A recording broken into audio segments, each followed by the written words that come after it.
Hello everyone. Now, let me just change over here.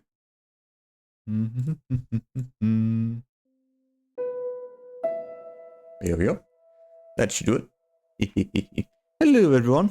How you doing? Hope you guys have been good day so far. So yeah, last stream, which was yesterday, we did some good enough progress with Rayman Revolution, as in we finally managed to finish off that game. Right, that one definitely took a little bit longer than it probably should have. Mostly for two things.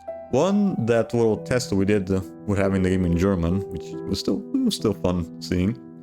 And two, the shorter streams, which definitely made things take a little bit longer. It took us almost just a fucking month just to finish off a 10-hour game, like fuck me. But yeah, at least now we're done with the game, and the next game we're gonna be doing probably isn't gonna take, hopefully doesn't take as long. We'll see about that. Because I think next game we're gonna be doing with after we're done with Rayman Revolution is gonna be on BMX Plus, right? Yeah, pretty sure. Don't know how long that game's gonna take though, but hopefully it doesn't take us another month though to finish it off. Although I did see a guide beforehand with for the trophies at least, and the time is vary between 20 to 40 hours just get everything, so I don't know. We'll see about that. For today though, we are gonna be seeing if we can at least finish off with what I have planned for Resident Evil 5, at least for now. We're not gonna be doing professional mode just yet, we're gonna say that for some other time. We're just gonna read the rest of the lore that I still need to read out from last time, and also show off a little bit of Mercenaries. I'll probably just do like one session just showing off all the maps with Chris, and that's about it. I'll try to get at least like the max ranks with him, but if I don't get it, then I'll just get it when we return to the game at a later date. For now, let's just finish off with the reading and show off a little bit of Mercenaries with the time that we have for this stream. So yeah, with all that said and done, let's go straight to it, shall we? So let me just change over here. Ooh. So I forgot. I forgot to fucking do this. I forgot to deactivate the capture card. Damn it.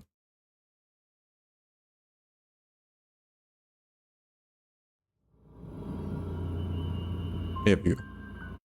I was testing it out and then I forgot to fucking deactivate it.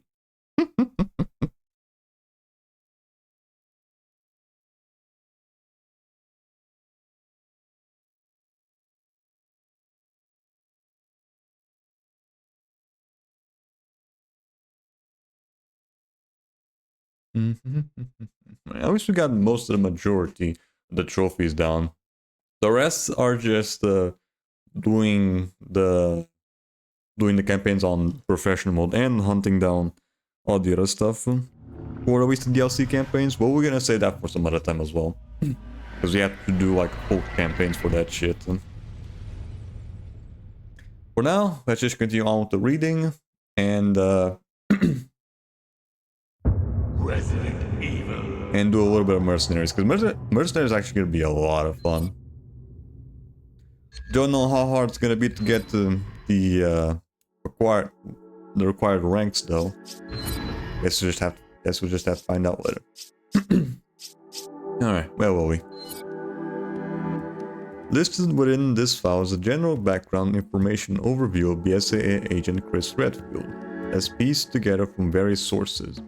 Information listed here is neither complete nor should be used as a psychological analysis of the subject. Though I do like that he still has the his guard from his Raccoon Police Department days. He looks so fucking different though. Chris Redfield began his military career in the United States Air Force.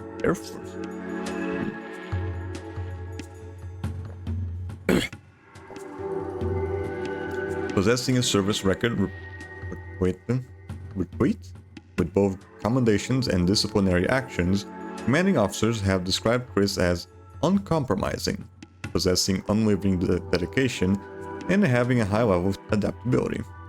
It was these traits that saw Chris earn his wings, but also these same traits that brought him into direct conflict with superiors. Unable to settle these differences, Chris retired from the United States Air Force.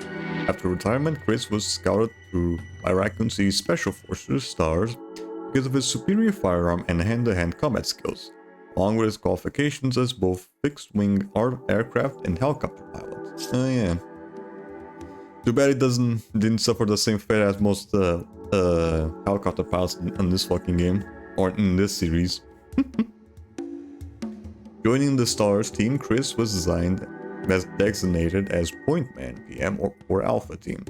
As PM, it was his duty to scout and secure positions ahead of a team. His duties required him not only to be a good shooter and fighter, but also be able to use a wide array of weaponry. It was in this area where he excelled, showing the ability to handle anything from small arms to large weapons, the flexibility to use them as the situation dictated. Chris's performance with STARS was exemplary. It appeared that he had finally found his niche, but fate had other plans in mind for Chris.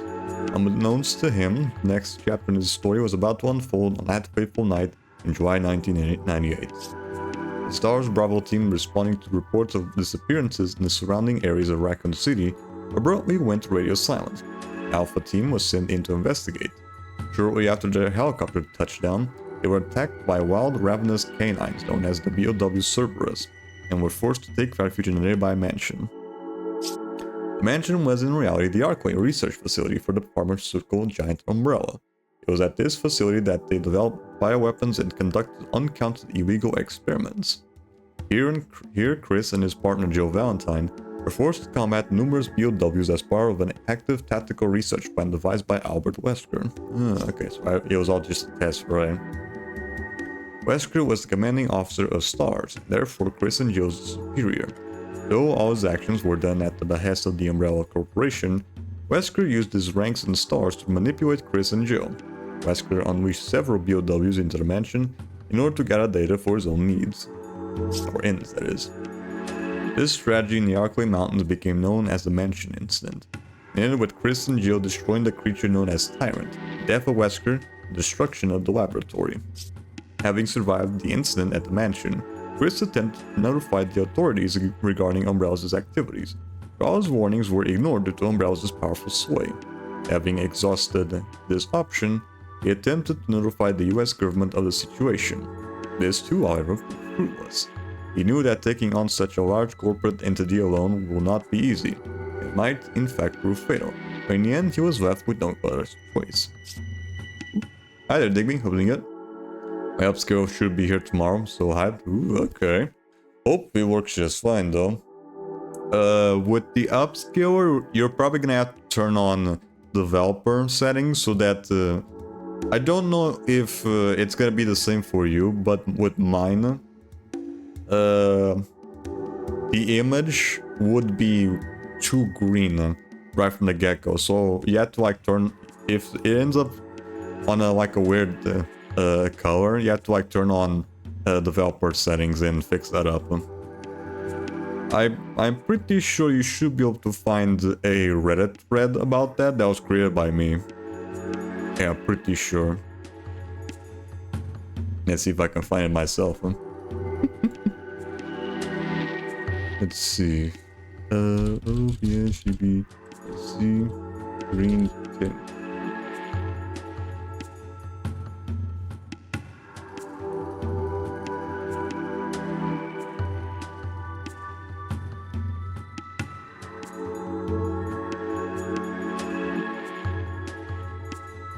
On OBS on TV.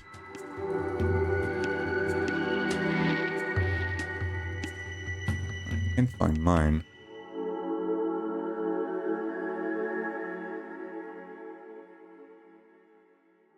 I might need to look it up because I did post stuff on it. To be fair, I'm happy for it as by playing my PS2 or PS3. Okay, makes sense. Hold on. I'm not fucking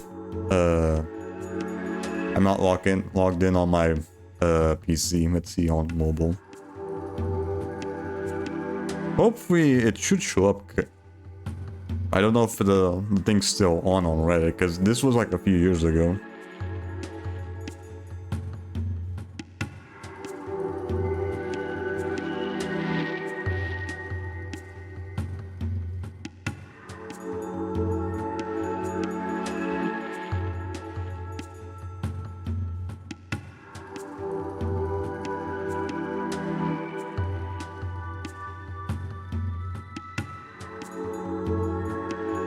I need to also fucking log in on mobile to shit.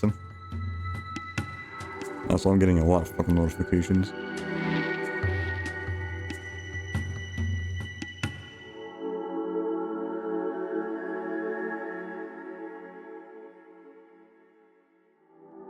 Where's the archive?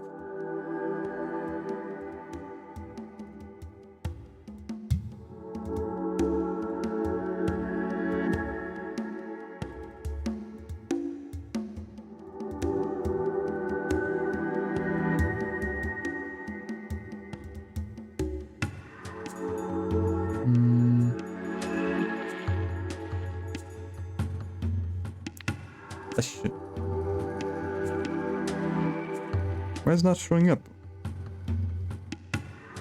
There like no history on. Is there like no way to search up my fucking history posts on Reddit or whatever? Okay, there we go.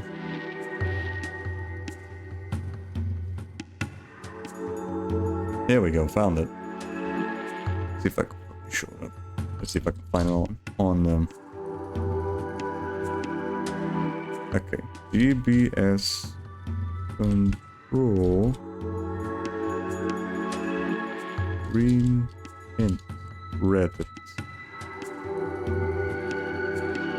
There we go, found it.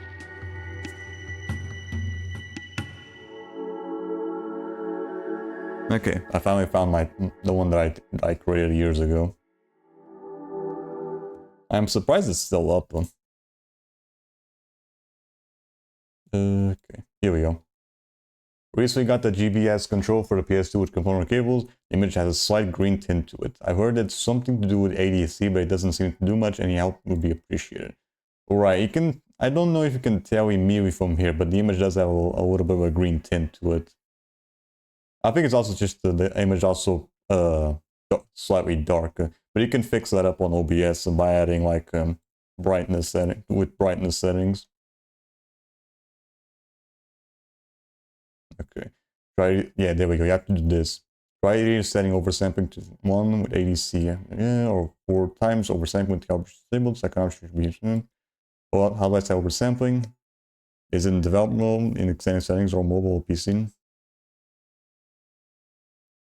Yeah, there we go.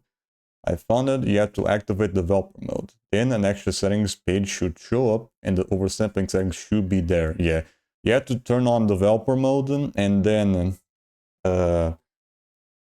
switch around with the oversampling settings.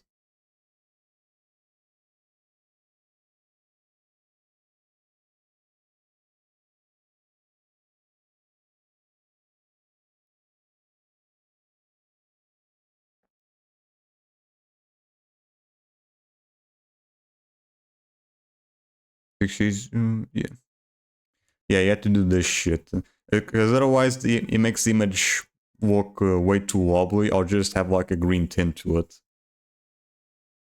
I had to deal with that shit for quite some time when I first got the fucking thing. And now it makes the image just look just fine.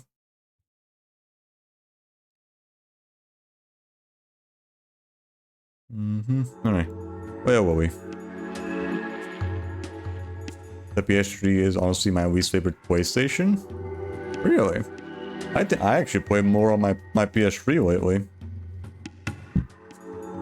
Although on this week, starting from this week, we're probably gonna be playing more on PS5. That's just gonna be the games that we're gonna be playing more. But I'm still playing more on my PS3, like right now. I'll be playing VOBS. I know there's a delay, but I don't care. Okay. I guess it also depends on the capture card, because the one that I have right now, the HD60S, doesn't seem to have much of a delay, at least on PS2. Yeah, and here, same here.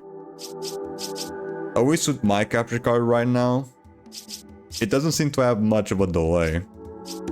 So it depends on the specs for your PC and the capture card that you use.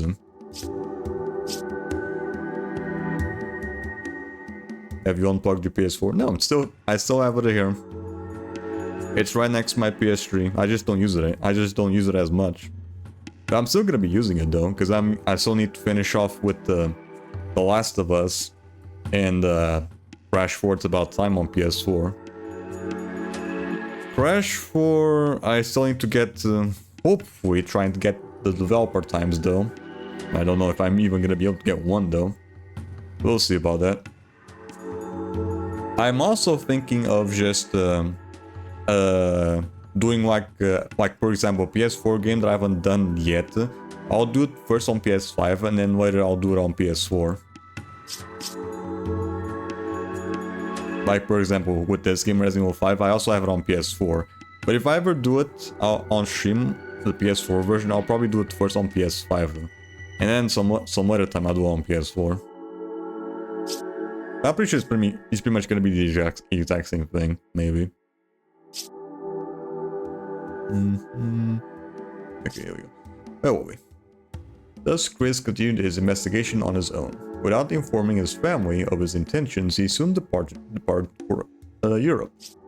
Chris wanted to shield his family from any ill effects his investigation might incur, but ironically, it brought one of his family members into the fray. When Claire Redfield was unable to get in contact with her brother, she journeyed to Raccoon City to find him. Upon arrival in the city, she found the area awash in the terror brought on by the spread of the T-virus. In that land of death and confusion, Claire met Leon S. Kennedy. Together, they were able to fight their way out of the city. After the Raccoon City ordeal, Claire flew to Paris to investigate Umbrellas' activities in Europe, but she was captured and sent to Rockford Island. When Chris learned from Leon that what had happened to Claire, he made his way to Rockford Island to free her. It was there that Chris was confronted with many harsh facts.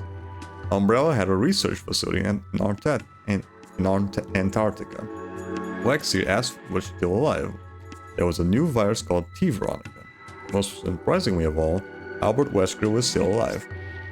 The man behind the horror of the mansion incident, Chris's former commanding officer, somehow survived the destruction of the mansion. Once again, Chris was unwittingly thrust into one of the Wesker's schemes. He was forced to face the man whose destiny appeared to be intertwined with his own. Chris was easily overpowered by Wesker's inhuman strength, but luck was on Chris's side that day, right? I think on the Resident Evil remake, like the one on GameCube, I don't know if that was included right from the get-go with the original version of the game, or it was added later. But I think there was a mode where you could play as Wesker right after he gets fucking quote-unquote killed by the Tyrant in the first game. I don't know if that's the thing with the remake though. It's been a while since I've seen it. In the ensuing conflagration that consumed the island, Chris and Wesker's conflict was put on hold for the time being. With his resolve unstrengthened, Chris determined that no matter at what personal cost to himself, Umbrella would fall. Fast forward to 2003, Chris is in skies over Russian. Skies over Russian? You mean Russia? Yeah, I think that's probably just a typo. His partner Jill Valentine by his side. At this point, Umbrella was in dire straits. In the wake of the destruction of Raccoon City, the company became embattled in litigation. Their stock price plummeted. It was only a matter of time before Umbrella collapsed. Right, this was probably before Resident Evil 4. Because I think this is the stuff that's going on in either the Umbrella Chronicles or the Dark Side Chronicles, the Wii games. It was during this time that Chris learned of Umbrella's plans to develop a new type of BOW. Chris and Jill had obtained information and were headed to the Caucasus laboratory where the Talos plan was being conducted in secret. They were to rendezvous with an anti-bioterrorism unit and attack the location. Not long after this incident, the once seemingly untouchable Umbrella was officially no more. The seed that Umbrella sowed, however, would continue to reap tragedy for the world. BOWs were no longer restricted to the area of conflict, but were now being used in terrorist attacks against innocent civilians. It was at this time that Chris and Jill joined the BSAA, a group dedicated to eliminating those bioweapons. The two of them traversed the world together, partners in the fight bringing bioterrorists to justice. The shadow of Umbrella still loomed large though, as they would soon discover. When Chris and Jill went to question Umbrella's founder, Oswald E. Spencer, about Wesker's whereabouts, they were greeted by the sight of Umbrella's founder lying crumpled on the floor, the blood-stained figure of Wesker standing over him. This would be the third confrontation between Chris and Wesker. This time the confrontation ended in tragedy as Jill, seeing no other option, made the ultimate sacrifice to stop Wesker. With one last effort, she charged Wesker and threw both herself and him over the side of a cliff. The BSAA searched for Jill's body for 3 months, but no trace of her was ever found. After 3 months of searching with no success, Jill Valentine was officially declared dead by the BSAA. No one knows what promises Chris made in front of Jill's empty grave, but following her loss, he redoubled his efforts to eradicate all bioorganic weapons, whatever they may be. Initially stationed at BSAA North American branch, his investigations soon took him around the world. He became involved in so many operations that he soon had more missions to his name than any other BSAA member. During one of his investigations, Chris learned of an upcoming bioweapons deal in Africa in connection with a man named Ricardo Irving. Irving's name had come up quite often of late in association with bioweapons smuggling. After informing the BSAA African branch about Irving, Chris urgently requested permission to participate in the operation to arrest Irving. As for the reasons he wished to participate in his mission, Chris would not comment. Whether he's withholding information or not is unclear. As one of the most respected BSAA agents, his presence in this operation greatly increases the chances of success. Thus, his request has been granted. Okay. Right, I'm pretty sure it wasn't because of Jill, because Chris only found out about Jill's involvement in this whole thing during the mission, so that was probably something else then. Right, what about Sheva? Listed within this file's general background information overview of BSAA agent Sheva Alomar. It is pieced together from various sources. Information listed here is neither complete or should be used as psychological analysis of the subject. Sheva Alomar was born into an impoverished family situation in a small factory town situated in Africa. This particular town being home to Umbrella Plant 57. As with most factory towns, the plant was the lifeblood of the town. bringing as much needed revenue and steady employment for its populace. Almost 80% of the town's adult population was employed at the factory in some facility, including Sheva's parents. While the pay was low by most nation standards, it provided a steady income for the townspeople and a happy childhood for Sheva. This happiness was short-lived, but while only 8 years old, Sheva's peaceful life was brought to an abrupt end by the sound of sirens erupting from the factory. As the sirens pierced the air, an ominous plume of black smoke poured out of the factory. Even as a child, Sheva knew something was terribly wrong. With dread in her heart, she ran toward the factory. Arriving at the factory, she soon discovered the entrance blocked. In place of the kind old man who used to stand guard at the entrance, strange adults in protective suits were everywhere, their faces hidden by masks. Sheva could not understand what was happening. I realized years later that they were wearing anti-biohazard protective gear. They were part of Umbrella's special force. Maybe part of Hunk's force as well? She may have not understood the muffled voices emanating from beneath those masks at the time, but the assault rifles they reveled at her more than made their intentions understood. The country was not a very stable place to begin with, and near her town resided members of a large anti-government guerrilla army. Although only a child, Sheva knew all too well the violence that often accompanied those with guns. The adults in the village that remained were promptly executed by these gunmen. Sheva was spared this same fate thanks to the vigilancy of a neighbor who was able to get her back to her parents' home unnoticed. Thus began the longest night of Sheva's life. Crippled by fear, she could only wait and pray for her parents' return. Night passed and a new day dawned, but still they did not return. As night on another day fell, she sensed a presence outside her home. Unable to contain her grief and joy, she ran to the door and greet her parents. As she swung the door open, crying aloud with joy, she was soon met with disappointment and confusion. For at the door were not her parents rushing to embrace her, but her uncle, a look of shock and horror painted upon his face. His words crushed any hope she had left. "Your parents are dead. There was an accident at the factory." Taking anything of value left in the house, her uncle then took Sheva to live with his family, taking her away from the only home she had ever known. Her life with her uncle would be brief. Not only was her uncle's family extremely poor, but he also had 7 children of his own to care of. Even though Sheva was a blood relative, he probably never would have come for her if he hadn't thought he would receive financial compensation from the factory. That compensation never came. Umbrella never gave out any payments, and soon her aunt and uncle were unable to feed her. Life was hell for Sheva. Not only was she on the verge of starvation, she yearned to be with her parents again. In her grief, she became fixated on the notion that they were still alive. As the days passed, this belief grew so strong to the point where she could think of nothing else. She knew she had to find them. So one night, as the moon bathed the savannah in silver, Sheva ran away from her uncle's house and headed back to her hometown, the life that was stolen from her. The thought of her parents drove her on, but this expensive savannah is a harsh environment for one so young and small.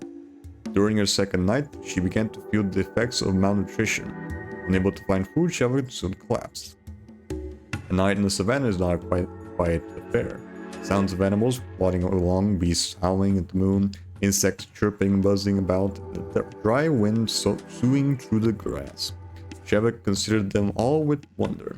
She had grown up in the town and was accustomed to her new surroundings. Through the cacophony of strange noises, Sheva picked up a sound that was quite familiar to her. She heard the low rumbling of an engine and the sound of tires cracking over the dirt. The truck pulled up next to Sheva and the stranger got out of the passenger side and spoke to her. If she replied to him or not, she couldn't recall, but then the man picked her up and placed her in the bed of the truck. The man that found Sheva was an anti-government guerrilla fighter. He provided her with food, shelter, and a place to call home. Unfortunately for Sheva, this good turn was accompanied by some bad news. She was told that the incident at the Umbrella factory was not an accident. That the factory was manufactured bioweapons and Umbrella was carrying out the final test on one of its newest weapons at the dilapidated factory. The regular employees who worked there were unaware of what Umbrella was actually creating. They paid for it with their lives, including Sheva's mother and father. After concluding the test, Umbrella took measures to conceal the entire affair. With the assistance of the government's army, they destroyed the factory along with the entire town. The effectively wiping the town Sheva had called home off the map. So pretty much just another Raccoon City. Although this time it was actually Umbrella that did it, not the government. At this news, Sheva was filled with rage. She hated Umbrella and blamed them for her parents' deaths, and she hated the government for just rolling over at Umbrella's behest. It was at this moment she decided to join the guerrillas in their fight against the government. Sheva started out by doing laundry, cooking meals, and taking care of other chores. After only a few years with the guerrillas, she was given her first gun. She doesn't like to talk about her time with the guerrillas. Perhaps the memories are too painful, or maybe she's too ashamed of what she did there. One of her main duties with the guerrillas was to go into town and purchase supplies for the group. For 7 long years, Sheva stayed with the guerrillas. By this time, she was a teenager and spent most of her known life with the guerrillas. Perhaps due to her age, when she went into town, townspeople never suspected her of being a guerrilla fighter. It could be for this very reason that she was the only one they sent.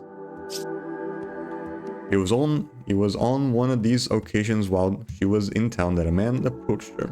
He looked like a local, but spoke with a strange foreign accent. Handing her a piece of paper and speaking in a hurried voice, he stated, "Read this. If you believe what it says, come to the church and back out in 2 hours." After speaking these words, he disappeared into the crowd as quickly as he had appeared. Sheva turned the paper over in her hand. Her eyes were drawn to one word: Umbrella. It was the same pharmaceutical company whose selfish aims took her parents from her. If that incident had never happened, perhaps her life would have been different. The message on the paper said that the guerrillas were planning on using bioweapons to conduct a large-scale terrorist attack that would overthrow the government. Umbrella was going to make a deal with the guerrillas to provide them with the bioweapons. The man wanted Sheva's help in stopping the deal from going through. At first, Sheva thought it was a government trap, but deep down she knew the note spoke the truth. When asked how she knew, she had this to say: "My country was strongly influenced by France. Many government officials spoke in a French patois. This man was different. I couldn't place his accent at the time, but somehow I knew I could trust him." Sheva followed her instructions. She went to the church and met 2 men there. One of them had given her the note earlier. The other wore a suit with no tie and said that he was from the US government. What the man in the suit wanted seemed straightforward enough: the apprehension of the representative from Umbrella. From what he said, this particular person held the key to causing an irreparable blow to Umbrella. But in order to arrest him, they need Sheva's help. As long as they got their man, they wouldn't do anything to her or her fellow guerrillas. Even if they did not succeed in arresting the man in question, they promised not to turn her or her companions over to the authorities. The man in the suit's offer seemed credible, but could she betray those who had been like a family to her? The man seemed to understand Sheva's apprehensions, so he asked her one second question: "Don't you want to see Umbrella punished for what they've done?" Sheva quickly nodded her head. "That's why we selected you. If you want to help us fight Umbrella, then you are going to have to leave your so-called friends." "Then what? What's in it for me?" "Look around. You know these guerrillas you are with aren't doing this for some greater good. They'll do anything to topple the government, including the things you know are wrong. Help us. Finally do some good for the people of your country. And what makes you think a 15-year-old girl can help? Someday you'll learn that age matters very little. A person's life is not defined by age, but by the choices they make. You have the chance to fight for something here that goes beyond just you, something that affects the entire world. Can you really walk away when you so much is at stake?" Sheva will never forget those words. 3 days later, the Special Forces team arrived at the location where the deal was taking place. Sheva had left the door to the building unlocked, and she wore wires so the team on standby could hear what was taking place. The operation was a success. The target from Umbrella was quickly apprehended and taken away. Sheva and the guerrillas were taken to the American consulate, where there to be released 2 days later with no charges pressed, just as promised. Recognizing Sheva's abilities, or perhaps moved by pity, the man in the suit offered Sheva the chance to start life anew in America. With nothing left in Africa for her, Sheva decided to take him up on his offer. Shortly after arriving in America, Sheva's high intelligence and drive quickly became apparent. She surpassed any and all expectations, even learning English to a native level in a mere 6 months. Within 2 years of arriving in the US, she had enrolled at a university.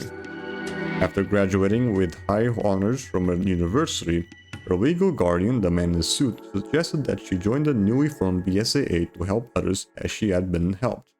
Umbrella had already been dismantled many years prior. Sheva had not let go of her hatred toward them and all others like them. After completing basic training, she was assigned to a unit led by Josh Stone. There she trained with his unit for 8 months, learning everything she would need to know to survive in the field. After the completion of her training, she was handpicked to become a BSAA agent. She is currently involved in operations throughout the world. Okay, so... Is there any hint on who the guy in the suit was? Probably not. For a second I thought it was Josh, but no, he just shows up later. Alright, what else? Ricardo. According to official records, Ricardo Irving is overseer of the oil refinery owned by Trisol Africa Division's Resource Development Department. Crude and arrogant, he possesses an insatiable desire for the accumulation of wealth. It is these traits along with his unique resourcefulness that have most likely made him Trisol's ideal agent in dealings with selling BOWs to black market individuals. The money gained from these dealings is then invested by Trisol Africa back into their bioweapons research and development. Demonstration of those weapons for clients act as operational tests. Given the degree of Irving's involvement, it is believed that he is one of only a handful of people that know the full extent of Trisol's weapons business. Irving's activities and their connection to Trisol, however, have been carefully kept under wraps. Adding to the misdirection is the fact that he is officially employed with the Resource Development Division and not the Pharmaceutical Division that sponsors the BSAA. Trisol is a conglomerate comprised of shipping, natural resources development, and pharmaceuticals. Each division runs on its own capital and as such could all be considered separate entities under one parent company. Also of note are the divisions that exist between each of Trisol's branch offices. When the BSAA learned of Irving's latest deal, they viewed it as illicit activity and conducted on his own and without support from Trisol. BSAA's mission, therefore, was not to fight biological weapons, but to apprehend a smuggler involved in an illicit deal. Irving was able to exploit that misconception for his fullest. Irving was informed of the BSAA's mission and changed the location of the deal to a mine outside of the Kijuju Autonomous Zone, or CAZ. When BSAA team arrived at what they thought was the deal's location inside the CAZ, they walked into a trap. Before the team even arrived, the improved version of Las Plagas was released upon the populace of the town, transforming most of them into Magini. This intel was acquired by Alpha Team and later confirmed by the data recovered by the backup team Chris Redfield and Sheva Almore prior to Irving's deal. It appears that a sample of the Ouroboros virus was also released upon Alpha Team's arrival and was responsible for the termination of Dan DeChance's team. Irving did not take into account that the Ouroboros would be engaged and defeated by agents Redfield and Almar, nor that a hard disk and its data would be seized. Data obtained from the hard disk allowed the two agents to proceed to the actual location of Irving's transaction, the mine. Do we ever find out what actually happened on that transaction? When confronted with the reality that his plan had failed, Irving was forced to take the following actions. First, he contacted his partners in the transaction and requested to delay the deal. After which point, he went to the mine to retrieve any documents and materials relevant to the transaction. It was at this point that Redfield and Elmore found him. However, it was obvious that he had a backup plan for just such a contingency. Irving escaped thanks to the help of a hooded figure he had on standby. Two agents were left to deal with the Popukarimu, a bat-based POW that was originally intended to be used in the transaction. It is thought that Irving released this POW on the agents in retaliation for disrupting the transaction and not to aid in his escape. It was becoming apparent by this point that Irving's mental stability was in question. Whether his irrational behavior was brought on by the interference of the agents or if the increased stress only brought out his true tendencies is unknown. Irving's situation, however, would digress even further. After escaping from the mine, he was soon discovered by Captain Josh Jones's Delta team inside the cast. In order to escape, Irving unleashed the Deju, confirmed to be based on the Edge Gigante POW used in Europe. Ah, okay, it's the giant. That without the Aim 2-3. Alright. The frustration of losing two large, valuable POWs in such short succession must have been keenly felt by the avaricious Irving. After reaching the conclusion that there was nothing more he could do, Irving plotted to escape with his accumulated wealth. It was soon overtaken by the hooded figure, who provided him a vial containing Las Plagas. This was to be his punishment for failure. He was to administer this on himself in order to fight the two agents. This vial contained a Las Plagas variant known as Control Plaga. According to BSAA intel, the use of the Control Plaga has been documented by Leon S. Kennedy in Europe. Control Plaga differs from the common form in that it does not take over a host's rational thought process. Another difference being that it causes extreme transformations to the host. As such, Control Plaga hosts must resign themselves to never being able to live as normal human again. In a last-ditch effort, Irving detonated the oil refinery, but unfortunately for him, the refinery was virtually dry at the time, thus limiting the size of the explosion. His hope was that he could destroy all incriminating evidence and kill Agents Redfield and Almar, so he would not have to resort to using the Control Plaga. Irving was left with no choice but to administer the injection to himself, at which point he underwent an immense and rapid transformation. But even the power he gained from that transformation did not avail him. He met his end at the hands of the two agents. So, do we ever find out about the fucking deal that he was trying to do? Guess not. Alright, Nipaya tribe. The Nipaya reside in unique wooden structures in the wetlands. Their advanced architectural techniques are used throughout the world to repair and maintain many damaged ancient ruins. This is how the world at large known of the Nipaya. But the Nipaya possess a secret that they do not wish to share with the rest of the world. The ancient ruins of the Nipaya kingdom reside beneath their land. In ancient times, the surrounding lands were all under the control of the sovereign Nipaya kingdom. The city of ruins was the seat of that monarch. Special attention should be given to the way the sovereign was chosen. While the Nipaya didn't have a monarchy, the king was not decided by birthright, but by the abilities and qualities he displayed during a certain required ceremony. This ceremony employed a special plant that grew in a sun garden residing in the deepest area of the royal city. The Ouroboros plant? This plant was known as the Stairway to the Sun. The Stairway to the Sun was an extremely poisonous plant.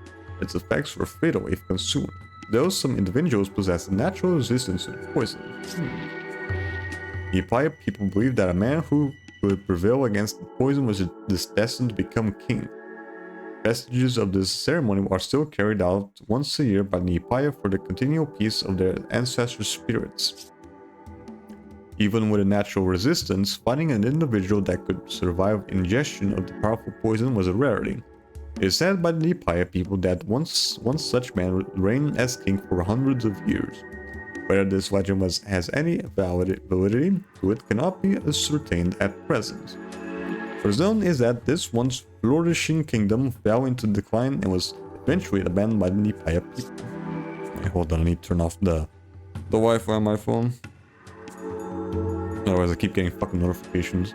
It is not known what made the Nipaya abandon their city for their wetlands. Any information regarding these matters comes from oral traditions and hearsay, which obviously calls into question the validity of the information. What is known though is that after leaving the city, Nipaya viewed it as sacred ground and vowed to keep its existence hidden from outsiders. All Nipaya males between the ages of 13 and 25 are required to spend 2 years in the city to guard and protect it. It is through their continued vigilance that this great city's existence has been kept undiscovered by the outside world. There was, however, one instance of outsiders discovering the secret city. In the 1960s, this corporation went into the secret city to find the plant used in their ceremonies and take it by force. Nipaya fiercely resisted this incursion into their lands. In times of peace, the Nipaya are builders of great renown, but when the need for war arises, they can become stout warriors. This adaptability is the essence of the Nipaya. Their physical prowess in battle was their greatest weapon, and they used it to fight bravely, but they were overwhelmed by the enemy's technological advantages. During this time, many of the Nipaya used to consume the planet in an effort to fight off the invaders. In the end, the Nipaya were forced to cede the area of the Sun Garden and beyond to the corporation's control. The Nipaya have not yet given up hope of one day reclaiming their sacred land, returning it to its former glory. Right, so the tribes just lost the ruins to Umbrella, probably, because the game does mention that Umbrella did research on the far to make Ouroboros and the T-virus. U8. U8 is the name of the BOW born from a weapons development project involving Las Plagas. The creature is comprised of the refined DNA of multiple organisms, specifically the DNA of shelled organisms. The alterations to this aspect of the creature is reflected in its dark coloring. The carapace has an unparalleled durability and was shown to be resistant to a direct hit from RPGs and tests. Sure, buddy. I'm pretty sure if I use a fucking infrared rocket, if I use an infrared rocket launcher, that fucking thing will not survive. This gigantic creature has another special feature in its design. U8 is some tens of meters tall. Its pincer legs are over 3 meters in length, which is used as a weapon in close combat. These pincer attacks are not especially quick, but they are powerful enough to pierce the armor of a tank. Flying BOWs reside in a part of U8's abdomen originally intended for the maturation of eggs in unaltered specimen. These flying BOWs are not larval U8s, but completely different creatures entirely. In a close quarter, one-on-one fight, U8 is an overwhelmingly powerful adversary. When it has to combat more than one opponent, its large size becomes somewhat of a liability. Its considerable bulk also makes it vulnerable to long-range attacks. To compensate for its weakness, it uses the flying BOWs in much of the same way an aircraft carrier uses jet fighters. Some would consider U8 an impeccable fighting machine, but it does have its flaws. U8's size can be a detriment because it requires massive amounts of sustenance to maintain functionality. As such, U8 is not suitable for long-term assignments. According to Tricell's business information, U8 is most effective as security for a facility when used in attacks of limited time. Before it can be used in an offensive attack, consideration must be given to the means of transporting U8 to the destination. Also, U8 is designed to reach a large size very rapidly. This breeds imperfections in its carapace. These imperfections are limited to a certain area of the carapace, but a direct attack on this area will severely damage U8. Even with these flaws, U8's functionality, combat effectiveness, and relative ease to control have made it popular in the bioweapons market. Records indicate that Ricardo Irving has sold a multitude of both the original U8 and the upgrade version, U8 Prime, which has a multi-layered carapace for extra defense, along with shell covering formerly exposed areas. Right, but which one did we fight during the game? Was that U8 Prime or just OG U8? Probably OG. There were plans at one point to design a lighter, faster U8 that could maintain functionality for longer periods of time, but this would result in a significant downgrade in its defensive capabilities. This plan appears to have been scrapped. Chris Redfield and Sheva Almar reported imperfections in the carapace of the U8 it faced, so it is suspected that it was one of the original models. Okay, so it was the original. Note that the U in U8 does not stand for Ouroboros, but for Ultimate, of course. Tricell. Tricell is a conglomerate organization comprised of shipping, natural resource development, and pharmaceuticals divisions. Tricell's history dates back to a period known as the Age of Exploration. The forebearer of Tricell was Travis Trading, a company owned by the wealthy European merchant Thomas Travis. This company profited greatly from expensive trading with the Orient, and laid the groundwork for what would become Tricell's shipping division. Travis trading entered the 19th century as a profitable trading venture. In the 1800s, Henry Travis, the youngest of 7 siblings, invested much of his own fortune into the exploration of Africa. During this period, the exploits of explorers like David Livingstone were creating quite a stir in newspapers of the day. Henry's expedition was inspired by these accounts. His decision was to have a great impact on Travis trading's future. Henry made 5 expeditions to the African continent in order to explore all of its regions. The extensive funds to the Travis family allowed him to continue his research into Africa, even though times when results were not forthcoming. After his 5th and final expedition in Africa, Henry Travis returned to his own country at full 34 years after he had first left it. Henry compiled the records of his expeditions into an impressive 72-volume set entitled Survey of Natural History. These books covered everything: animals, plants, insects, minerals, and topography of the native inhabitants and their cultures, histories, and traditions. These books also contained extensive records detailing the folklore of various peoples throughout the continent. These tomes were a veritable encyclopedia to the African continent. Henry's survey was published in its entirety, but his meticulous details were viewed as products of creative license and overzealous imagination. These books were ultimately discredited by the scientific community. Considered to be a novelty item, only a few copies of the entire series were ever published. The shock of being shunned by the scientific community sent Henry into a deep state of depression. He passed away only 2 years after his return from Africa. It is now believed that the head of Travis Trading at that time, Henry's eldest brother, purposely spread the rumor that Henry's books were nothing more than fiction.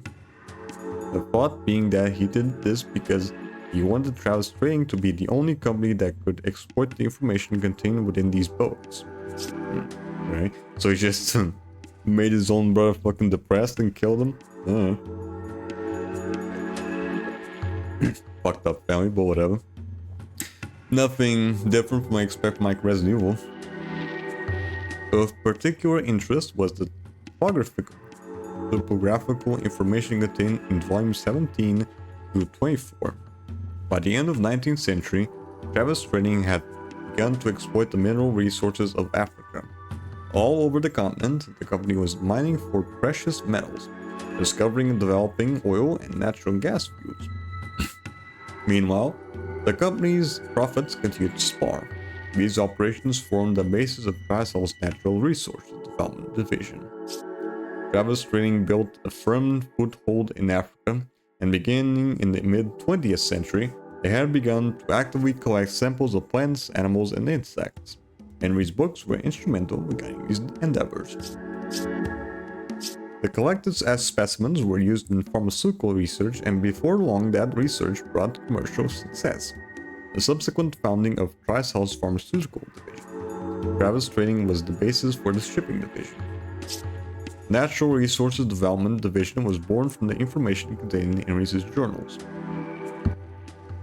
The specimens obtained from the African fauna were used to create the independent Pharmaceutical Division. In the 1960s, these 3 divisions of Travis Trading firmly established, and they formed a conglomerate under the name Tricell. Travis family, however, were not the only ones privy to the knowledge of Henry's journal. The umbrella founder, also E. Spencer, was interested in them for the folklore recorded therein. Of particular interest were the accounts of Nipaya's rituals. Spencer hypothesized that the flower used in the rituals held significance. This ultimately led to the discovery of the progenitor virus.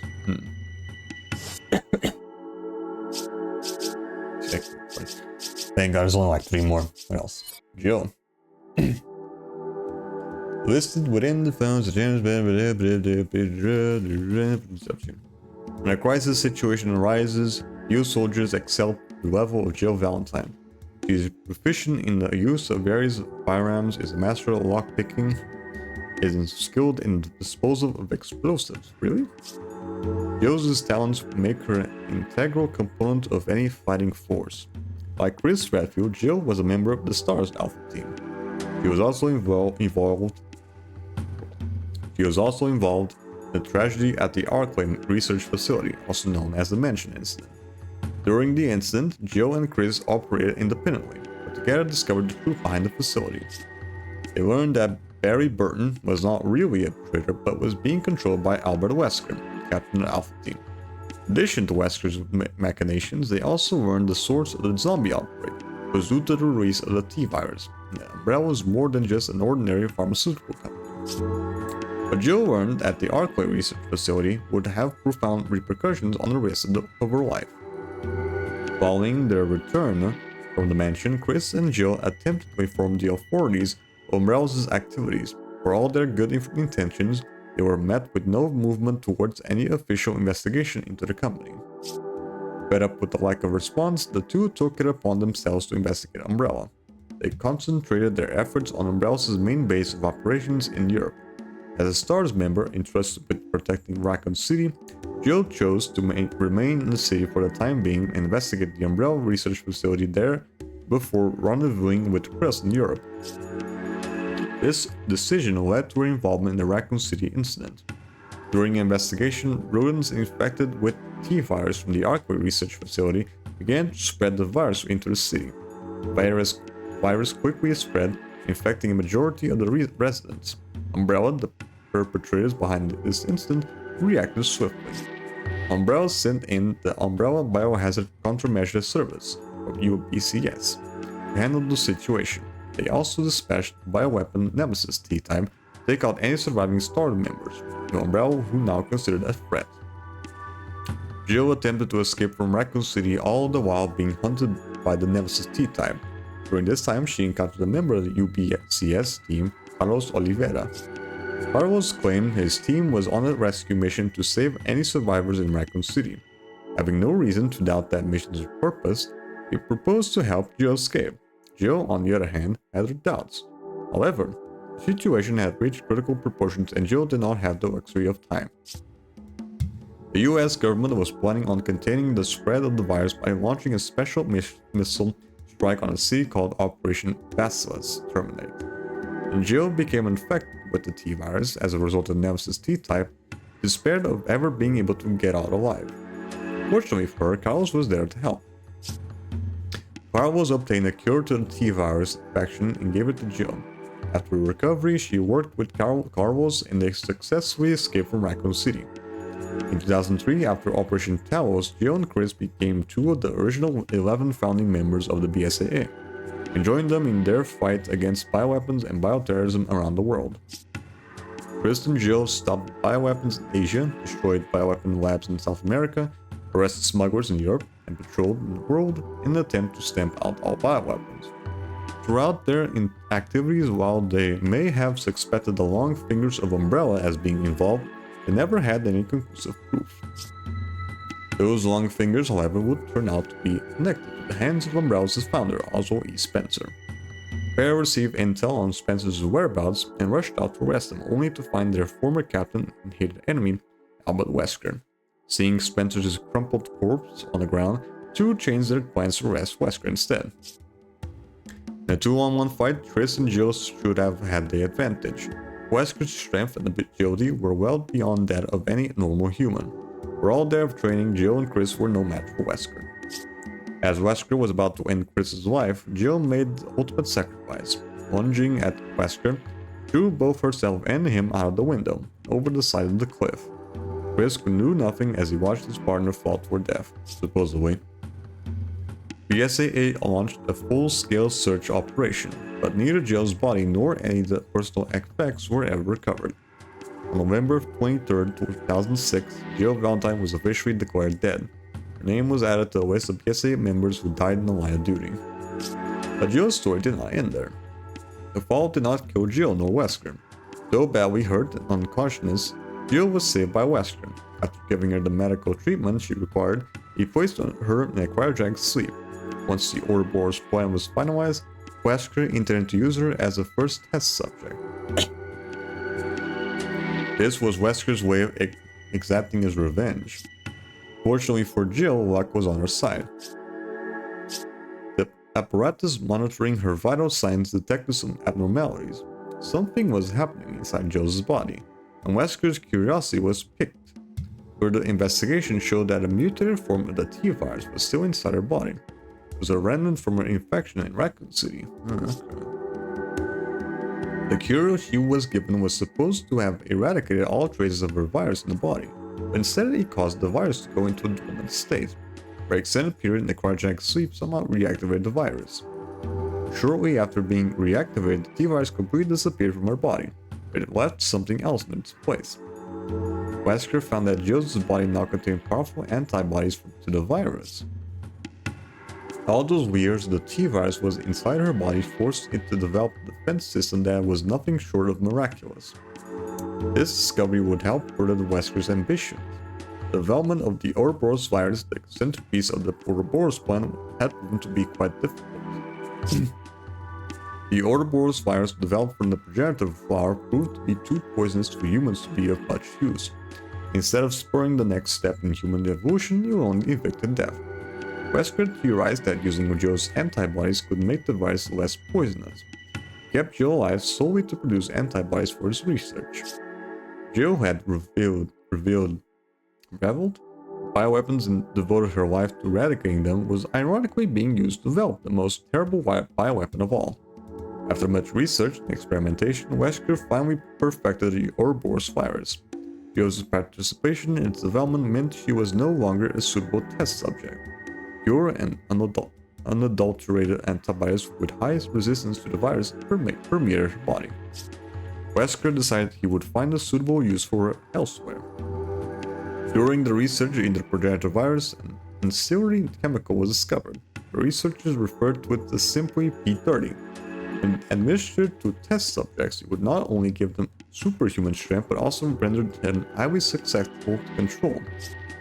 P30 was the ultimate performance enhancer. The aims of the Ouroboros plan were to create a new breed of humans, so P30's application in this plan was inconsequential. However, for the time being, it could be marked as a product and garner additional funding. Research into creating the ultimate soldier who didn't resist orders was carried out simultaneously on Las Plagas and P30. Unfortunately, the latter had a severe drawback. The effects of P30 would only last for a very short time. An injection of P30 was metabolized and expelled by the body at an expeditious rate, requiring the administration of the drug at frequent intervals. This greatly lessened the viability of such a product as a long-term performance enhancer. The only counter to such a drawback was to attach a device to the subject that would continuously administer the drug. While P30's effects were brief, it was still a powerful and effective drug. The effects of continual administration were untested, so in order to research this aspect further, an administration device was attached to Jill. An external device was attached to Jill's chest that would continually administer the drug to her body. With her free will constantly being usurped, she remained a servant to Excella and Wesker until Chris and Sheva destroyed the administration device. Okay. So that explains how Jill just managed to fucking survival these years. And also being controlled. Okay. I don't think during actual in-game they mentioned the P30 stuff. All you get from the game is he's just being controlled by Wesker. Let's see. The Gioni family is well known as respected throughout Europe for their successful export-import business. Their grandmother being from the Travis family, the founders of Tricell, has endued Excel with quite a noble and storied lineage. Blessed with model-like beauty and raised in such an aristocratic family has led to being her haughty towards those around her, especially men. It was neither Excel's looks or family background that got her to where she is today, or was. Gifted with a keen intellect and inheriting her father's business acumen, Excel quickly breezed through school and enrolled in university at a young age. There she majored in genetic engineering, and her talents were recognized by her grandmother's family. With her connections, she was able to enter Tricell's pharmaceutical division at the age of 18. Although she was gifted a member of Tricell's founding family, she was still Jeon, an offshoot of the famed Travis family. Even with all the research teams at Tricel's disposal, he was only given one. Excel viewed this act as a slight. While still feeling indignant over this affront, she was approached by Albus Wesker. Wesker's interest in Excel was piqued by her intelligence and character. It was at this time he provided her with all of the information he had concerning the T-virus and other research. Christ, my fucking throat's fucking sore shit from all that ring. And there's still the fucking Wesker file to read. Christ. Excel was now armed with the tools to make the advances to her career that she desired. She used the information and technology she obtained from Wesker to advance Tricel's bioweapons division exponentially. A fortunate turn for Tricel, Umbrella, who had previously dominated the bioweapons market, had gone bankrupt, greatly increasing Tricel's sway in this area. Thanks to Excel's effort in expanding Tricel's market share, she was given more of a voice within the company. For long, she was making key decisions that would affect the fortunes of the pharmaceutical division. This was precisely as Wesker had intended. Excel then set her sights on the position of CEO of the Tricel Africa division. A adroit use of flattery and intimidation soon landed her at that powerful position. It is now believed that it was Wesker who suggested Excel take over Tricel Africa. He exploited her romantic interest in him and was able to use both her and Tricel Africa to further his Ouroboros plan. Excel's first order of business with his Tricel Africa CEO was to restore the abandoned Umbrella African research facility. As the facility where research on the progenitor virus had been carried out, its use in the completion of the Ouroboros plan was vital. Following the facility's restoration, Ricardo Irving was employed to sell bioweapons in order to secure funding for the research being carried out on the Ouroboros virus.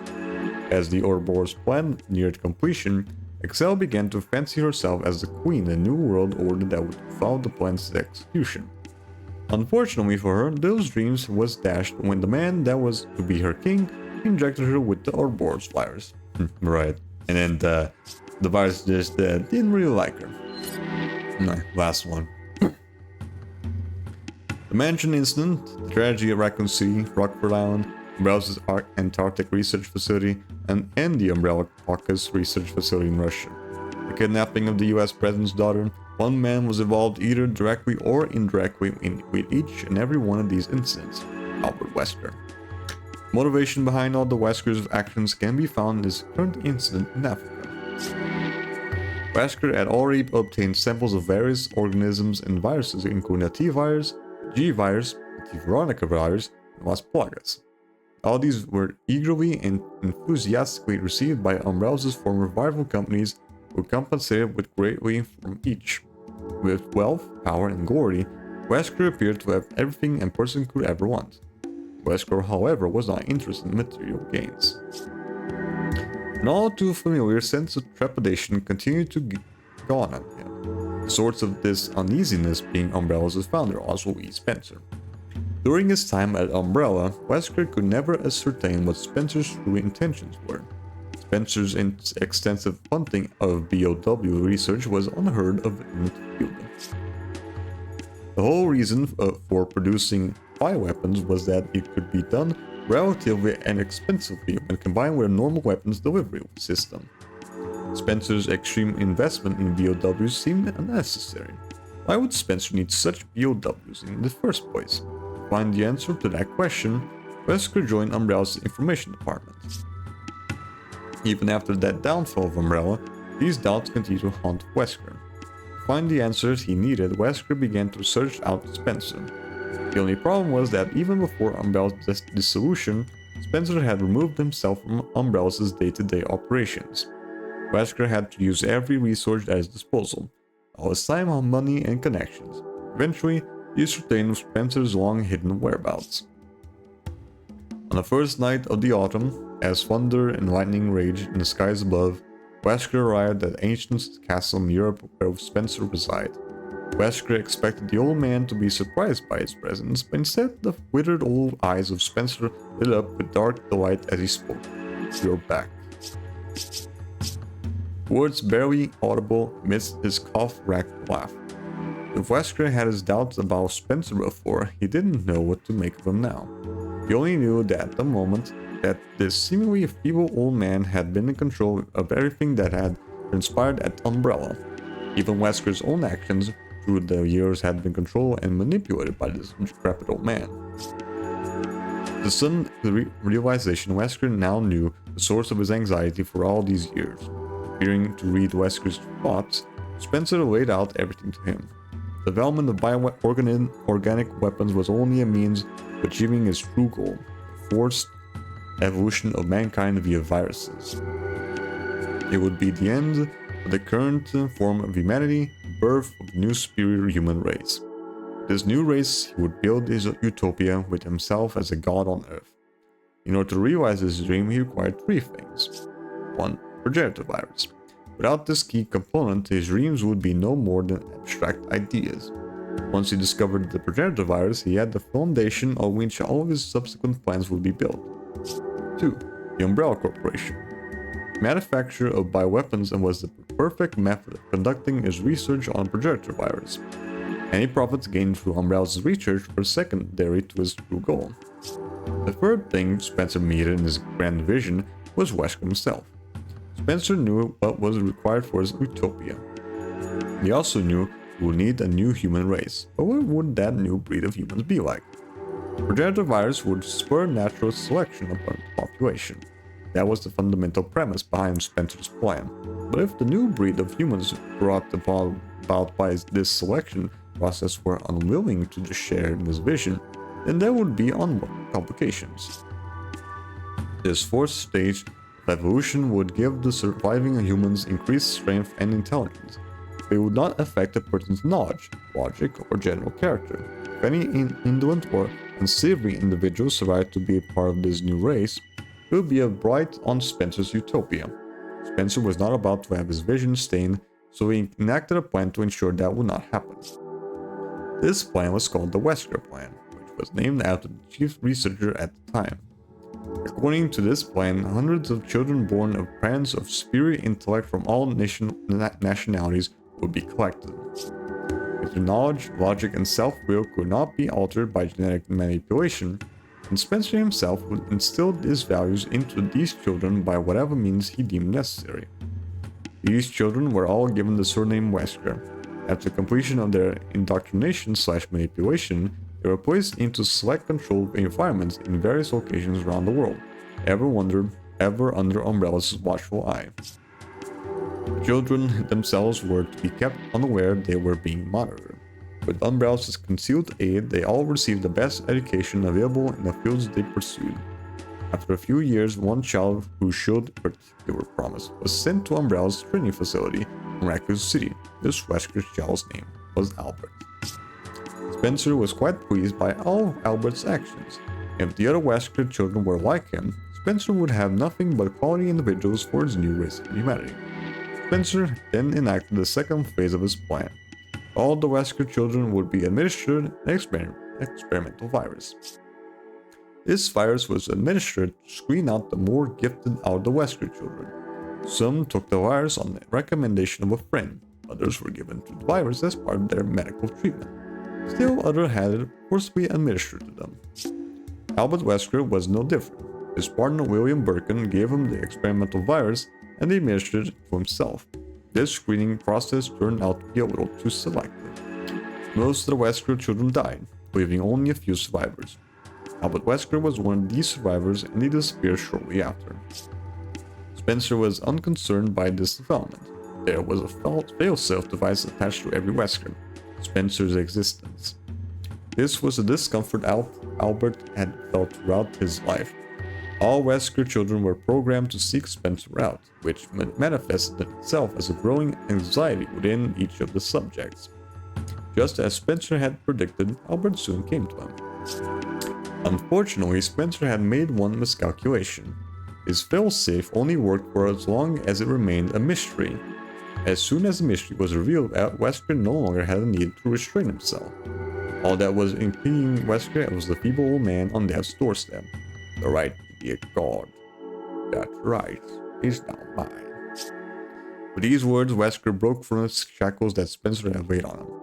It was only random chance that brought his former subordinates Chris Redfield and Jill Valentine to Spencer's mansion at that exact time, but Wesker took it as a sign.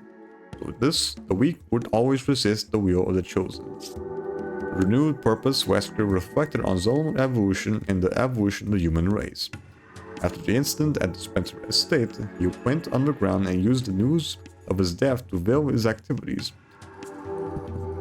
He had achieved his goal of obtaining the virus and capital he needed from his position at Umbrella. Next, put all his efforts into bringing his Ouroboros plan to fruition, thereby setting himself up as a god over the new generation of humanity. Finally. That's all the reading though. Alright, see if I can rest my voice a little bit here. Let's just look at some figures, shall we? We don't have a choice. Let's move. We don't have a choice. Let's move. We don't have a choice. Oh, he does the same voice? Okay. Okay. What about Sheva?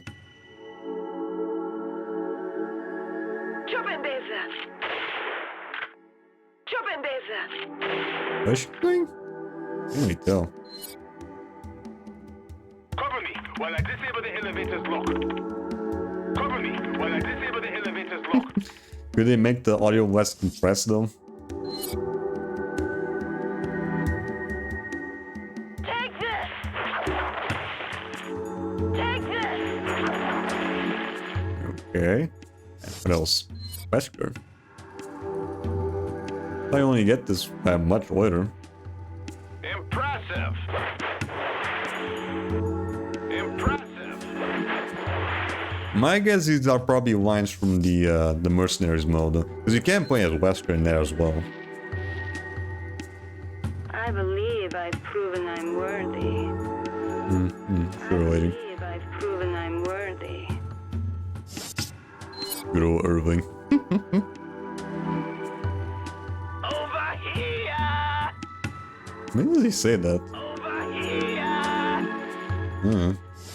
Even Spencer has a fucking toy. I was to become a god. I was to become a god. Right, these fucking feet barely have any textures on them. Even the chant gets a model.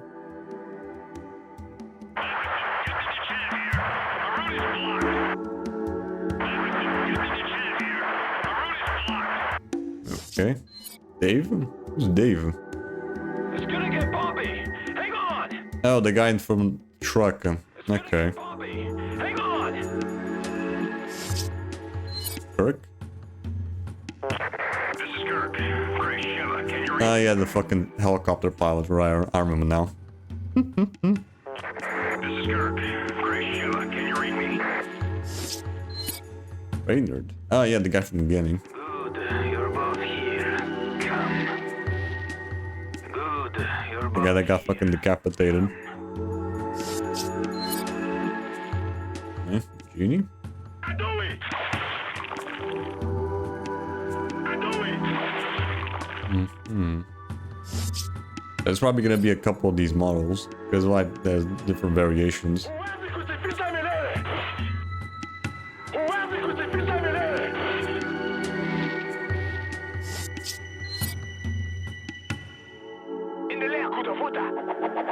Is it puta? Oh, futa. I didn't know he was into that.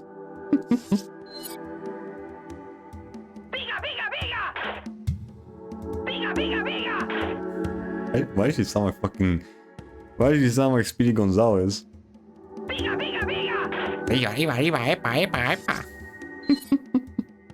Cephalon. Oh yeah, these things. They look cool though. Agitated. Oh, he had to go with this thing, that thing. With the megaphone.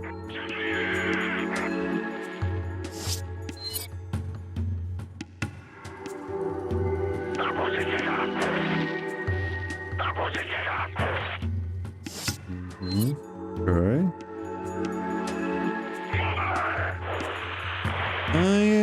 these guys only show up in the swamp area while you're driving the fucking boat, and they have big ass fucking bombs as well.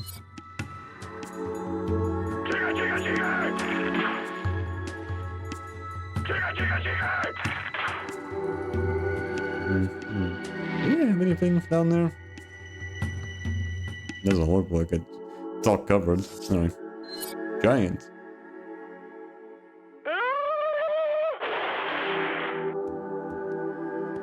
Those skulls? Yeah, it's like a fucking club of skulls in spikes. Okay.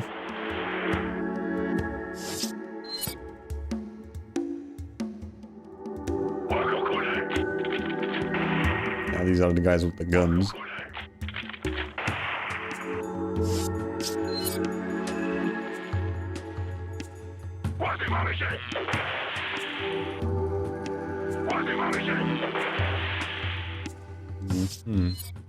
Uvalia? Yeah, the fucking crap things. These things are a pain in the fucking ass to deal with. I still have no idea how the fuck you're supposed to deal with these things. And the Reaper.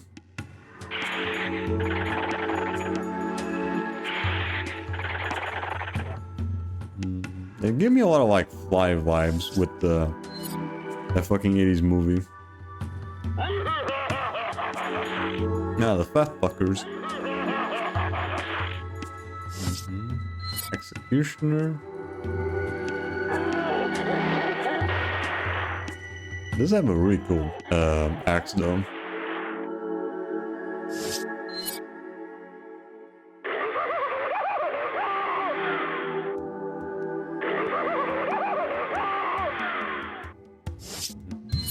Oh yeah, this guy as well. Fucking love that even that they're still using they're still smoking fucking cigars as well. Even when turned as a fucking zombie.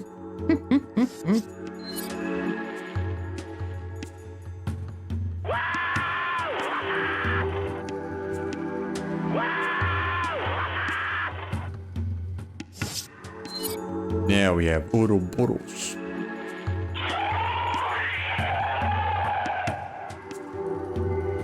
Yeah, right. You can kind of see a face in there.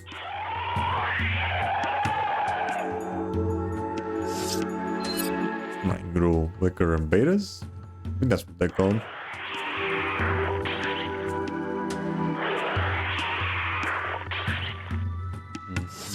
Okay. The pepper. I love that there's like a little stand in there.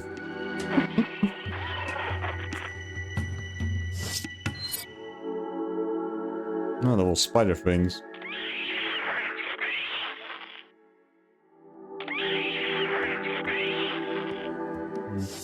Okay. Ajule. And the dogs.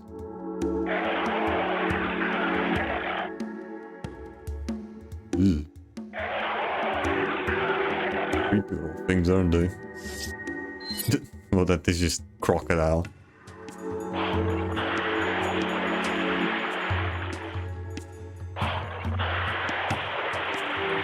Cool model, but you can definitely see that there's nothing in the mouth there. It just kind of ends. Ouroboros are hairy? Ah, the big one.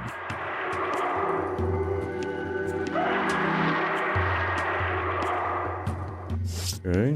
And fucking U8 as well.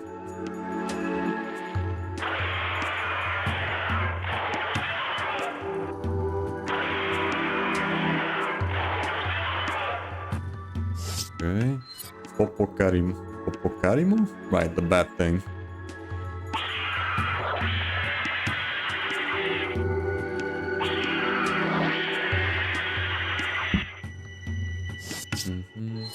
The Dezo? Is it the giant? Yes, the giant. El Gigante.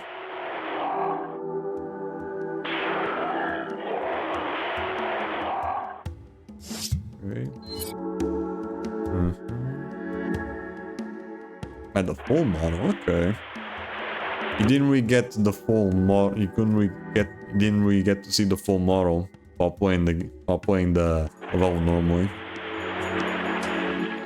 I still have no idea how the fuck are being transformed into this giant ass thing though.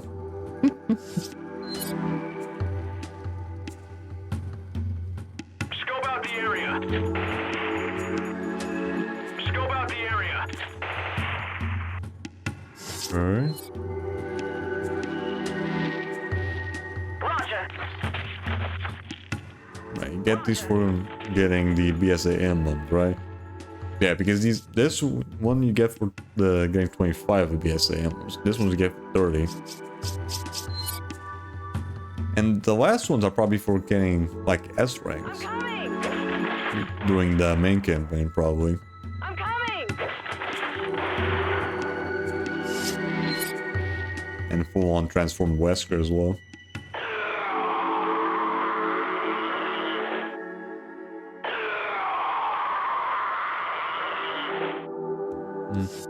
Okay.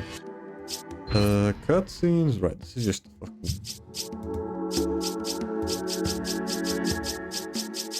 There any secret cutscenes though?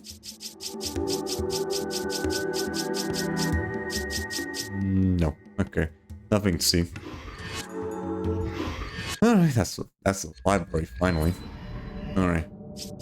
Man, let's finally show off Mercenaries.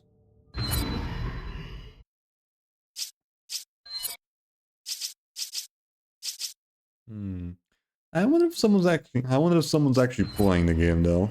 Let's see. Let's see if someone's actually playing Mercenaries. We're not final match, of course.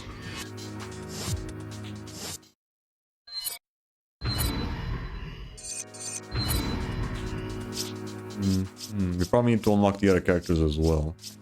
Alright. Let's try this out with Chris.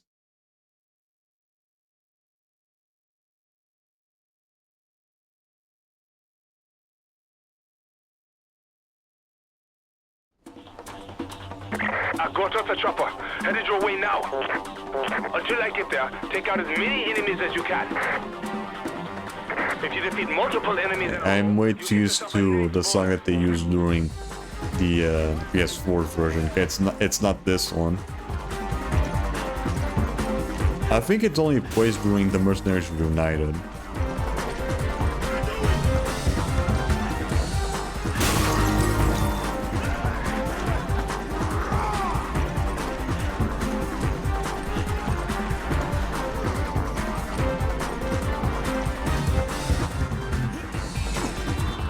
First, let's just go around the map and find the time extenders.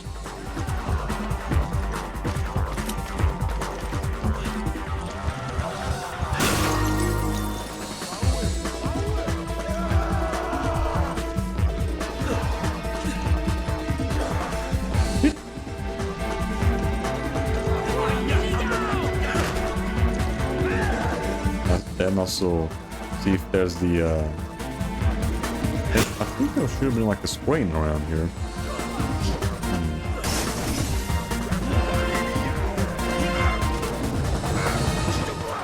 Too close there. Eesh.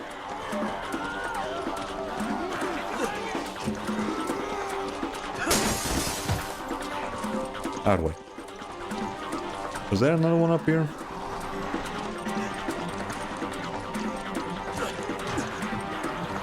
Doesn't look like it. There's another one up there, then I think there's another one down there as well.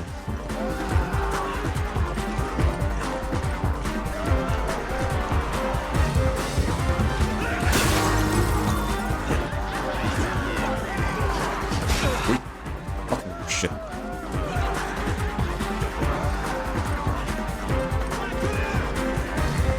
There we go. That should be all of them. Oh wait, no, there's still one more here. There we go.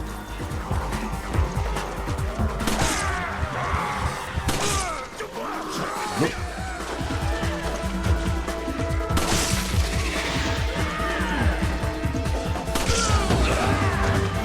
And it fucking starts. Fuck me.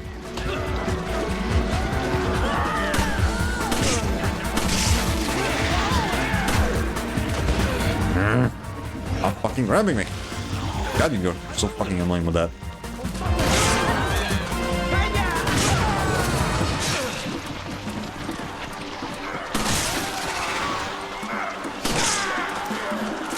Damn, I didn't want to reload. Fuck. Didn't want to reload.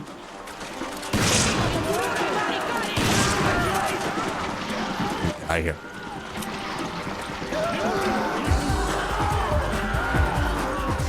Get down. Bitch.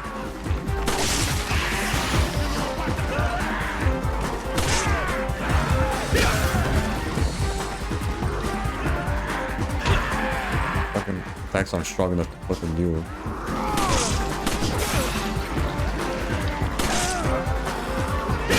My attacks aren't strong enough to fucking kill these guys.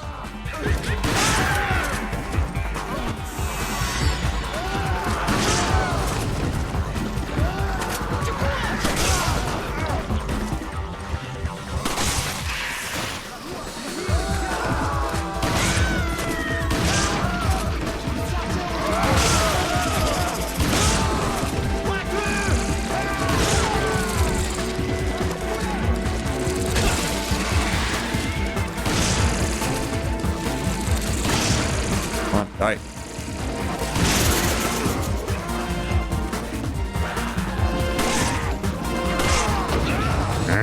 Fucking god, I hate when they fucking grab me from behind.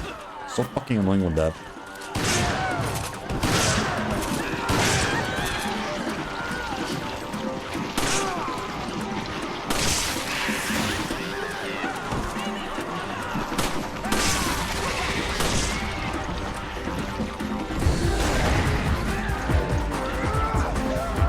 Got the fucking white. Oh my god.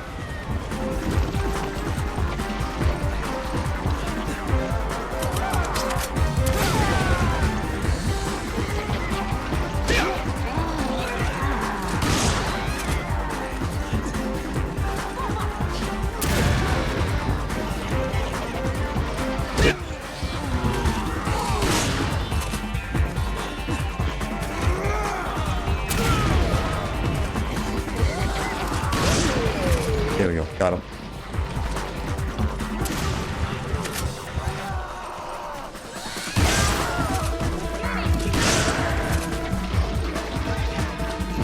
Take that. Nope. Come on. Nope.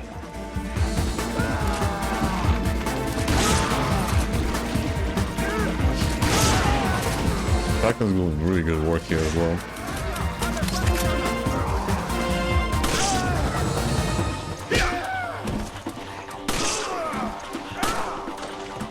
Where are you going?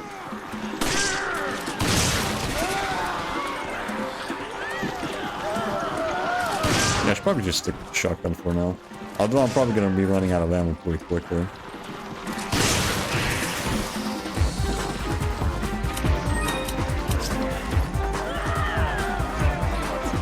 Oh.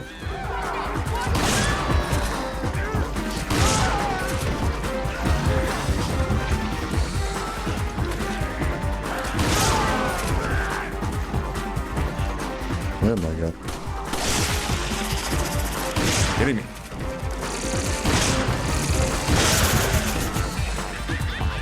Oh. Another one.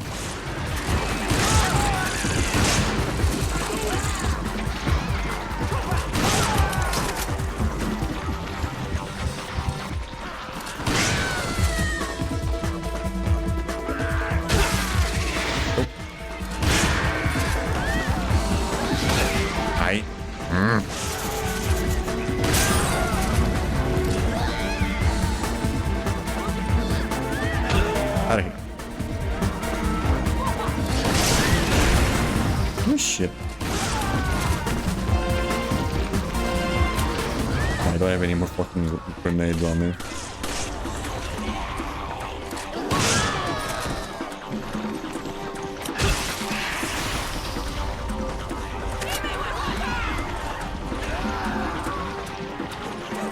What's with the fucking frame drops? Come in. I'm in the field of operations. I'll be there soon. Well, heal.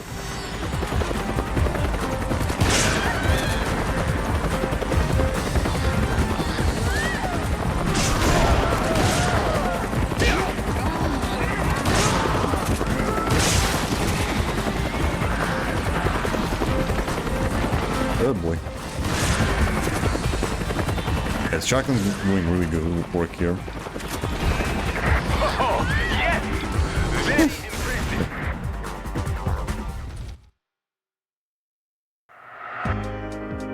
Not enough for double S though. Sage mine's gonna be used. Okay.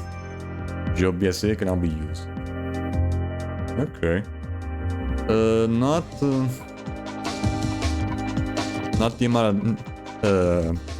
Not the amount of points that I need though. We did decent enough. I should probably just only use the shotgun though. I'm not being able to fucking get any full-on kills with the pistol. Because my punches aren't strong enough for it, I guess.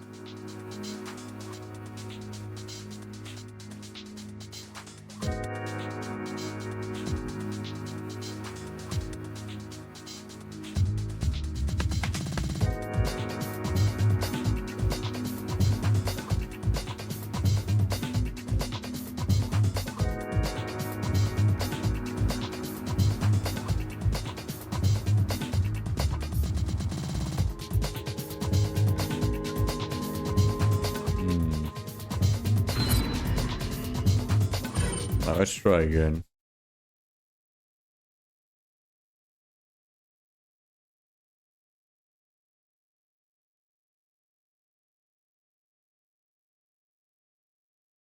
Yeah, I should probably focus on only using the shotgun. The pistol is not gonna give me any results. If you defeat multiple enemies in a row, you get yourself a nice bonus.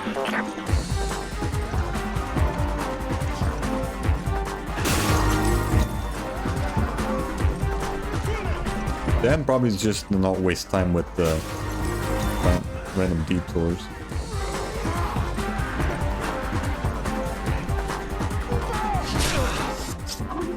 So there's no extra time in there. Okay.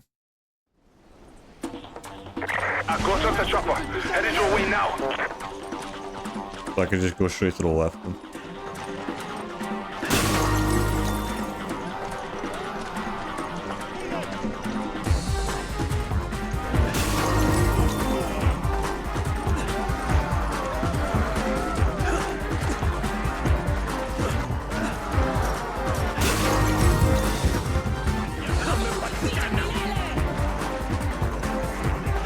That way.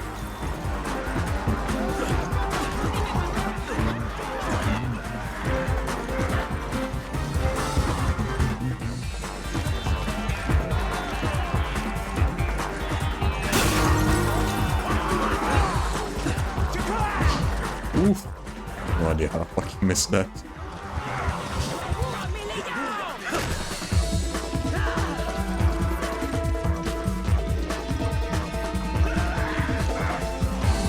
So there's nothing up here as well.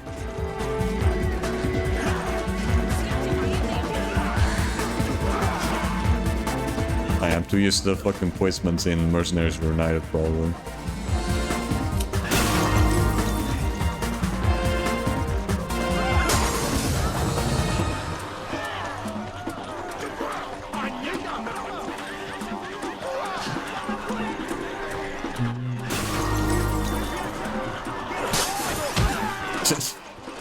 Sorry, guy. Start.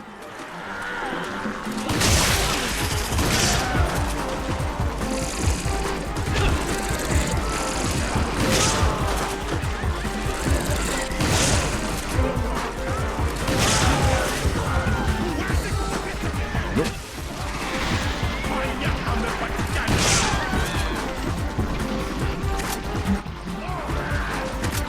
Alright. You fucking kidding me? Oh my god, I was trying to fucking stump the guy.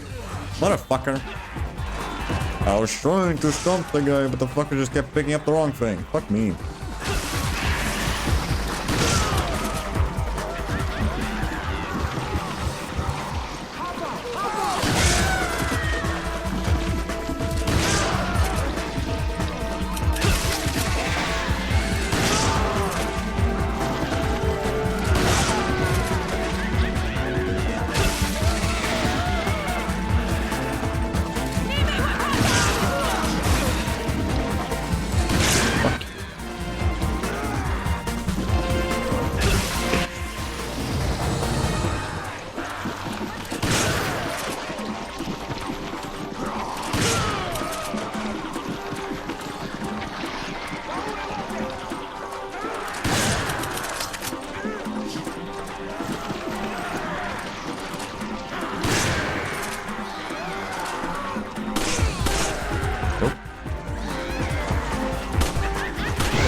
fast enough.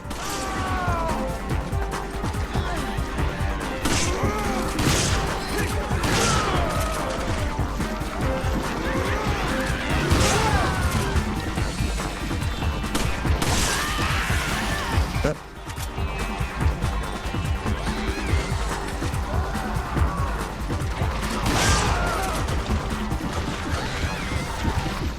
Oh, stop. Come on, that wasn't... Ah, shit. Yeah, fuck me. I didn't see that big guy. Fucking hell. My fucking good. I hit when I grab him. So annoying with that. Fuck off. I hate when they do the fucking grabs.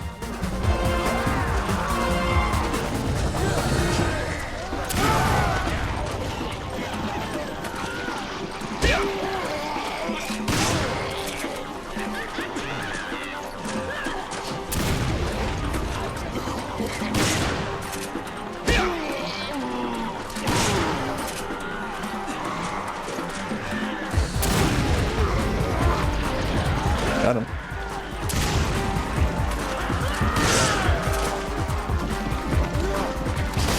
Man.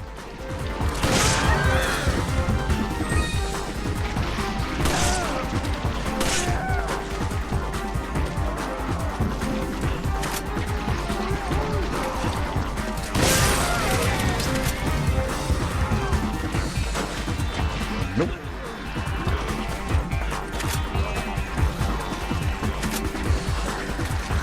Oh shit. Too close there.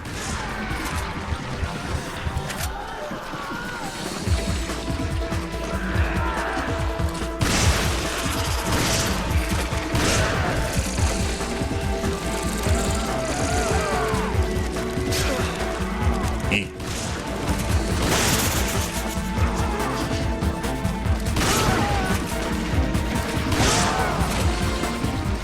Dude, I didn't fucking kill him.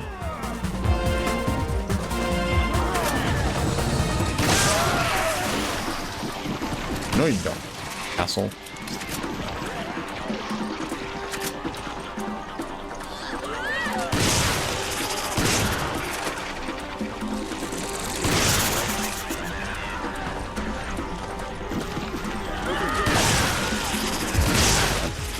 Another one.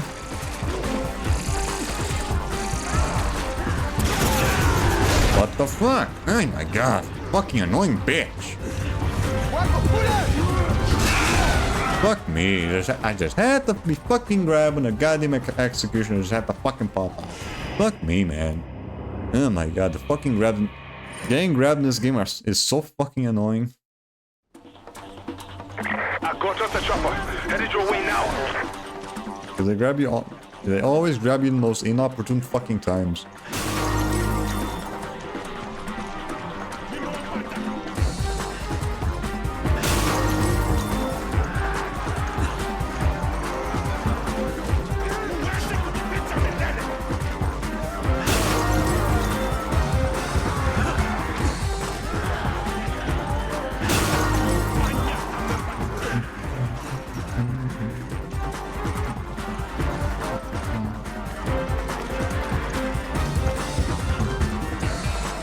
Nope.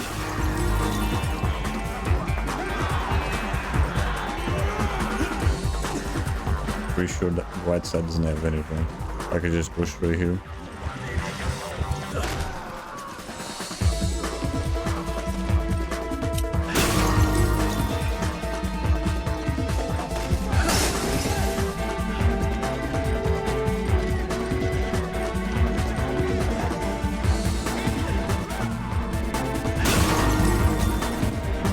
There's a way so they can immediately fucking make them fall to the ground. Man. You have to shoot them in the legs, but it's all hard to do. Like that. You get extra time like this. Yeah.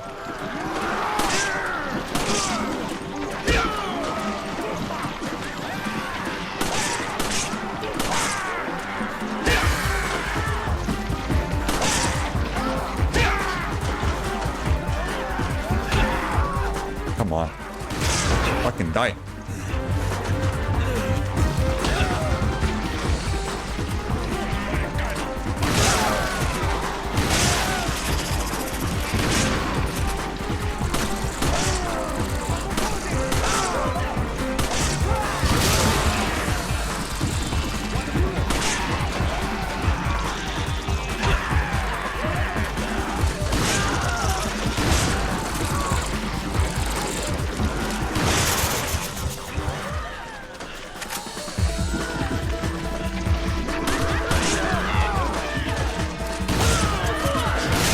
Damn it.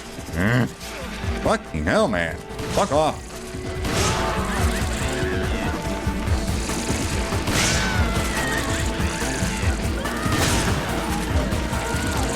Keep going.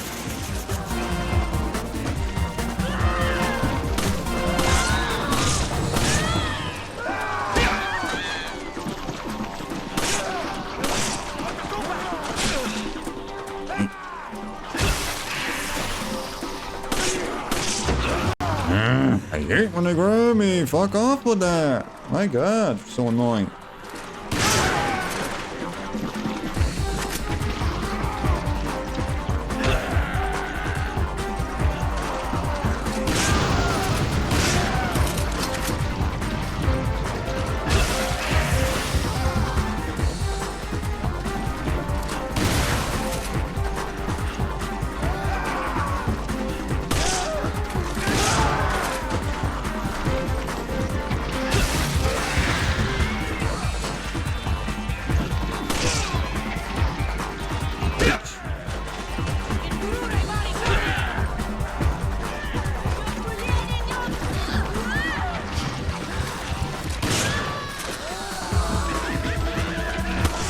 There goes the big guy.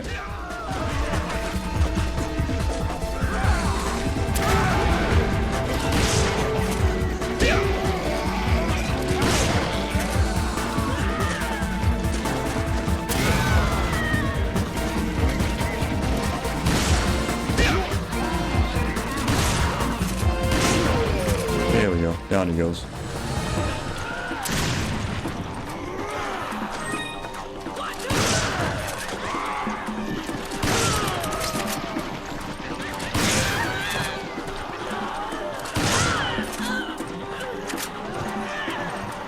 Nope.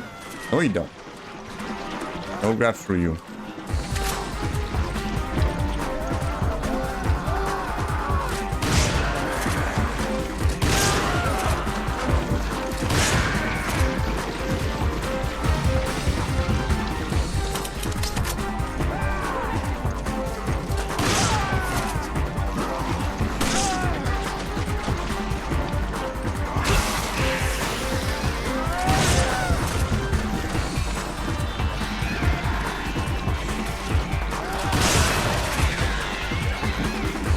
I didn't get the guy from behind. It's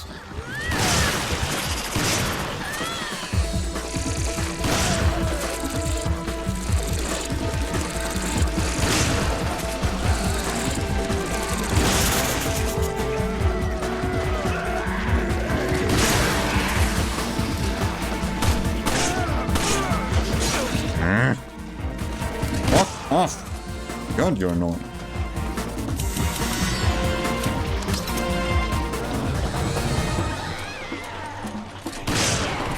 Oh my, how the fuck that didn't kill her? Oh my god. Fuck you.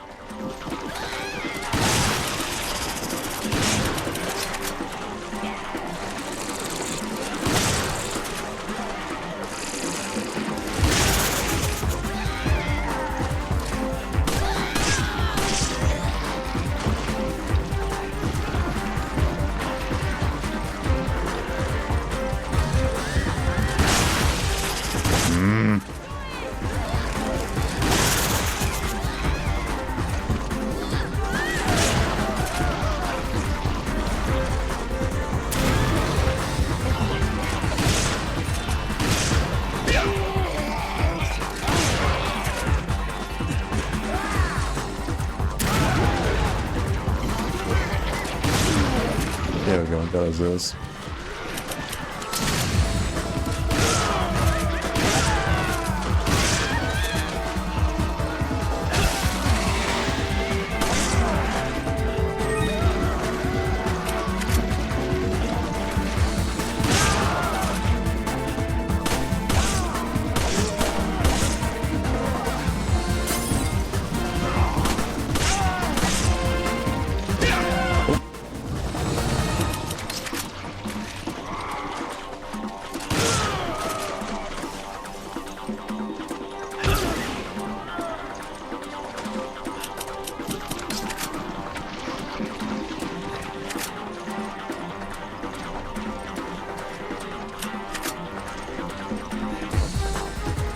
I manage to run out all the enemies?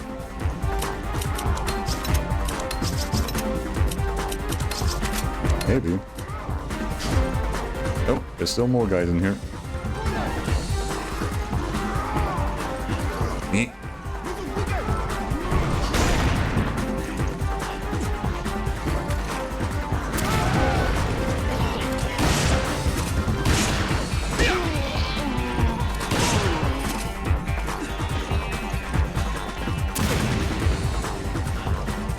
What?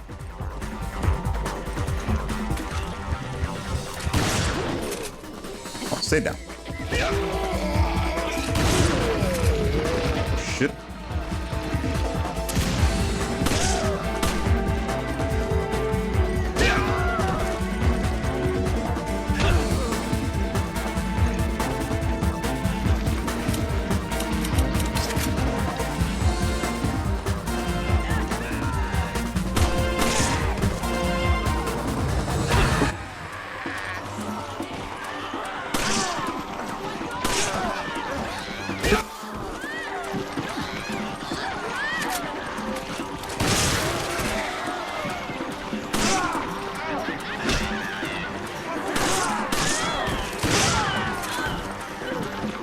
What?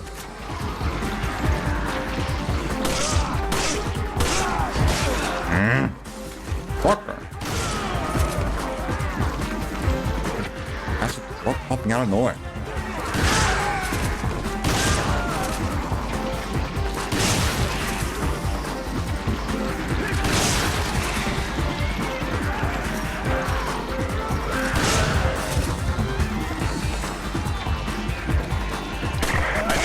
Operations. I'll be there soon. I'm in the field of operations. I'll be there soon.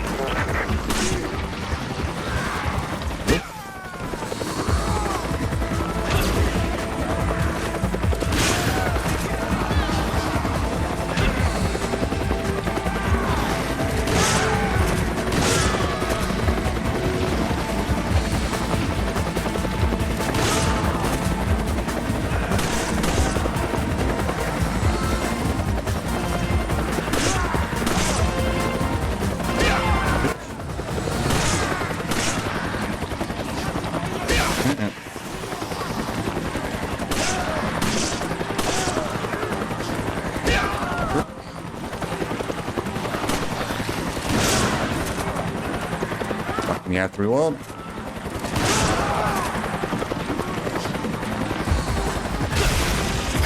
Okay, nice.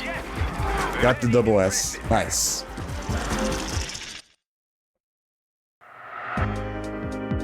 Oh yeah.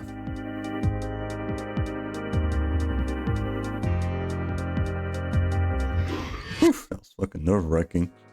Barely got the double S. No, wait, no. I think it's like 90,000 you have to get.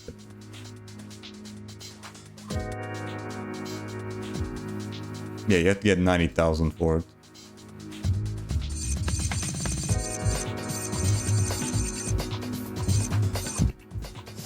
Yes. Now I wonder if the score shows up in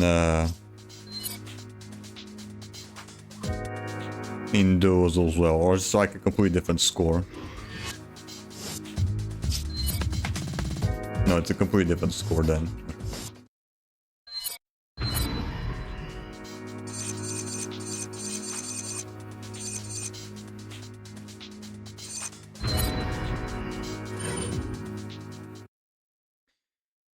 Alright. For now, I'll probably just show off all the maps at least. I'm not gonna go for like full S, double S's. Headed your way now. Until I get there, take out as many enemies as you can. If you defeat multiple enemies in a row, you get yourself a nice bonus. I don't really know this map that well, so I'll probably just play it normally.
Too close there.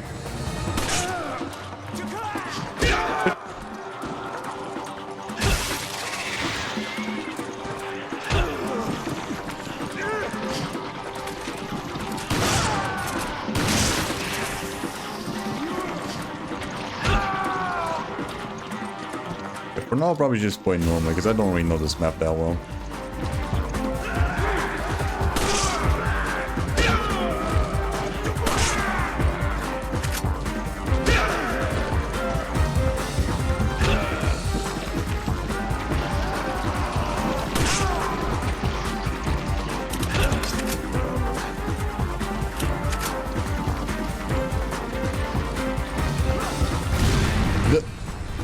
Okay, that works.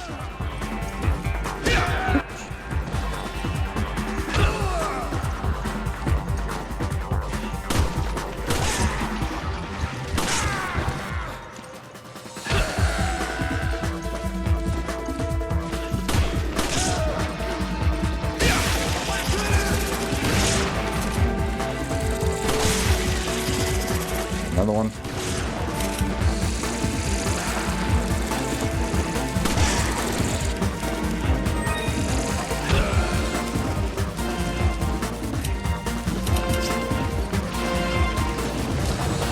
That didn't do shit.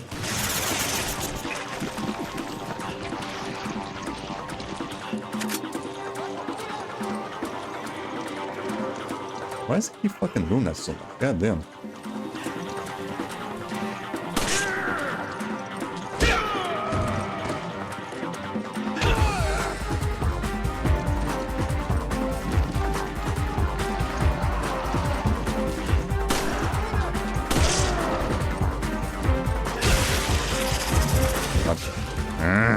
Fuck you.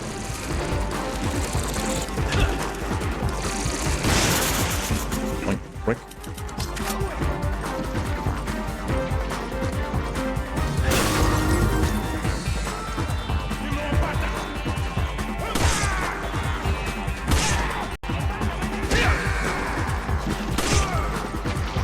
Nope.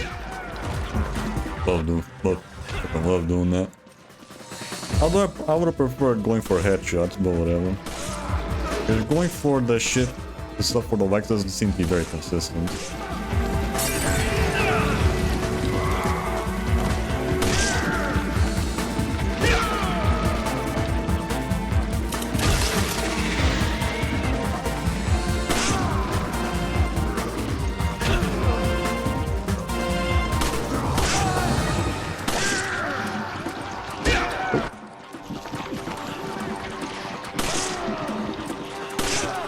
Come on. There we go. Yeah, it's not very consistent trying to do that. What the fuck did that arrow just fucking shot through him? Fuck off.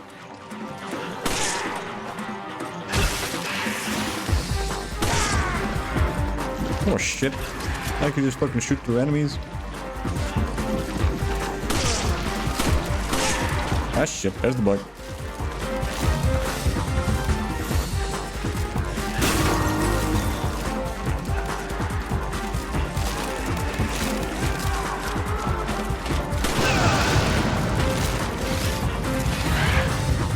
Wait.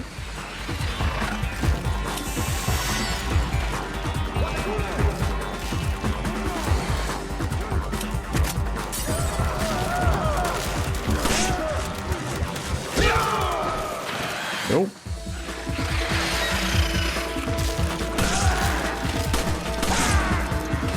You're fucking bugging the regular enemies at the same goddamn time.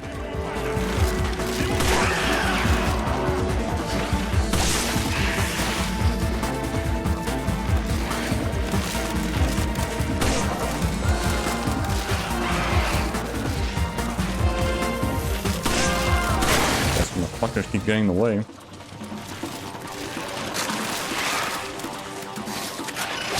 Damn it. Come on, keep going. Keep going.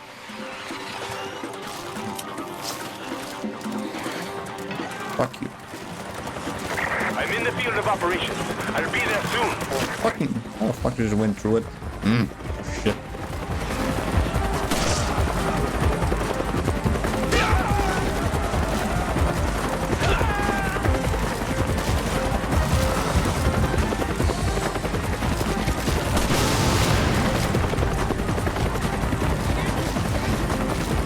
That didn't do it either. Fuck me.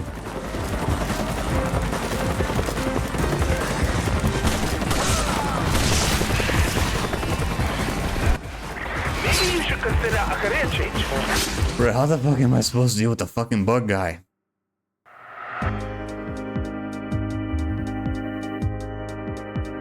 I can't deal with the bug guy and the fucking assholes at the same goddamn time, man. Sheesh.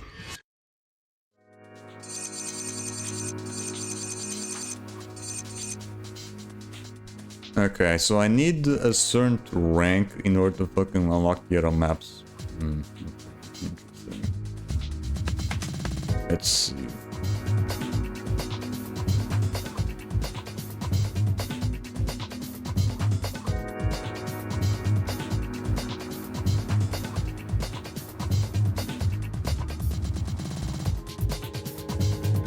Nice. What the fuck did I do? Oh.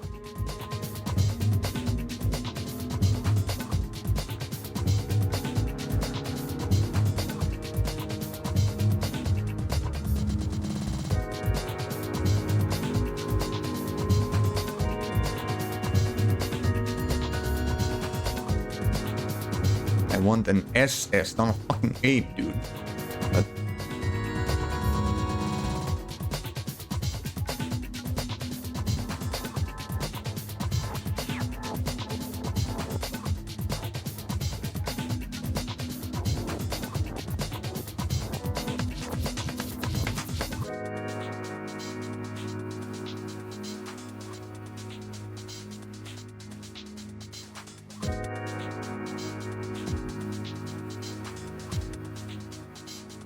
how does he deal with the bug doing this whole thing?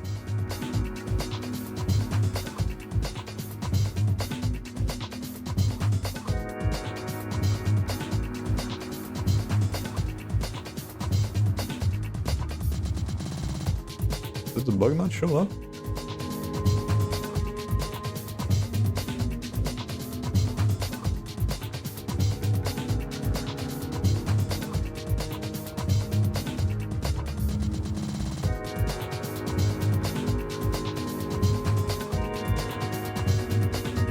How the fuck do you deal with the bugs? How the fuck are they not showing up?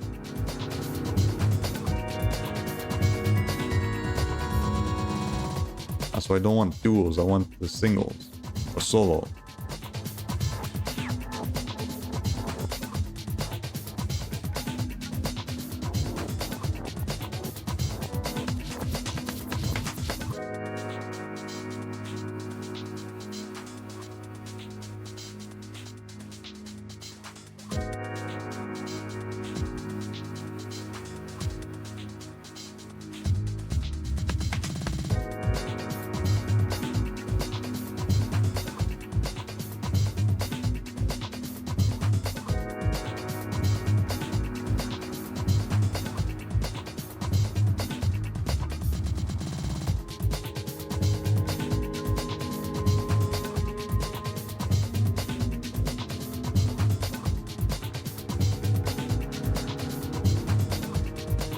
How the hell do you deal with the damn bugs?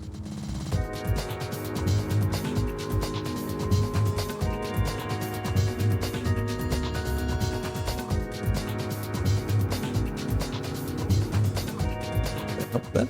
Yeah, that's fucking crit. That's this Resident Evil 6 model on Resident Evil 5. What the shit? It's so weird looking.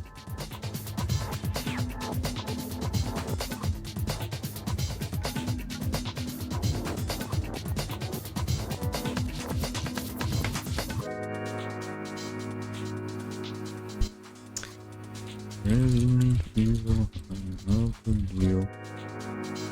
deal with the Reaper in Mercenaries.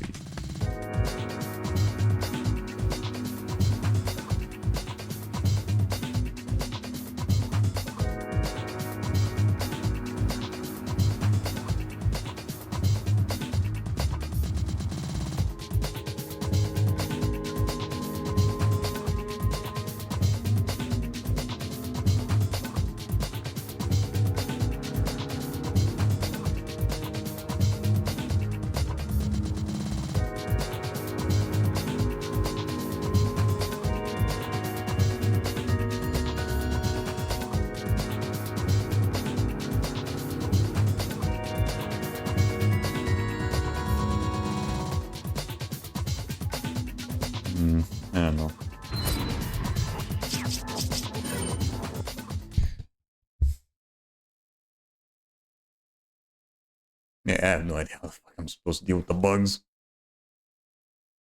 Like, I have to worry about not fucking getting hit from behind by other assholes. Headed your way now.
Oh, fucking shit. Do you mind? Get out of the way.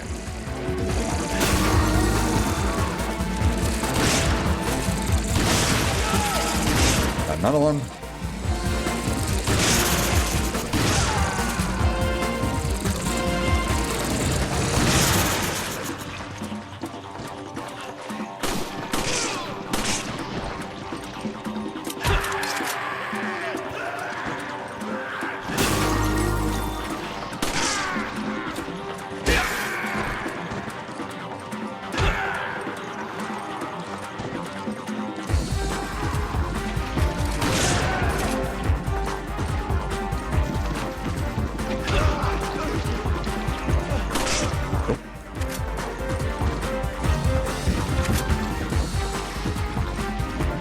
I need more guys. Where the hell are they?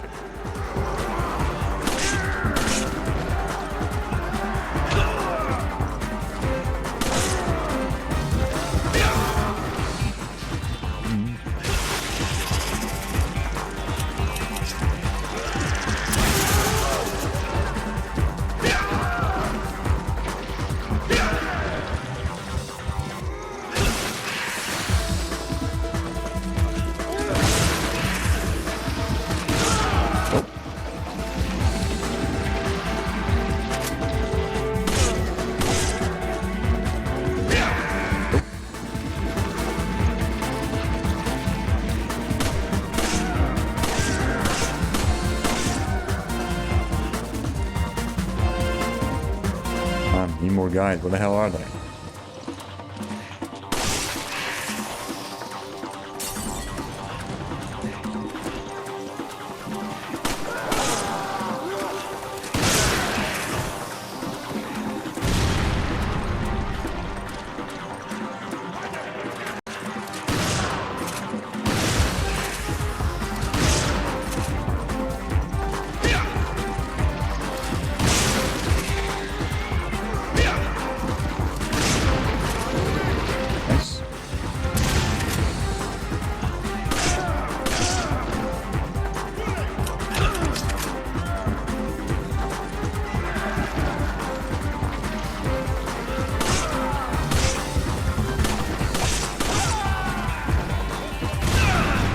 Oh shit. Fucking dynamite thing's still on.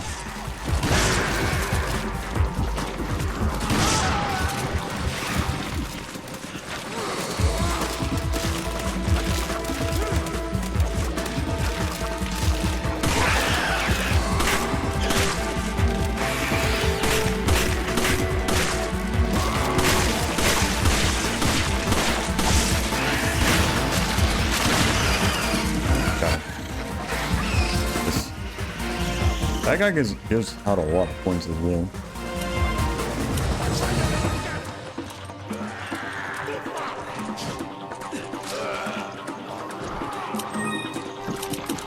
My ETA is 30 seconds.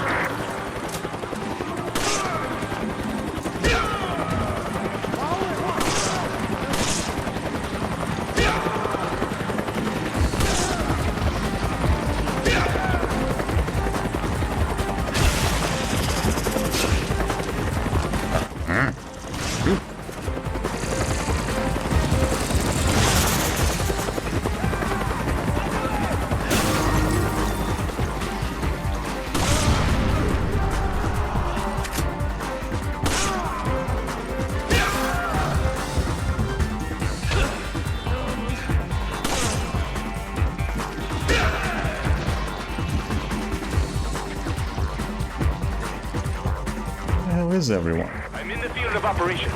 I'll be there soon.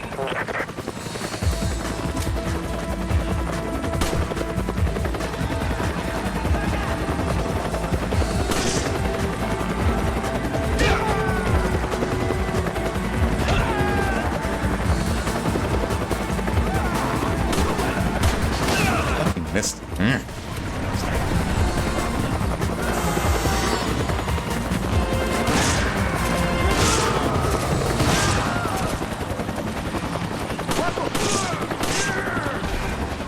Time's up. Get on the chopper. I think you need at least an A to get a unlock the next map, right? Yeah, okay, now you need a B. Okay, that's good enough. Good enough.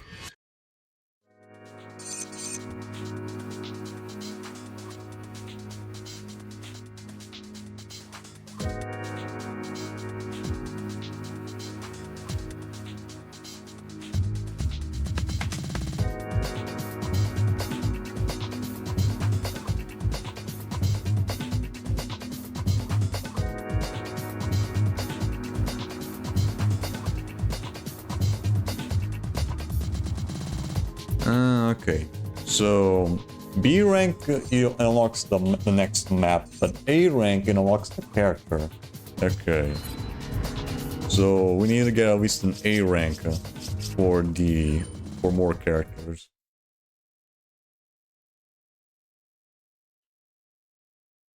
So I guess we're gonna see if we can get at least an A rank. Wouldn't be so bad. That guy's actually fucking spawned in.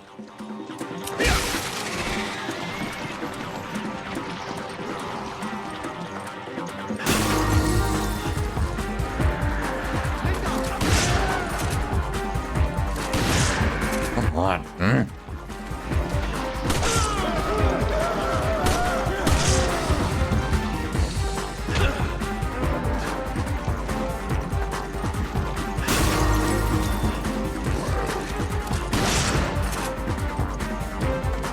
Why are these guys take so fucking long to spawn? What the hell?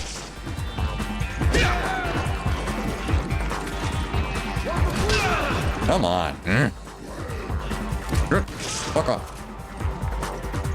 Bitch.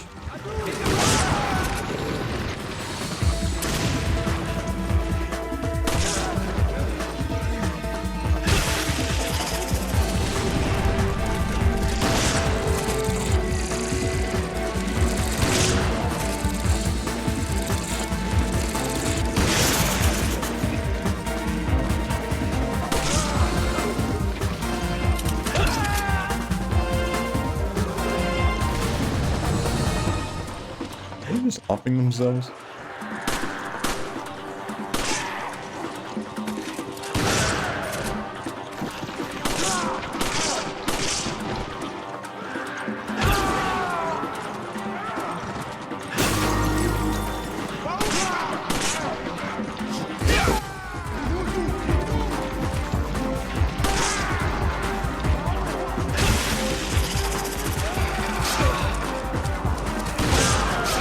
Damn it. Yeah, fuck, of course, goddamn shotgun blast didn't fucking kill anyone.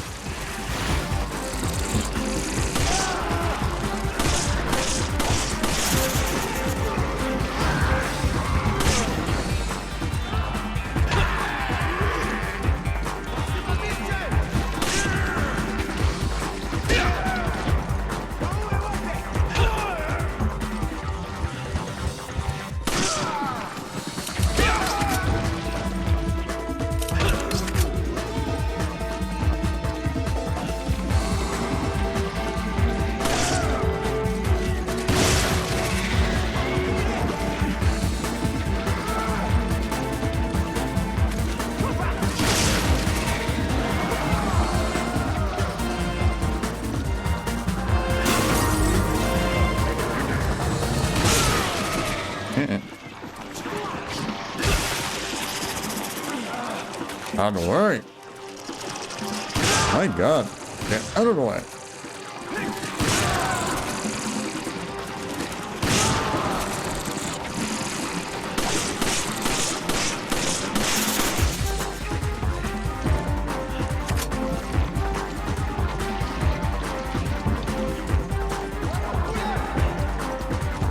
rest of the fuckers at? Oh my god, why did it take so long to spawn?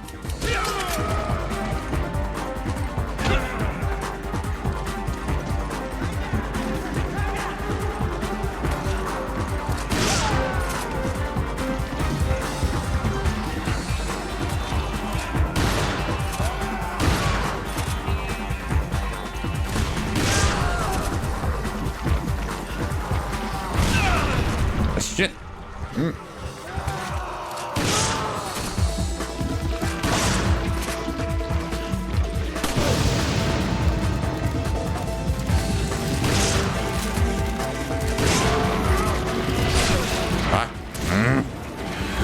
Come on, get up.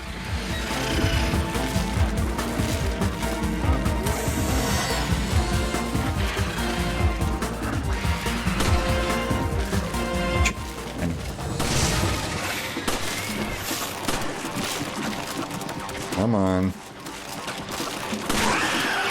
Please.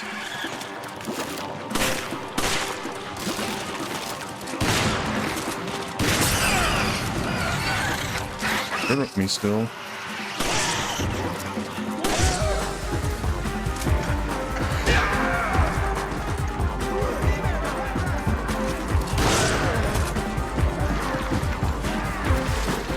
I'm in the field of operations.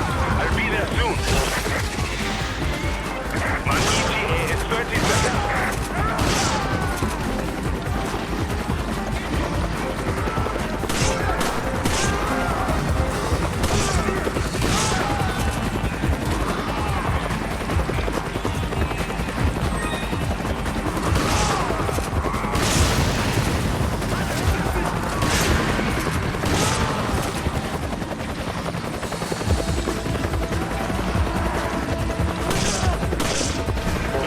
Okay. Mission's over. That should be enough then.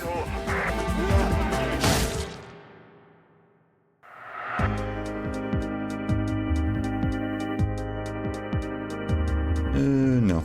Didn't get the A. Yeah, it's 40,000. Really having a hard time getting this fucking spawn. Dude, it takes fucking forever.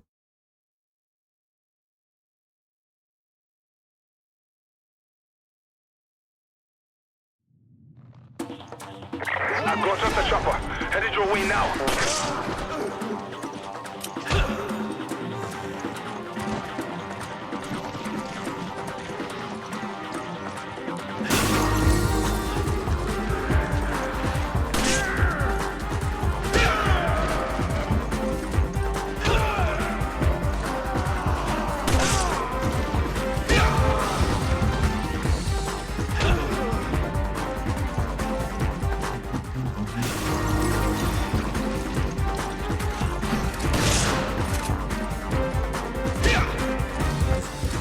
Whatever the fuck. Little. Damn, I couldn't even get the damn chicken.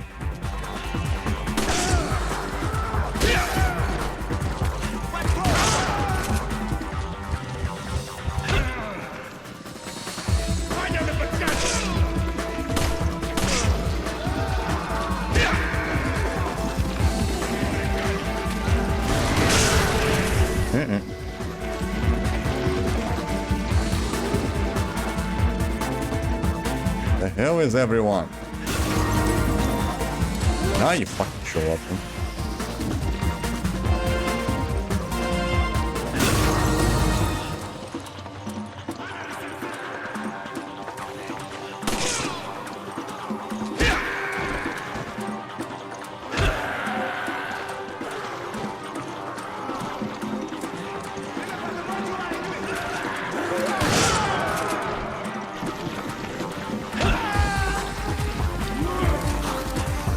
Why didn't you shoot?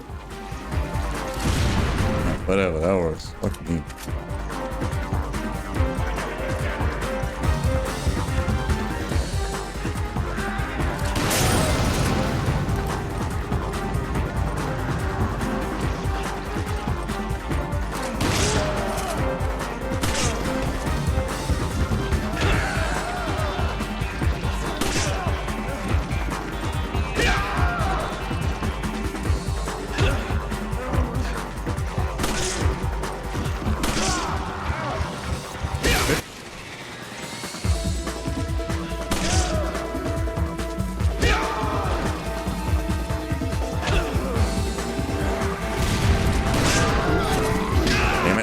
That's enough.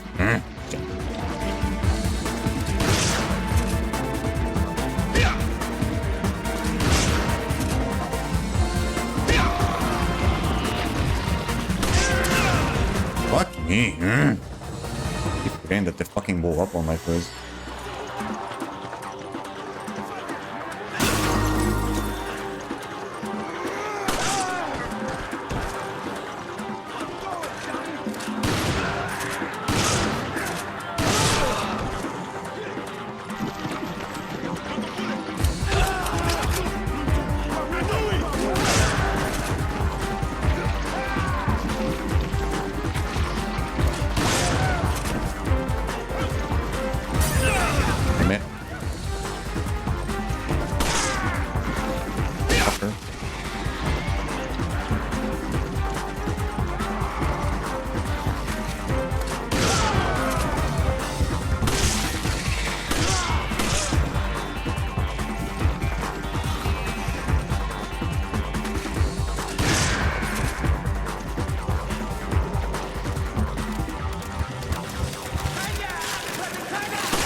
Where the hell's everyone else? Christ, why do these guys take so fucking long to spawn?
First.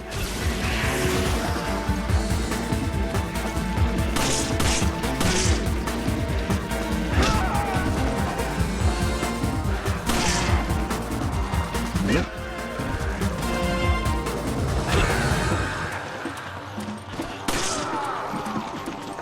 Nope.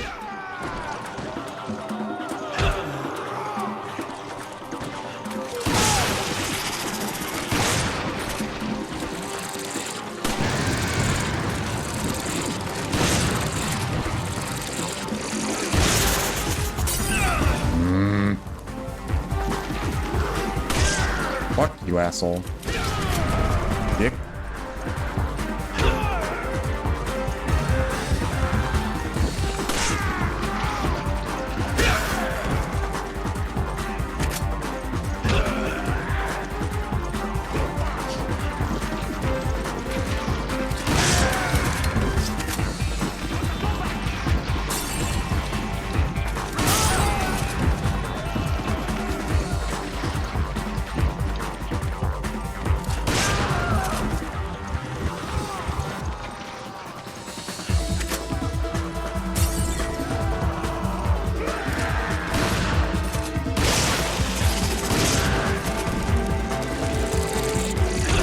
Okay, that's enough for the 48 rank.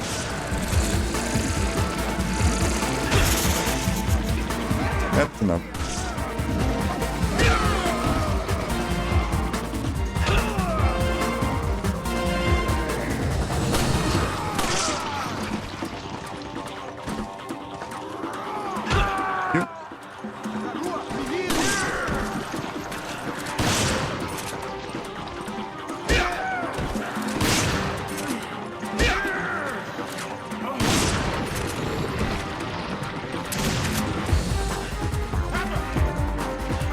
My ETA is 30 seconds.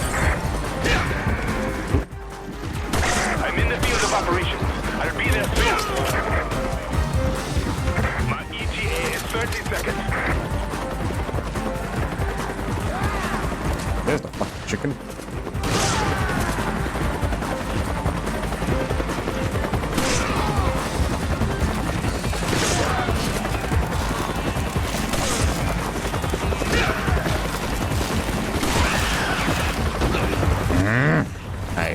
I was always expecting this shit to fucking happen. Fuck off. Twice.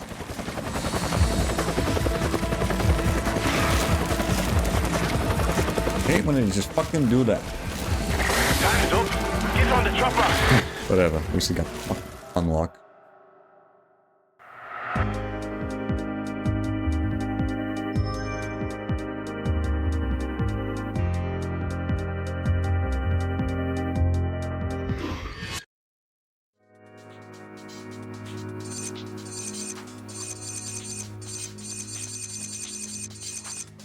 Alright.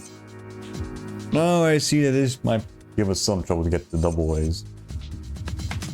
Because the fucking enemies just do not want to fucking spawn, huh? Although we did this decent enough, huh? Maybe if I knew where all the... Maybe if I knew where all the time things were, I might would be able to get an S rank, huh? Because I didn't survive long enough, I guess. I don't know. Yeah, we'll just keep going at it. Looks like it's not just the maps you have to unlock, it's also the characters you have to unlock as well. So we have to get at least an A rank. Huh?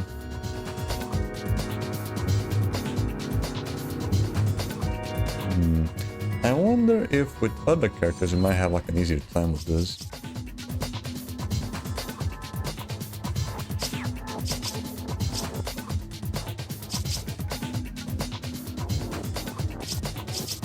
Yeah, honestly, fuck it. I'm just gonna do the rest. I'm just gonna do the rest with Wesker, because I think I might have an easier time with him now that he has the fucking, Magnum. So it might make dealing with the big guys a lot easier. So yeah. Before we do that though, let's take a little break, shall we? So yeah, let me just change over here. We'll play the rest of Mercenaries with Wesker. And just to unlock, just get the unlocks. And then once we come back to Resident Evil 5 at some other data, we'll full on completion. But for now, let's just take a little break and see if we can get the rest of the stuff unlocked with Wesker. Let me just change here. There we go. Alright. We'll be right back.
And we are back. Now, let me just change over here. You know what? I probably should have instead used the characters that we unlocked to get the A rank on the other maps. I don't know. Yeah, I don't know. We'll do that. For now, I'll just do Wesker, because he has like the magnet, might make things a lot easier. And I'll probably just test out the other characters later. For now, let's just see if we can unlock all the characters and all the maps. While we still can.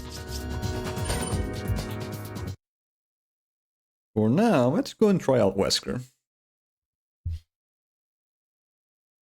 I think he should be able to actually be able to one-shot these guys with his main attack. Headed your way now.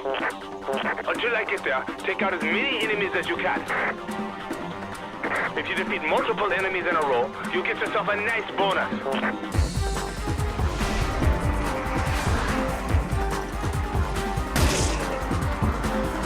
Yeah, there we go. It's strong enough to fucking do that.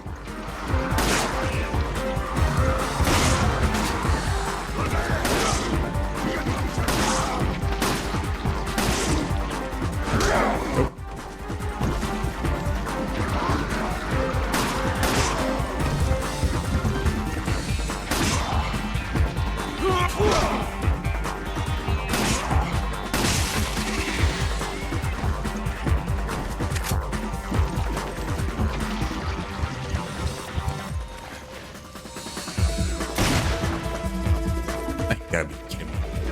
Are you fucking serious? Fuck off.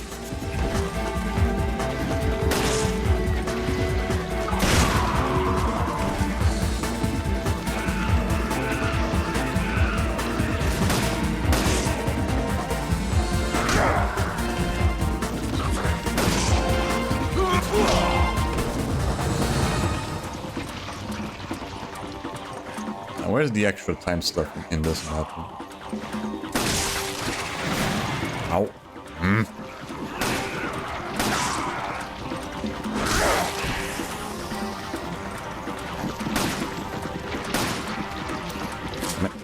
That reload. Fuck me.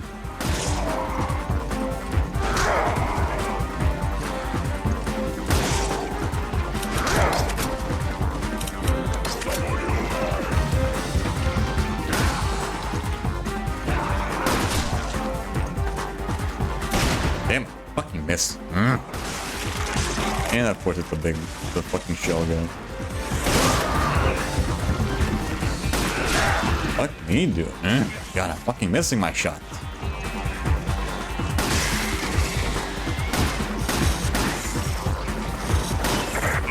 Please fucking stay still.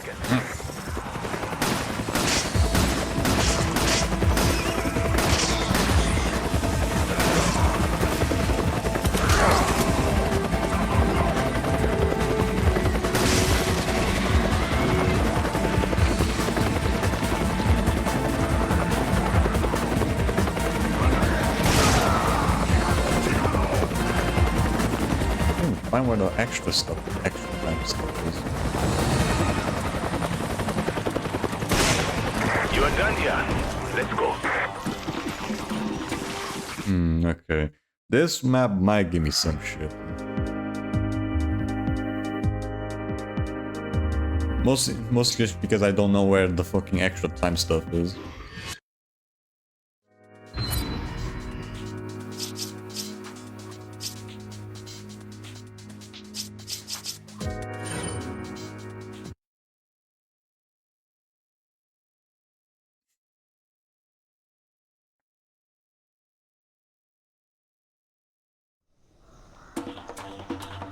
I caught up the chopper. Headed your way now.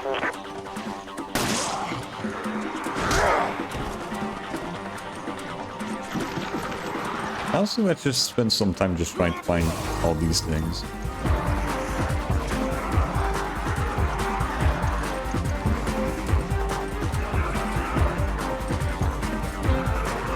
There's one.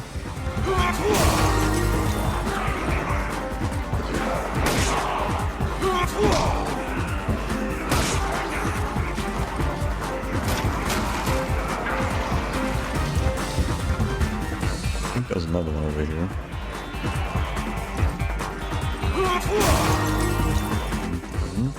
I remember there was like 2 of them inside the hut in the middle.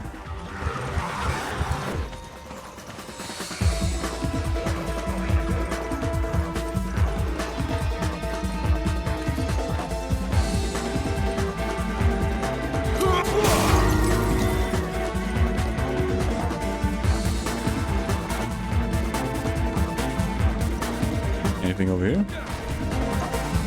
Nope.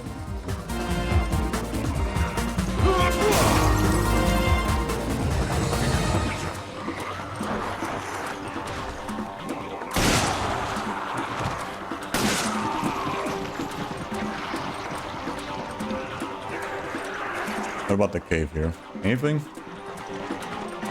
Yeah, okay, there's another one here.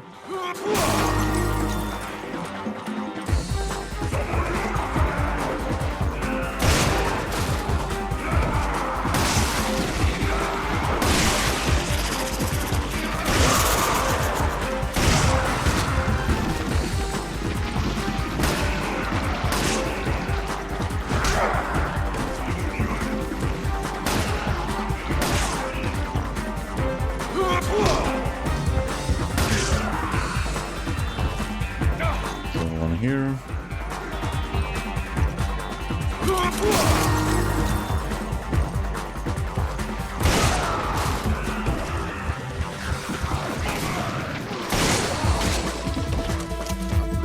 We won't.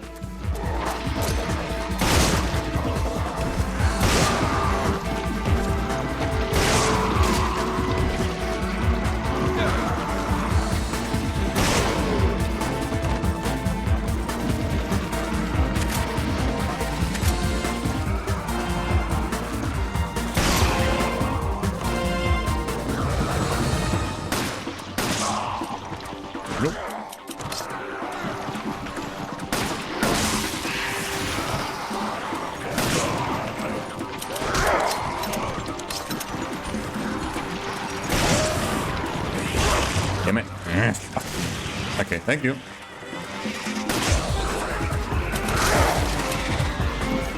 That works. Damn it. Fuck me, dude. Get out of here. Get out of here. Way too much shit in there. Ow.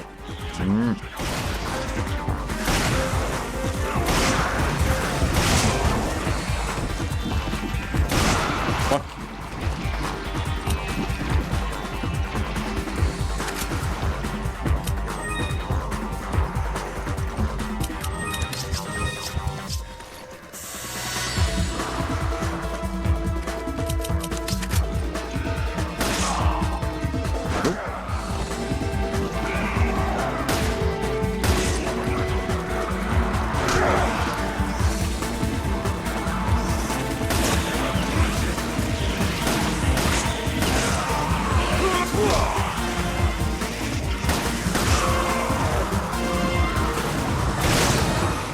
Out of the way.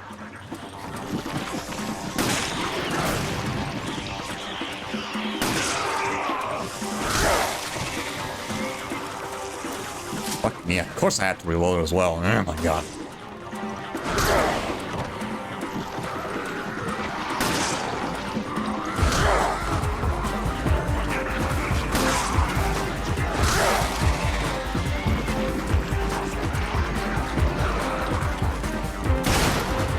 Yes. Here we go.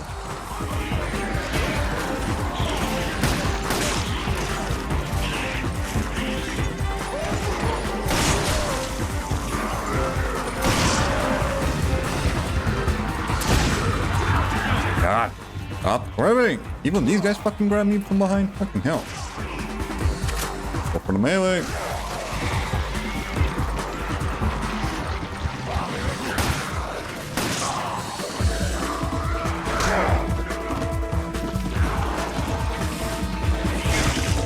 Fuck me. Yes. Come on, get out. Out. There's way too much shit going on here.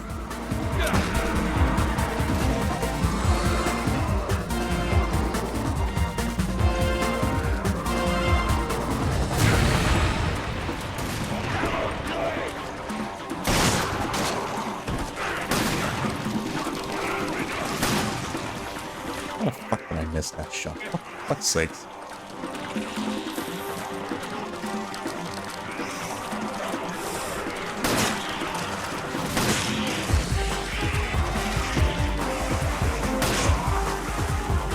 Hurdle. Voice.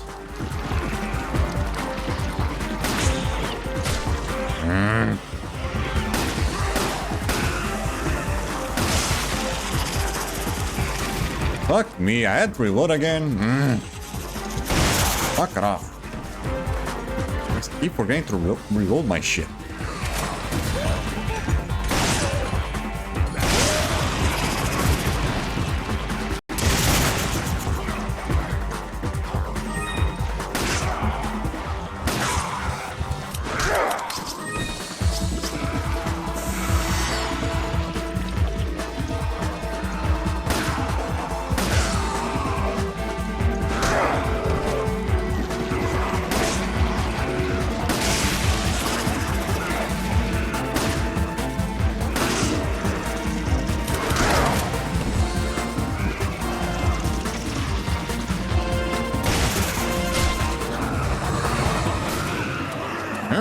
Where to shoot?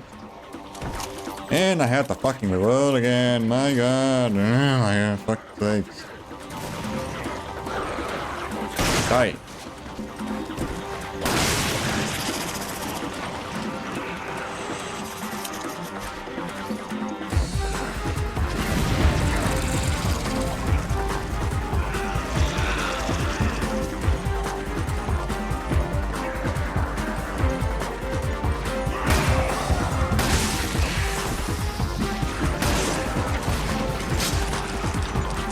Yeah, that ain't gonna fucking get shoved there.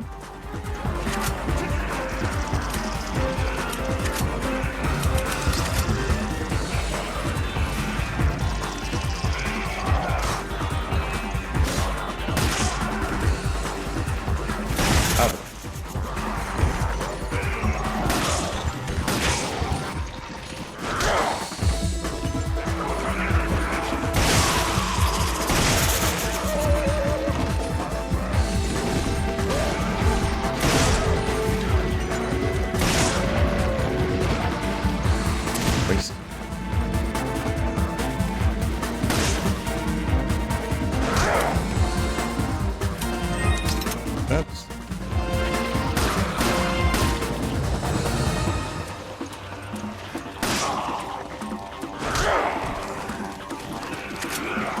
nope.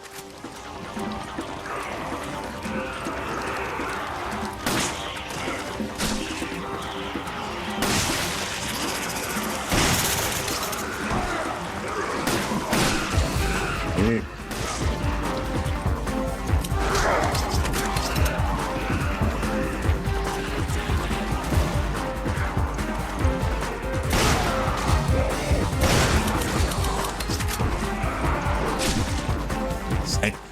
Guys are everywhere.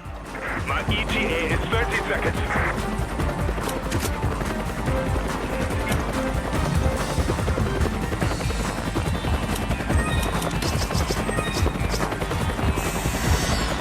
Here we go. Place. Oh, there's another one here. Okay. I guess you don't need me. That was a full fucking minute. Fuck me.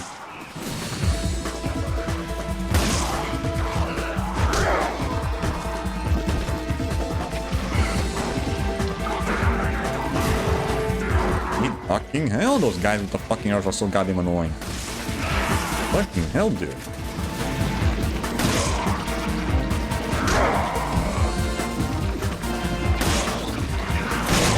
How do I?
Wait, no. Very Double S. Let's go.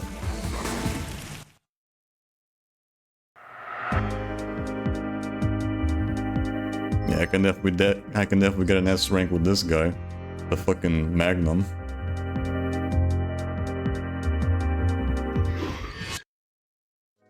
Although the game is definitely testing my fucking reflexes, because goddamn.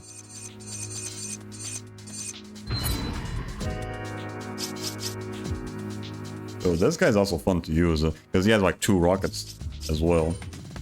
We're gonna keep with Wesker though, just so we can just unlock the extra shit.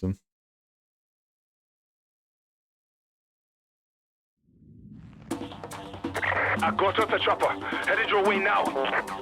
Until I get there, take out as many enemies as you can. If you defeat multiple enemies in a row, you get yourself a nice bonus. Yeah, I'm very much not familiar with all these fucking maps. When I played Mercenaries back in the day, it was mostly just the first map.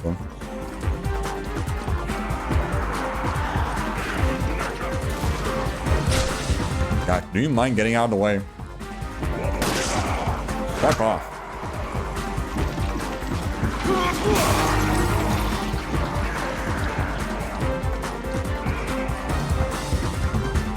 There isn't anything in here.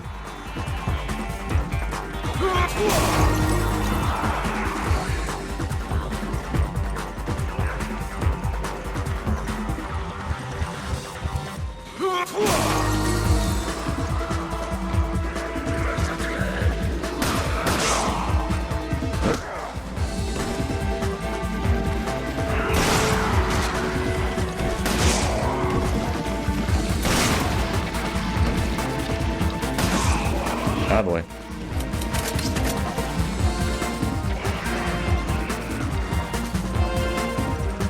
What about over here?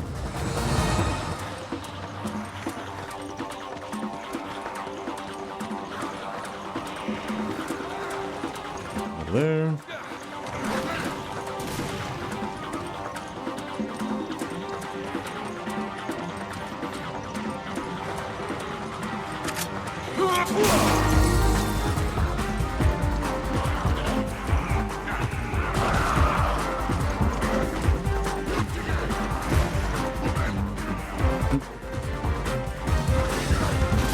We hit. Yeah. Fuck.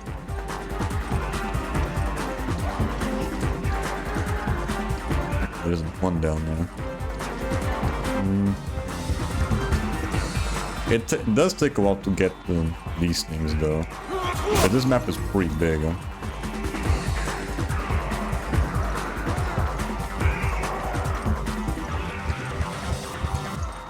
There's another one there.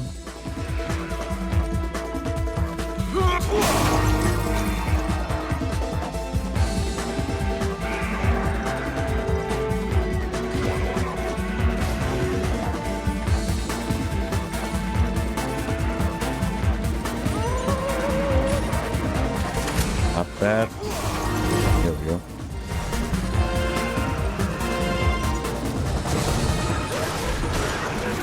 Ooh.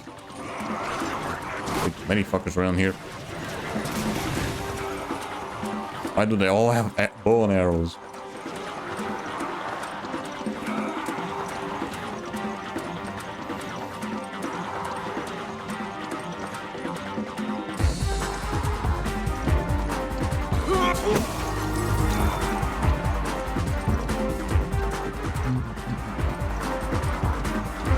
Wrong way. There probably should be one more left.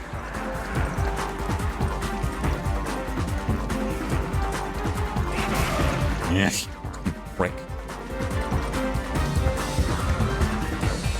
There we go. Alright. Will you let me fucking move? Right.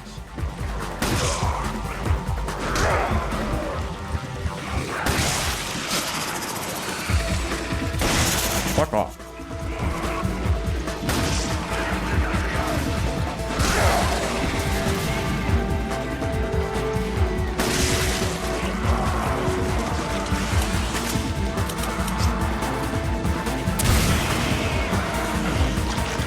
Will you let me fucking move? Thank you. Christ, man.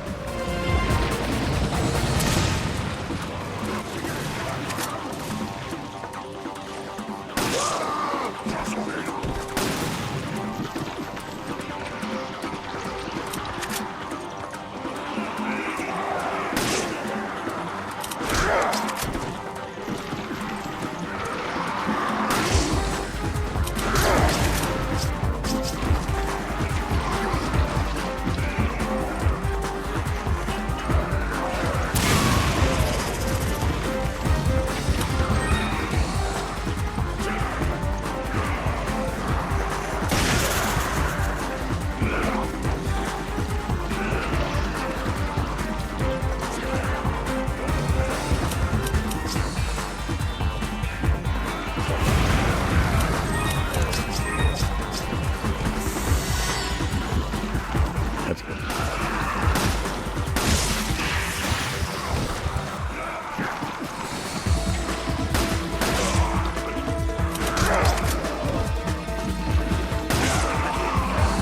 Nope. How do I?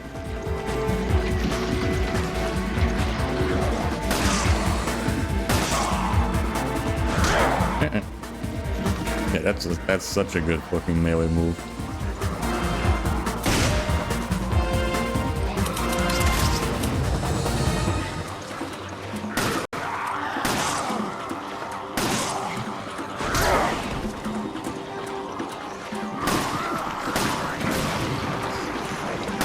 Shoot him.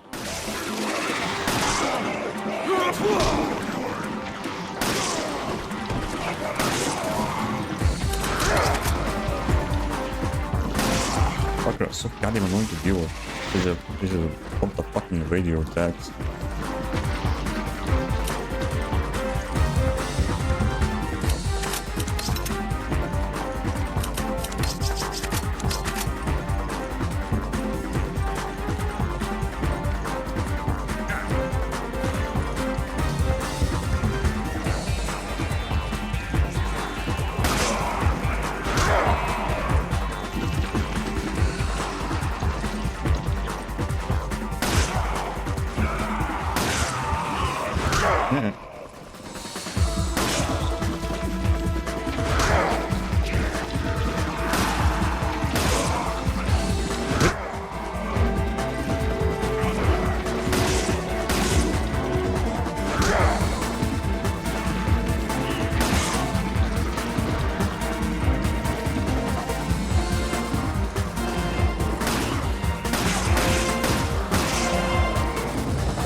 At least these guys don't grab this, at least there's that. At least there's that.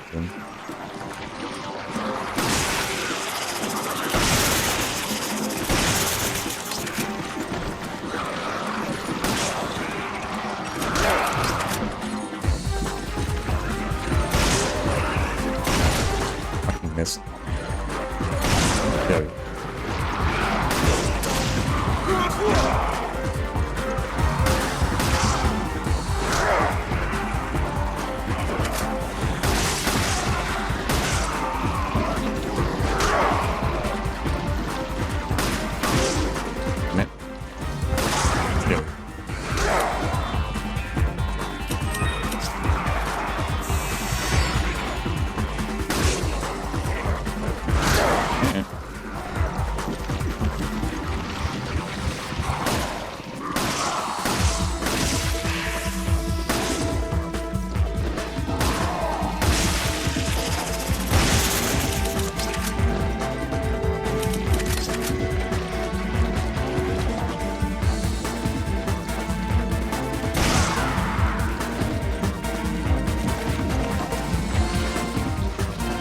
Is everyone?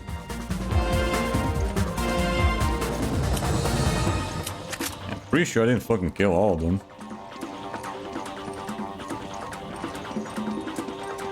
Nah, whatever. We have plenty enough time.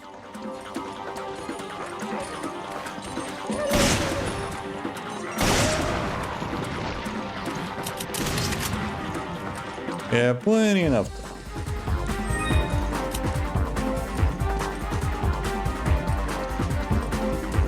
Where the hell is everyone, though? They're definitely taking a bit short.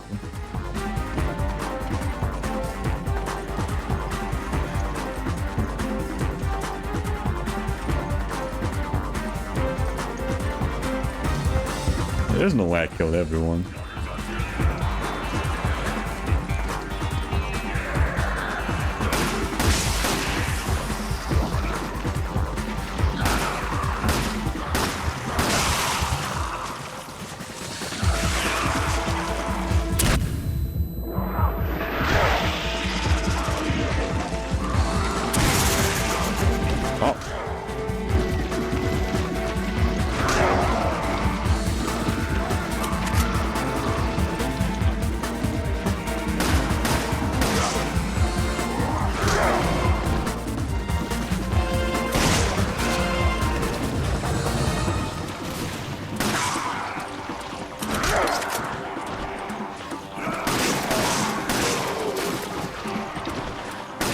Okay, I can just shoot the fucking shield.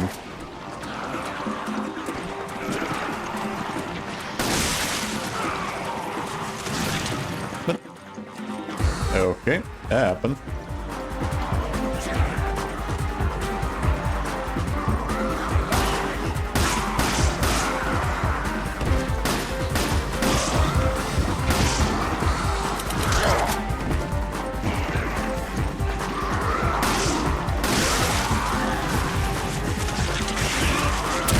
Wow.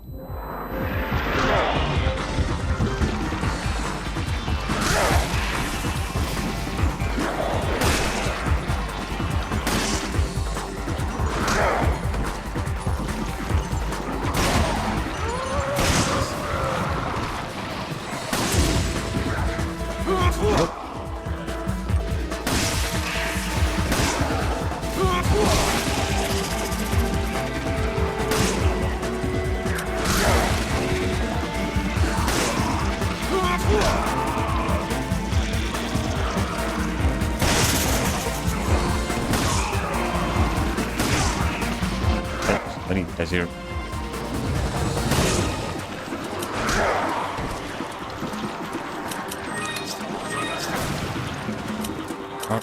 Let me use the heal, Christ. Fuck me, man.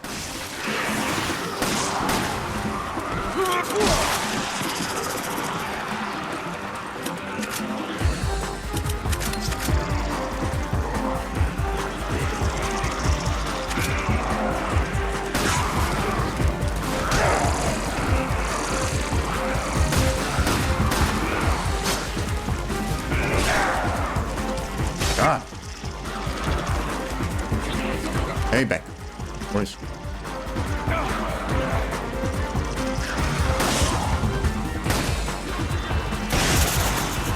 Wait.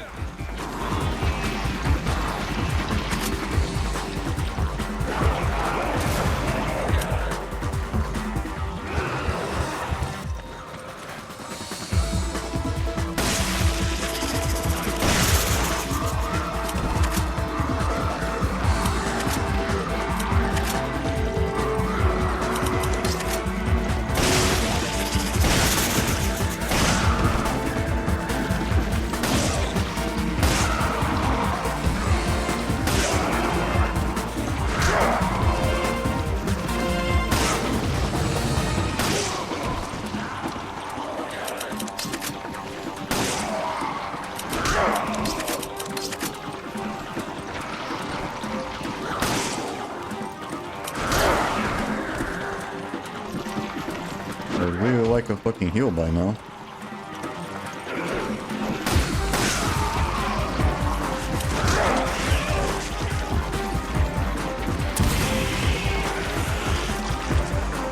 But yeah, and also yeah, I already just bypassed the fucking points required.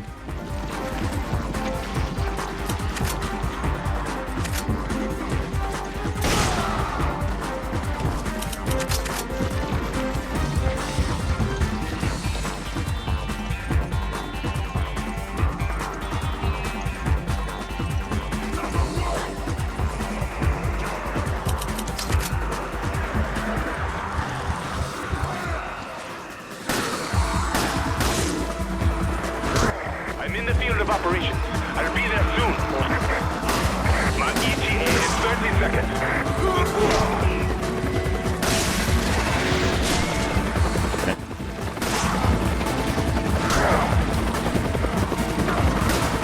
Damn it.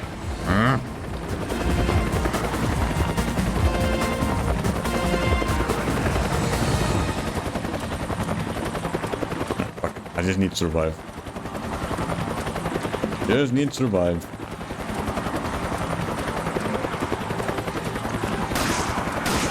Fuck off. Very nice job. Well done. Yeah, well, Wesker can easily get double S's. A problem later on is just fucking surviving, because holy shit, these guys can be very fucking annoying with constantly hitting your ass.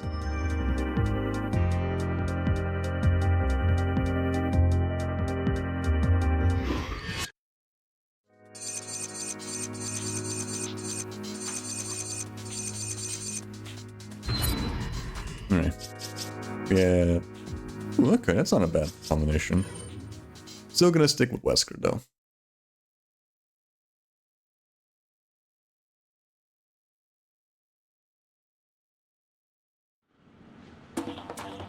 I got off the chopper. Headed your way now. Until I get there, take out as many enemies as you can. If you defeat multiple enemies in a row, you get yourself a nice bonus. Nice bonus.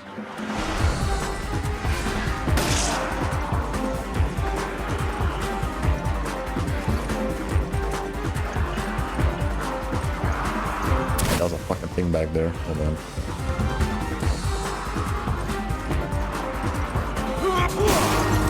Nice seconds. Holy shit, dude. That's a lot.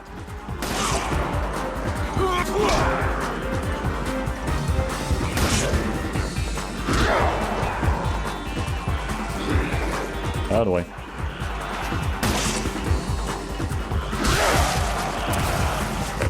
Already with these guys?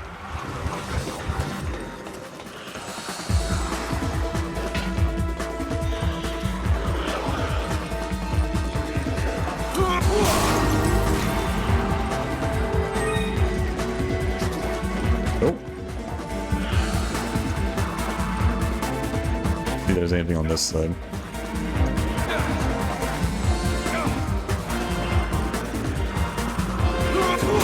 Right, I remember this map though. I played this beforehand in the PS4 version. This map goes super fucking crazy with the guys with the guns. So they constantly just give you viewing shit. Just make sure you fucking survive.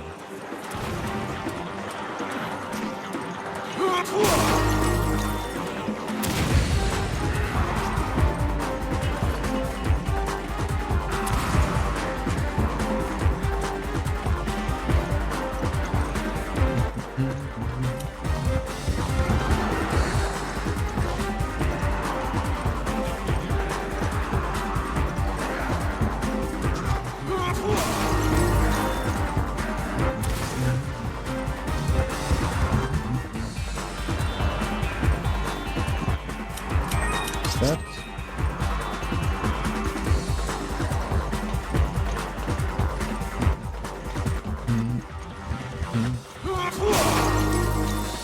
A lot of time here as well. There's the chicken.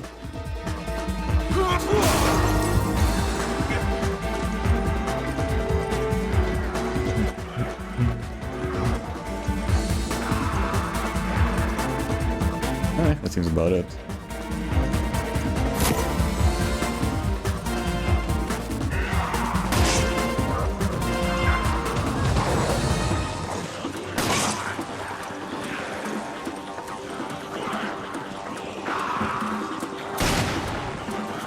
How the hell did I miss?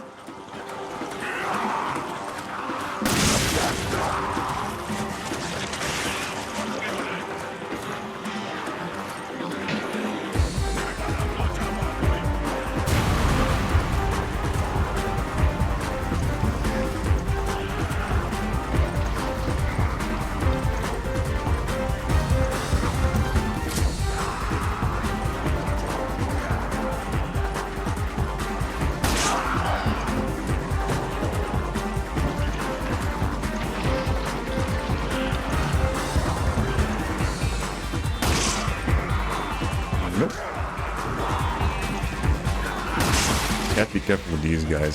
Just because the fuck is coming up. Turn off the guns. Eesh, shit.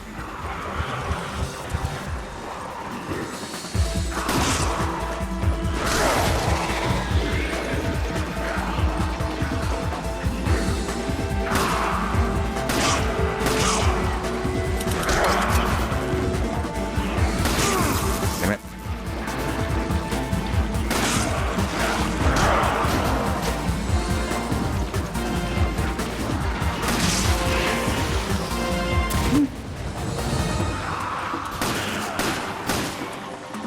How the hell did I miss all of them?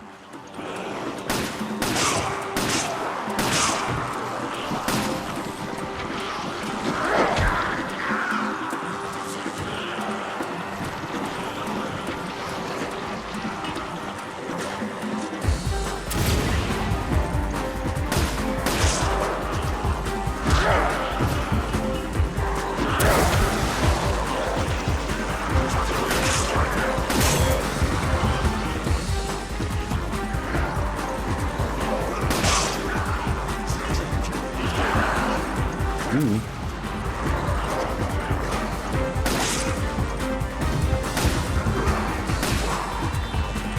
Bro, fucking hit him. Damn it. Come on, move your ass.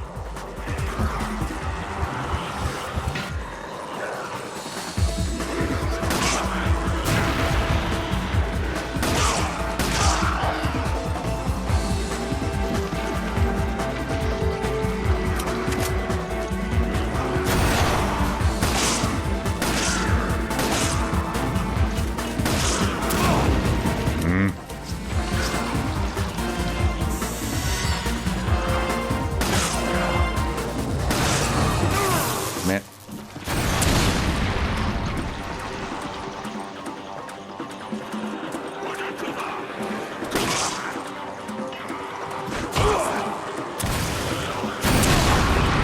No. This map gets fucking crazy with the rocket launcher dudes. Holy hell.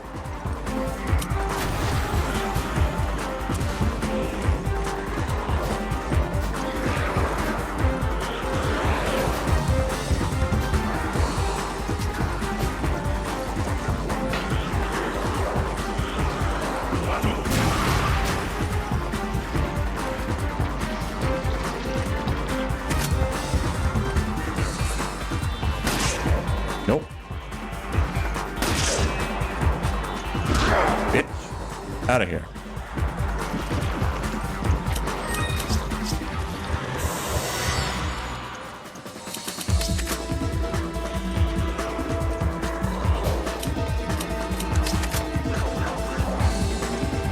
There's another guy with the rocket.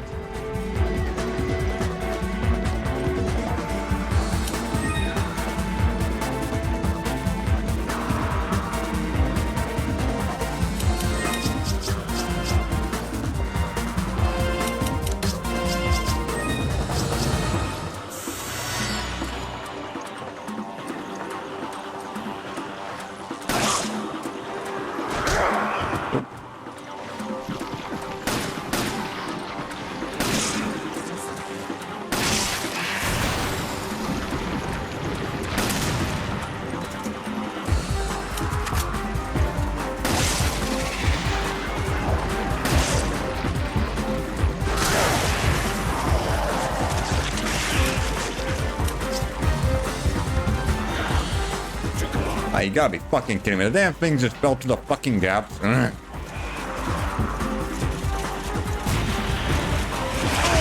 Damn it. Christ, now the introduce the liquors. Fuck me. Eesh. Oh.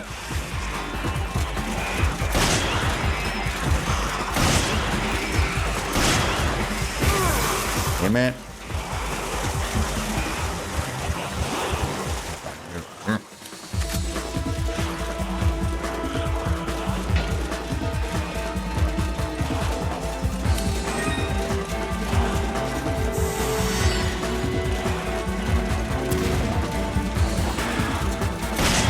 How do I?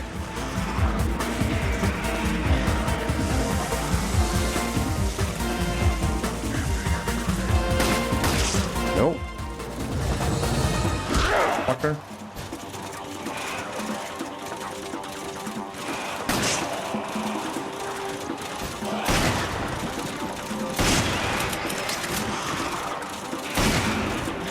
They're still fucker.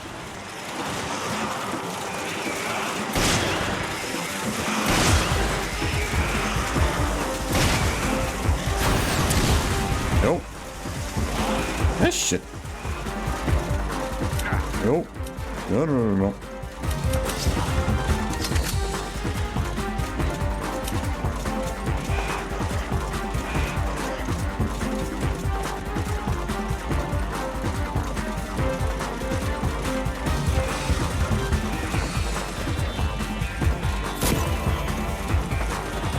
My ETA is 30 seconds.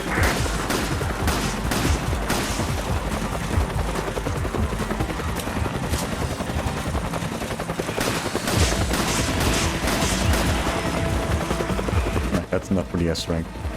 Oof.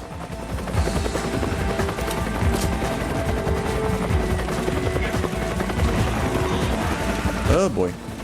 Fucking guys, that fucker's still there. Time's up. Get on the chopper. The fucking assholes was still down there. Holy shit. Not S rank. Okay. Not S, but A. A is good enough.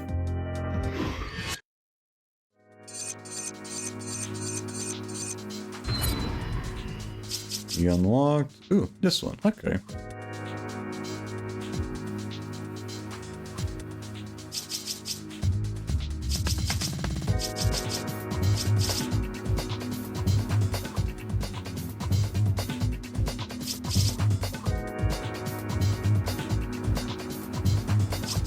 Let's stick with the Wesker.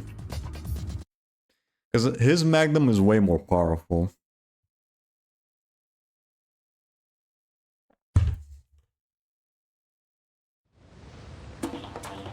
I got off the chopper. Headed your way now. Until I get there, take out as many enemies as you can. If you defeat multiple enemies in a row, you get yourself a nice bonus. Right. I'd find more of these things. Can't fucking drop from there.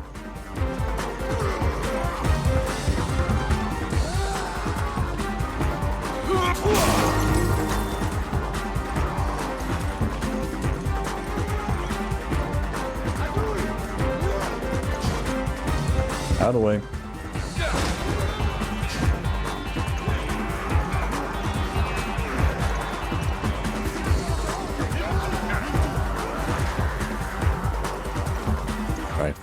I forget this part is a fucking maze trying to figure out how the fuck is best supposed to get to other areas.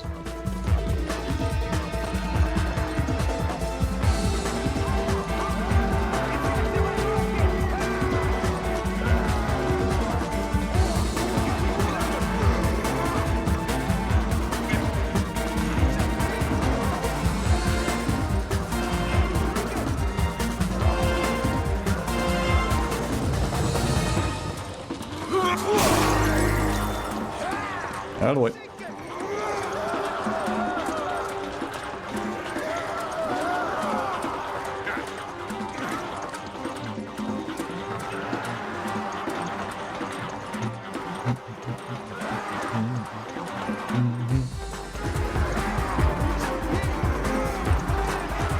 Here.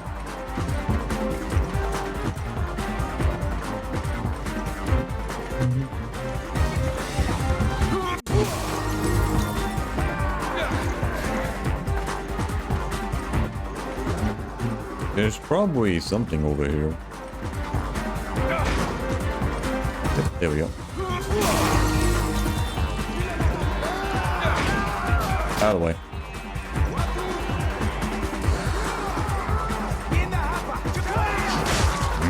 Yeah. You mind?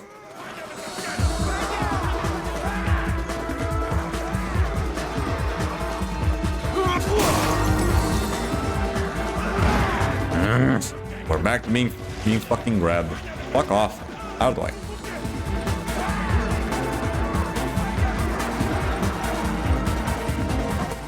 this.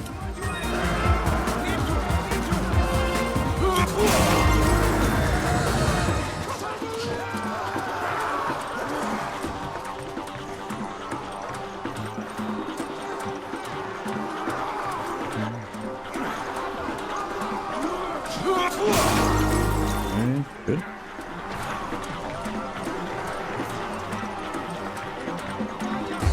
I don't think there's anything back there. Let's check up here.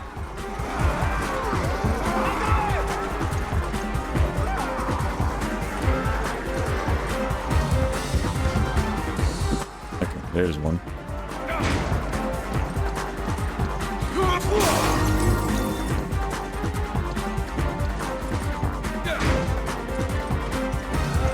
I see another one there. Okay. Cool.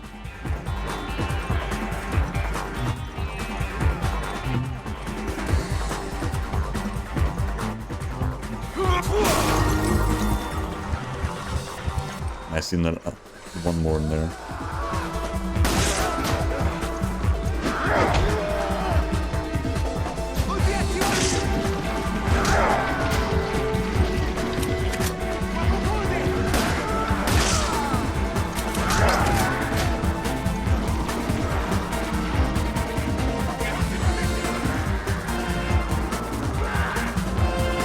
Right, the problem is how the fuck do I get over there?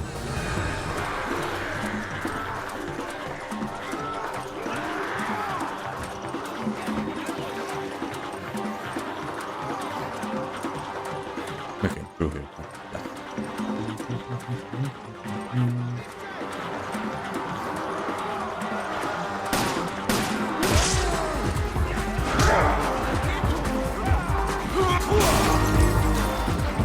Okay, that's the last one, I think.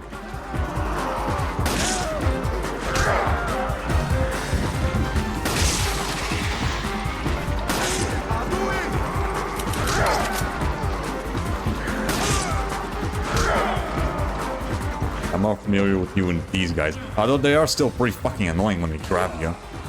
Dicks. Fuck off. Hey.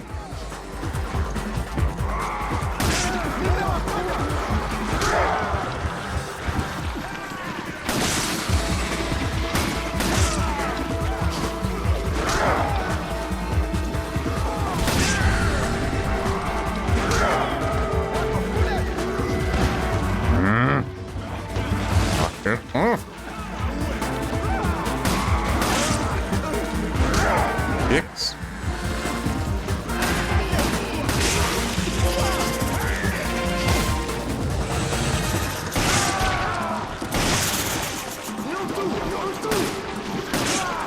What are you doing?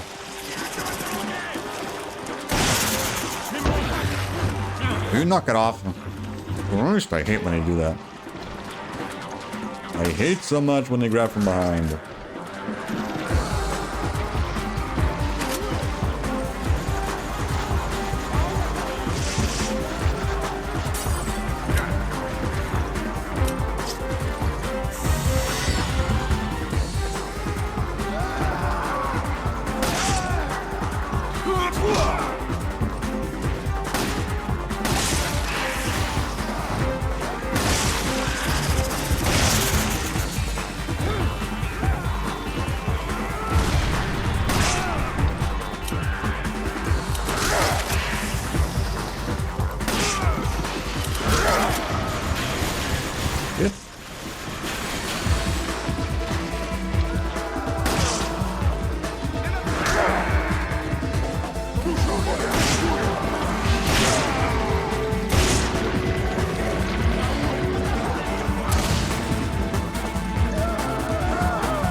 That works too. Get out of here.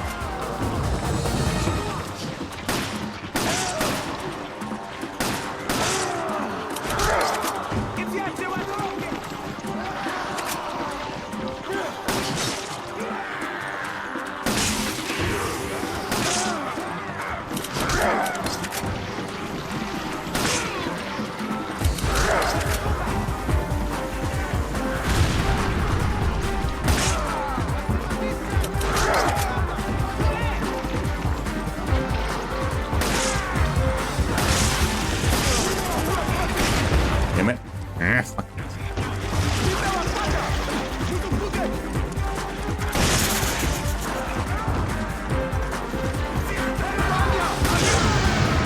Out of the way.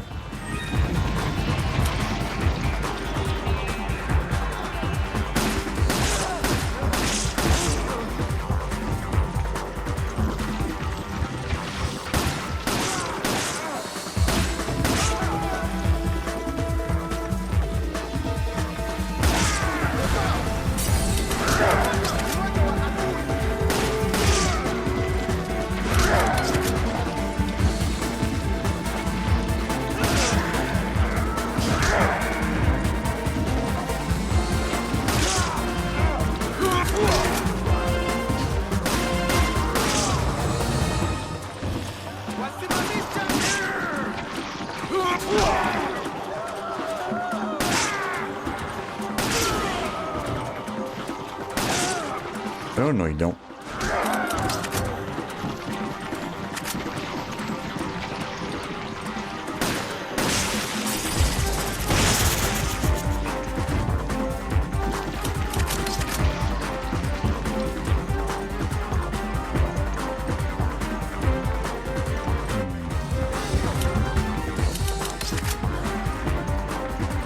Where the hell is everyone?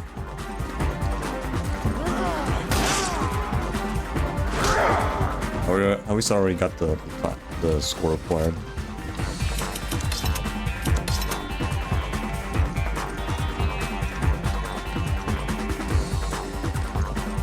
Where the hell is everyone? They just love to fucking do that. Just waste fucking time.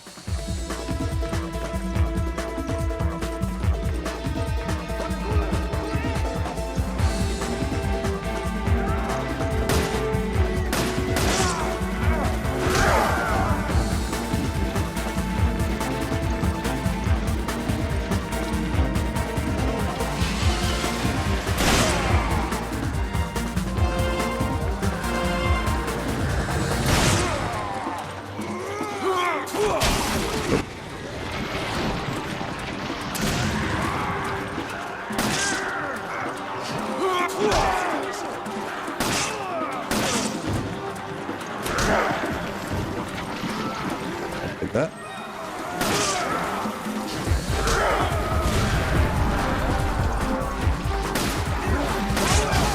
Yeah, I missed.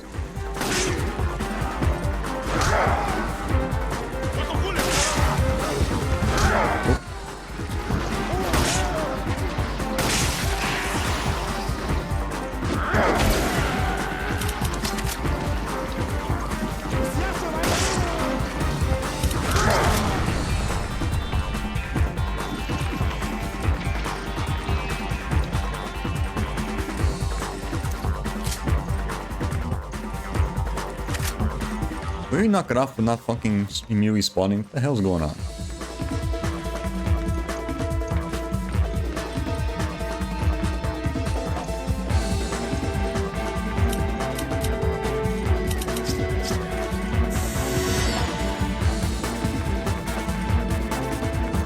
Why does the game take fucking forever to spawn the rest of the enemies?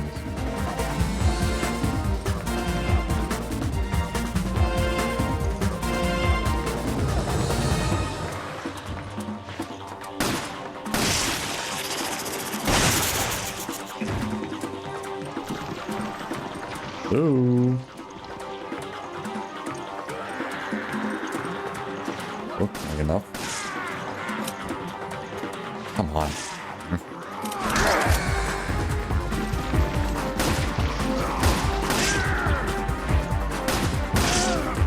Aim is so fucking shit right now.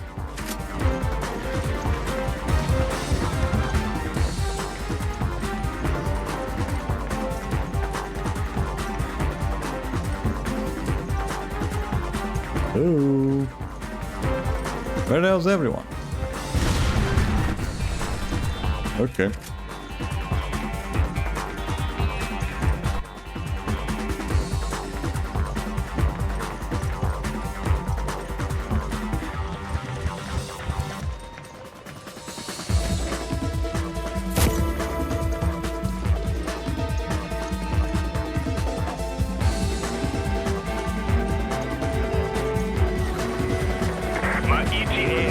seconds. Ooh, where is everyone?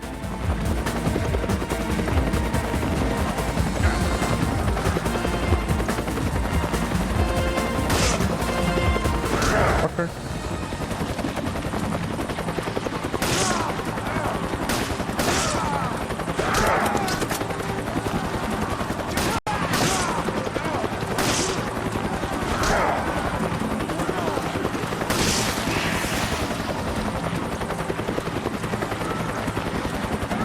It's taking a very long time to spawn. What the hell?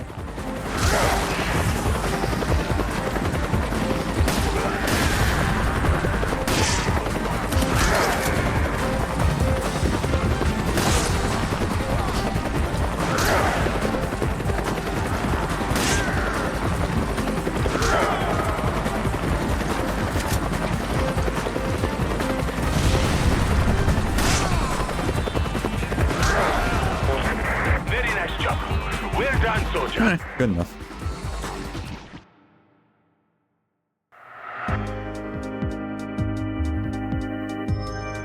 Ship deck, Sheva tribal. Alright. Oh, does that mean? Oh, yeah. Yeah. Yeah, now we get the bow, the infrared bow and arrow. Okay, let's have some fun with that then.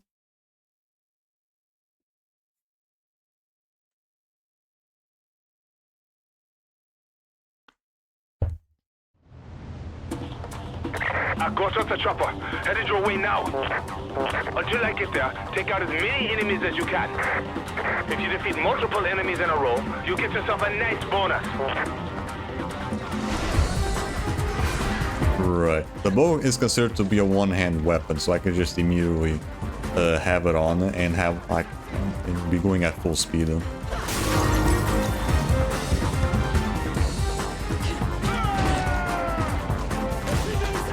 Let's see if I can find all the other shit here.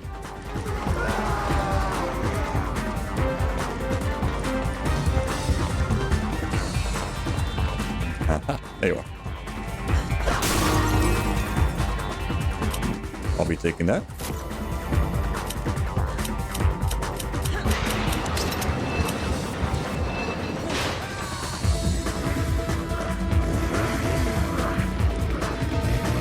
That chainsaw dude?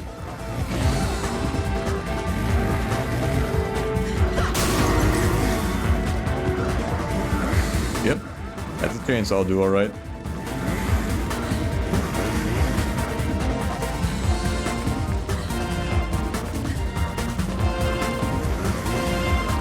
Okay, I'll be grabbing this as well.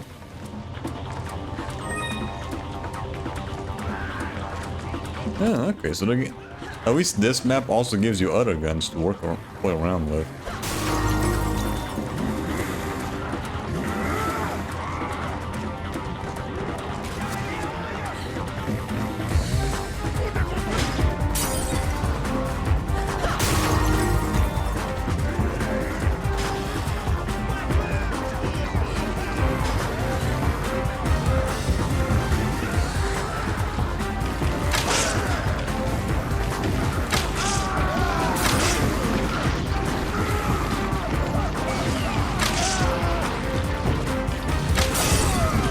By the way.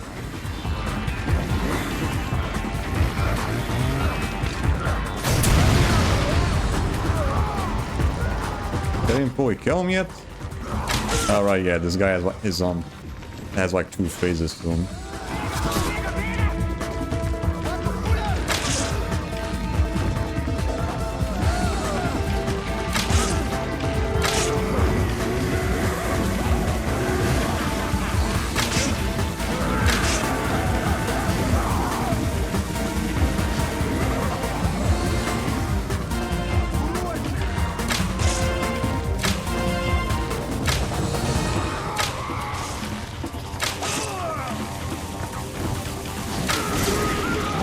Got his ass.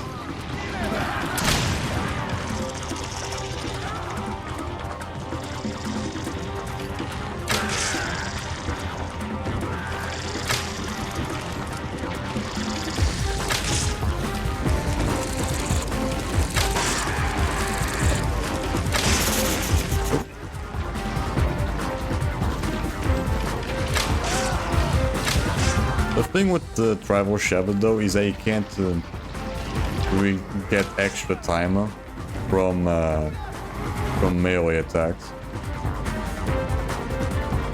So you have to make sure that you don't lose your combo.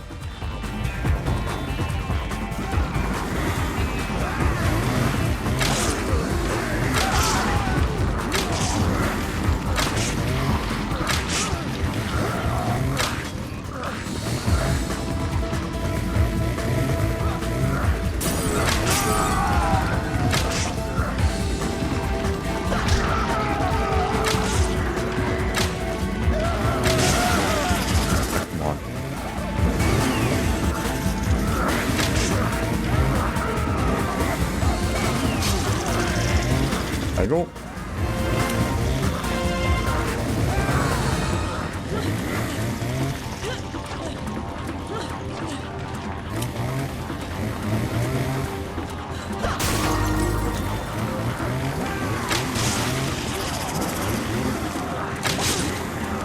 It's like, seriously, you can hit me from there?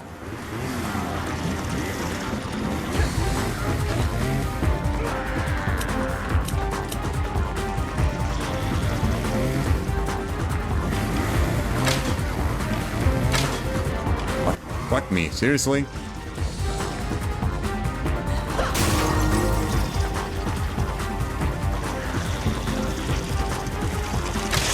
Out of the way.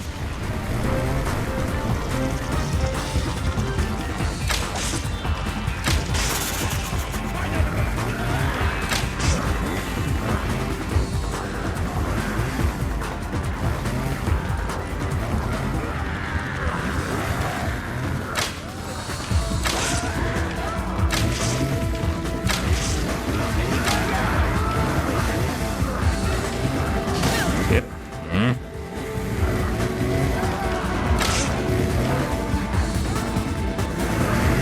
Good boy.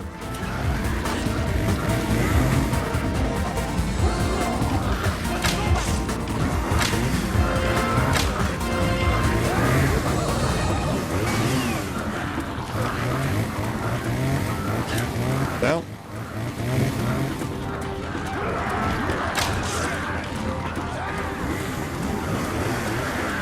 Got it.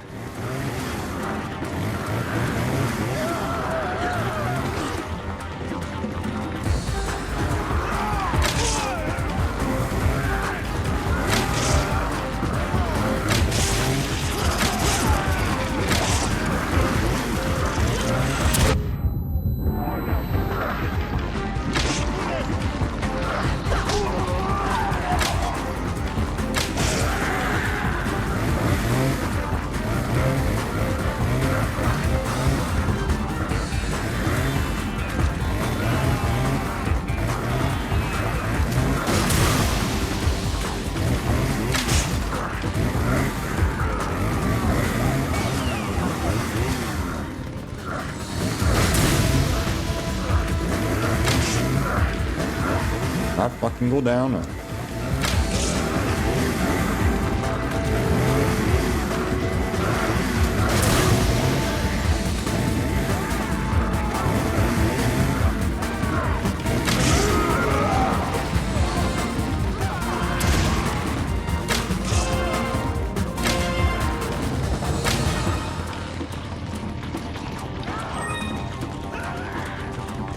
Already got the required score.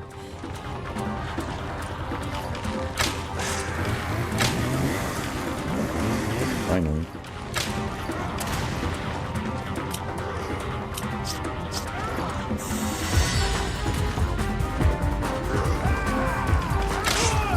I'll probably be having a much easier time here with fucking Wesker, but whatever.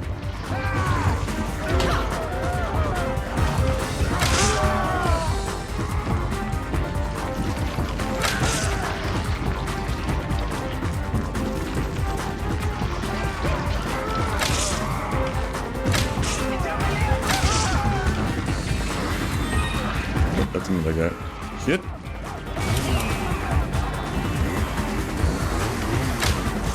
I'm in the field of operations. I'll be there soon.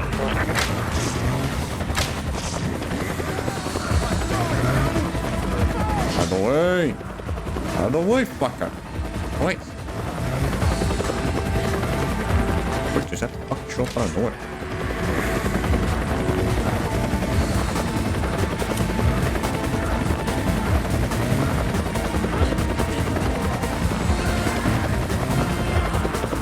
Time's up.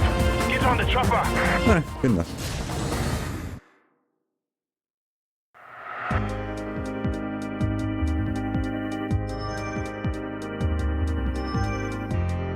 Joe Battlesuit. Okay. Alright, at least that's all the the maps unlocked. Now I just need to unlock the last character, which is the last Wesker suited.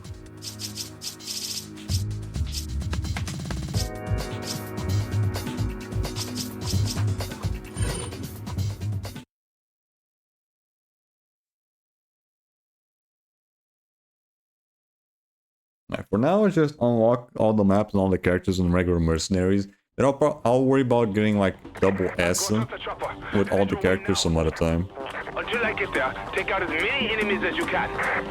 If you defeat multiple enemies in a row, you get yourself a nice bonus.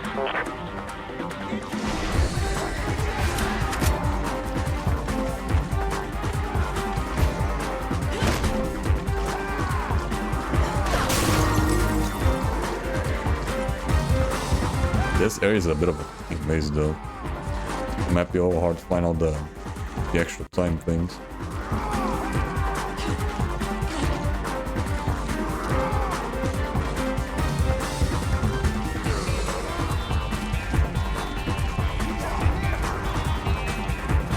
Alright, that guy, goddamn.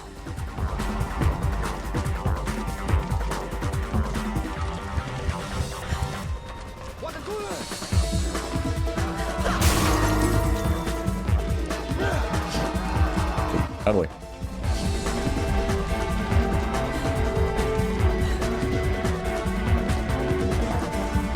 That way.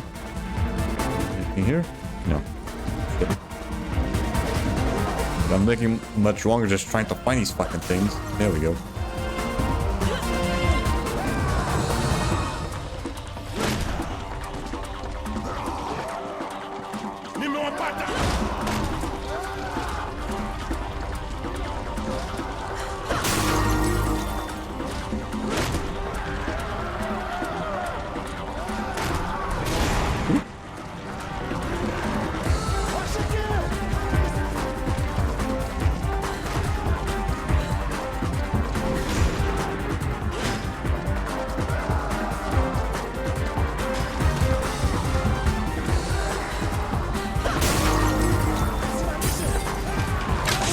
That way.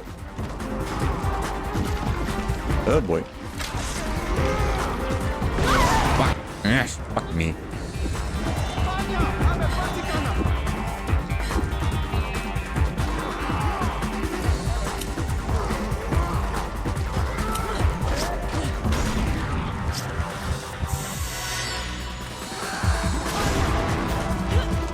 What I want to use there, but whatever, that works.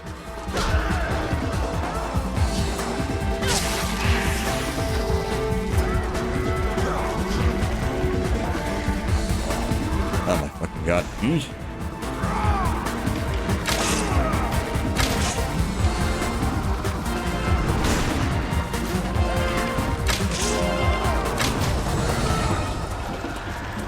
Be extra careful with that. Holy shit.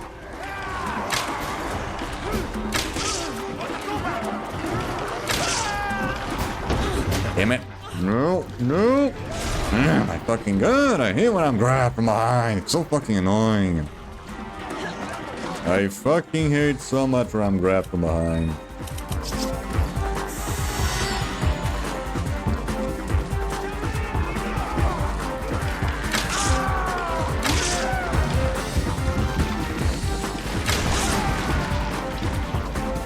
Okay, there's another one here.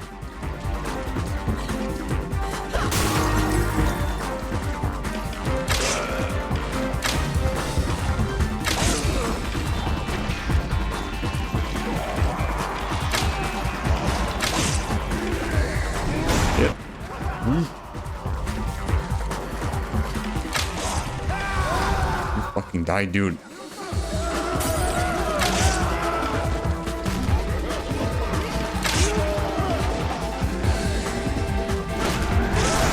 Ooh.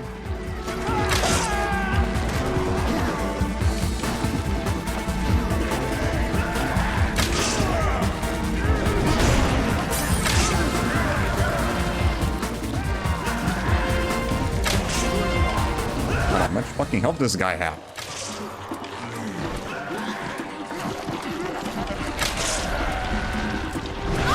Fuck me, the fucking asshole's gone away. Man, motherfucker. Like that. That way.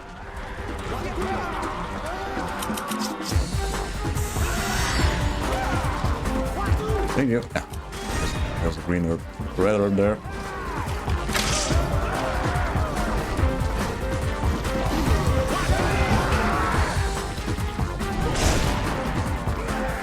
Yeah, maybe Wesker might have a better time with this fucking map.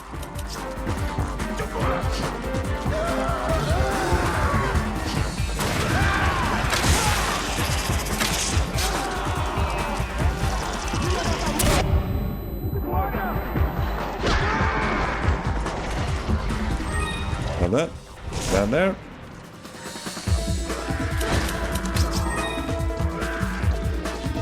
Wrong way.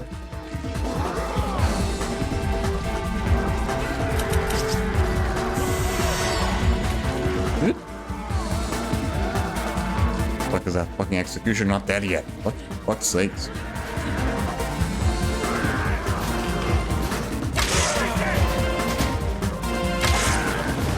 I'm in the field of operations. I'll be there soon. God.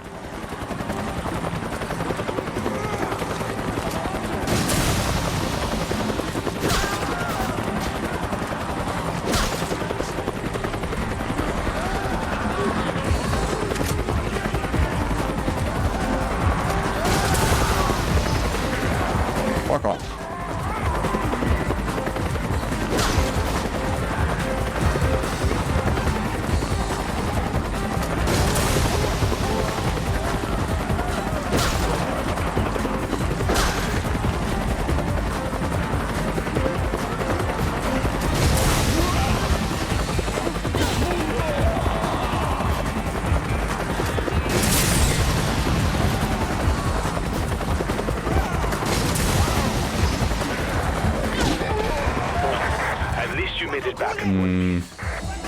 I think Wesker's probably gonna have a much easier time here.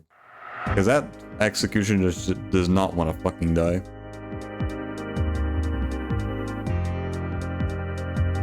And he's way more aggressive.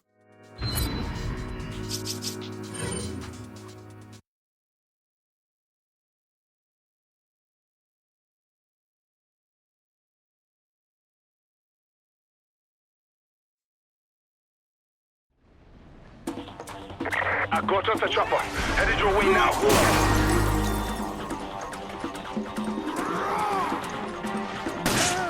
How do I?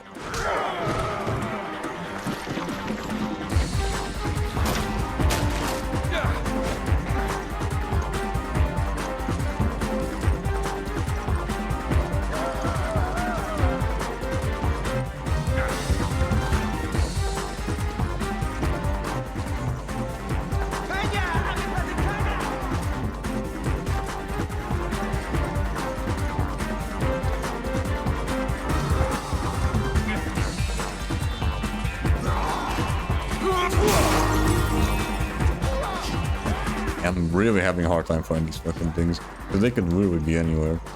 And this is a big ass fucking maze.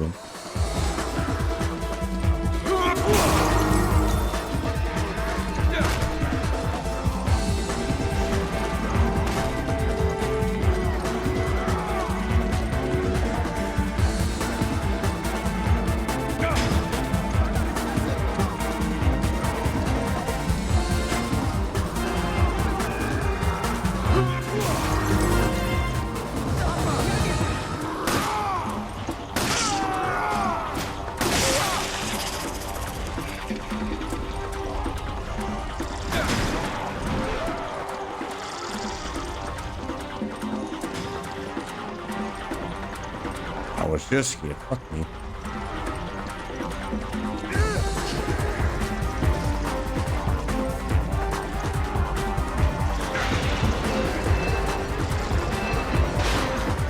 Okay, fuck it. I can't find anything else. Let's just go down.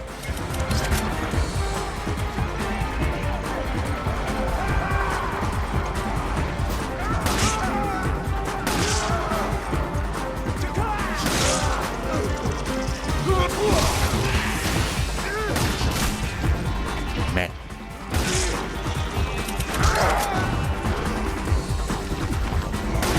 There he is. Fucker. Right, this guy is a lot faster compared to the OG.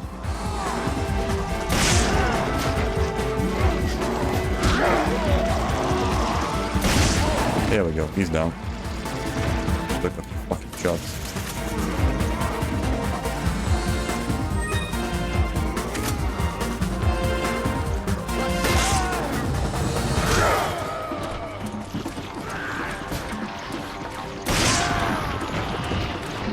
Yeah, Wesker's definitely gonna have a much easier time here. Oh, shit.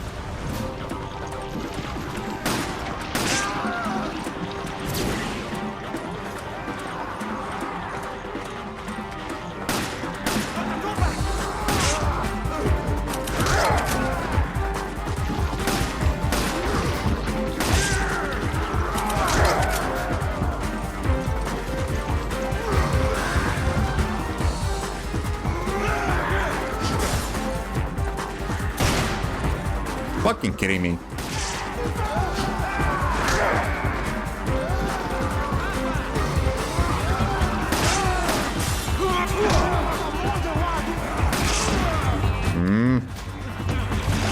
Knock it on.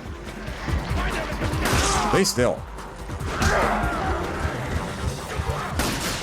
Damn it.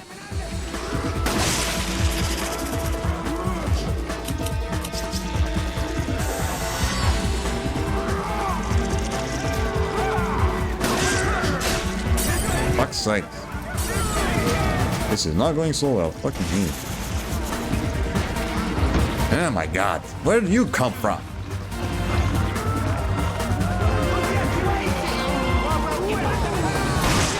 Fuck off.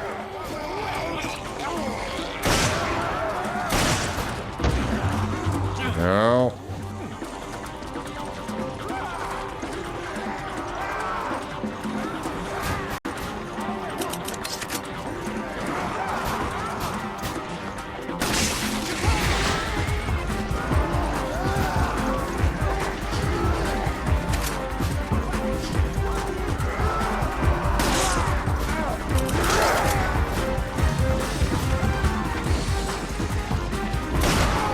This.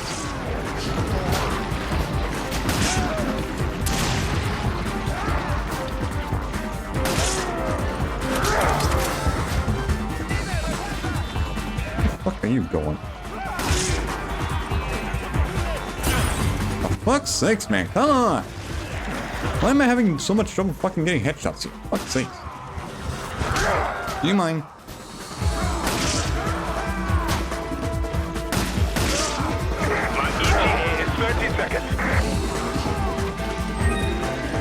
My ETA is 30 seconds.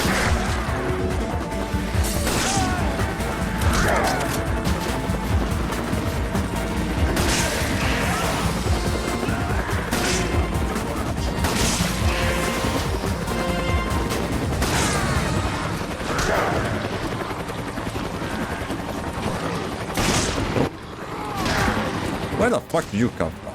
Oh my god. Fuck off.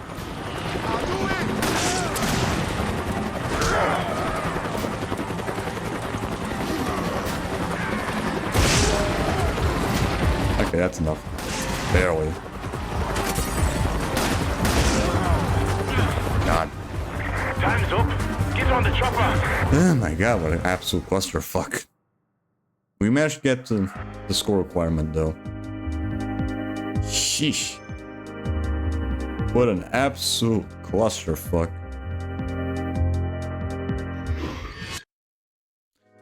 Alright. Alright, that's everything unlocked then. Holy hell, dude. Hey, I already see that we're gonna have to do a lot of work later on.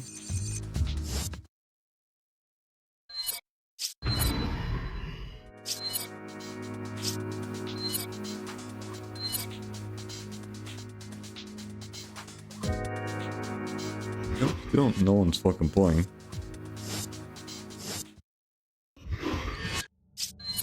What about the reunion? Reunion, I'm pretty sure all the content is already unlocked and stuff. Oh wait, no, you still need to unlock the other stages. Okay. Whatever, we'll leave that some other time. I already unlocked all the maps. I already showed off all the other maps in the regular Mercenaries.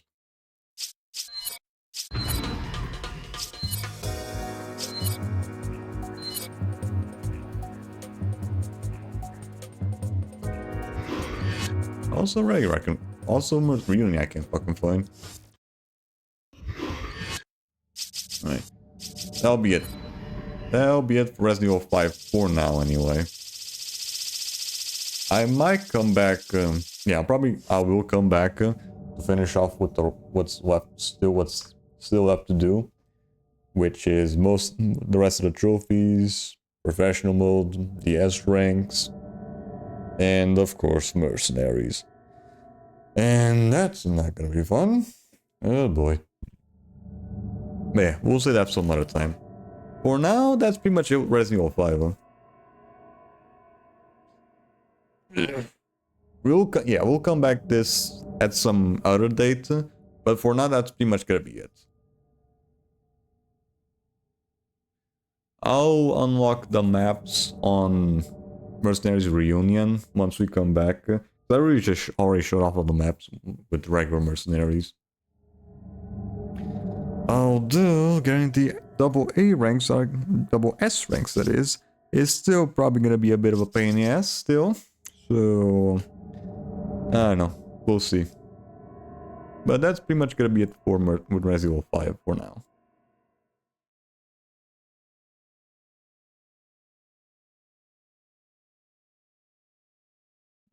Yeah, pretty sure didn't get any trophies, so I could just turn off the console. And I'm pretty sure that's gonna be it for the PS3 for a little bit as well. Because the next couple of games we're gonna be playing are mostly just gonna be on PC and PS5, for now anyway. Although I might do some replays on PS2 at some point. I don't know, we'll see. We'll see about that. But yeah. That's gonna be it for today. Let's say that was fun. At least managed to finish off with what I wanted to do originally, which is just unlock everything on regular Mercenaries. We'll worry about the double S ranks some other time, because I already see that some of them are gonna be a real fucking pain in the ass to get. Like a real fucking pain in the ass. I don't know, we'll see. That last map though, I probably would have done a little bit better if I knew where the fucking placement of the extra time was. The first map I already know where all of them are, because I played that map countless times beforehand. The other maps not so much. So I was pretty much just going in blind. But yeah, we'll save the game for at a later date. Next stream though shall be tomorrow, where we are going to be doing on. We left off with more of Arkham Asylum. Right, last we left off with that game, we did some stuff in the gardens, and we got a good chunk of the Riddler stuff by now. Although there's still a couple of stuff left to grab. But we're not gonna worry about the full cleanup until we get the Ultra Bat Claw, and probably also deal with the Poison Ivy again. Because right now, certain parts of the map are locked until you deal with her. So yeah, hopefully we can probably finish off with the first playthrough, at least the main campaign, and we'll see if we can also finish off with challenge mode. Yeah, we'll see about that, because that might still take a bit to go through. Don't know if we're gonna have enough time to do hard mode as well. We'll see about that. But again, next stream shall be tomorrow at 9:30 PM GMT0, where we are going to be doing on.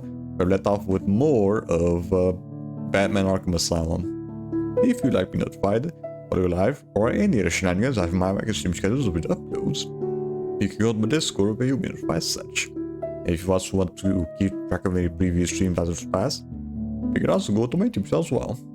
Not all that said and done, who are we going to be rating today? Let's use on right now, shall we? Let's see here.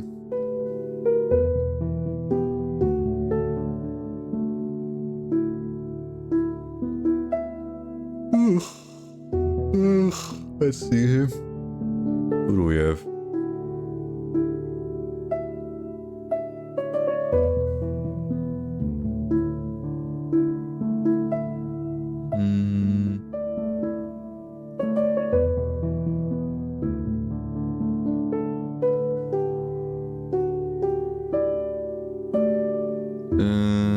Let's see.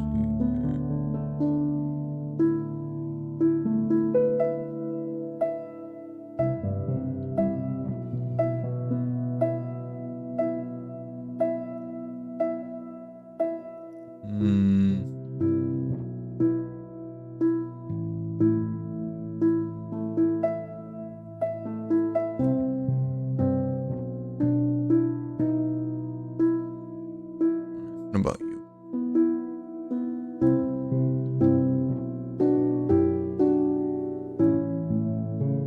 Right, sure. So yeah, for this stream, we're gonna be rating Zane VTX. Right now they're going through Helldivers 2. So yeah, you guys have fun with Zane. Have yourselves a nice day. As always, have one. Bye. Bye-bye. See ya. Have one. Bye. Bye-bye. See ya.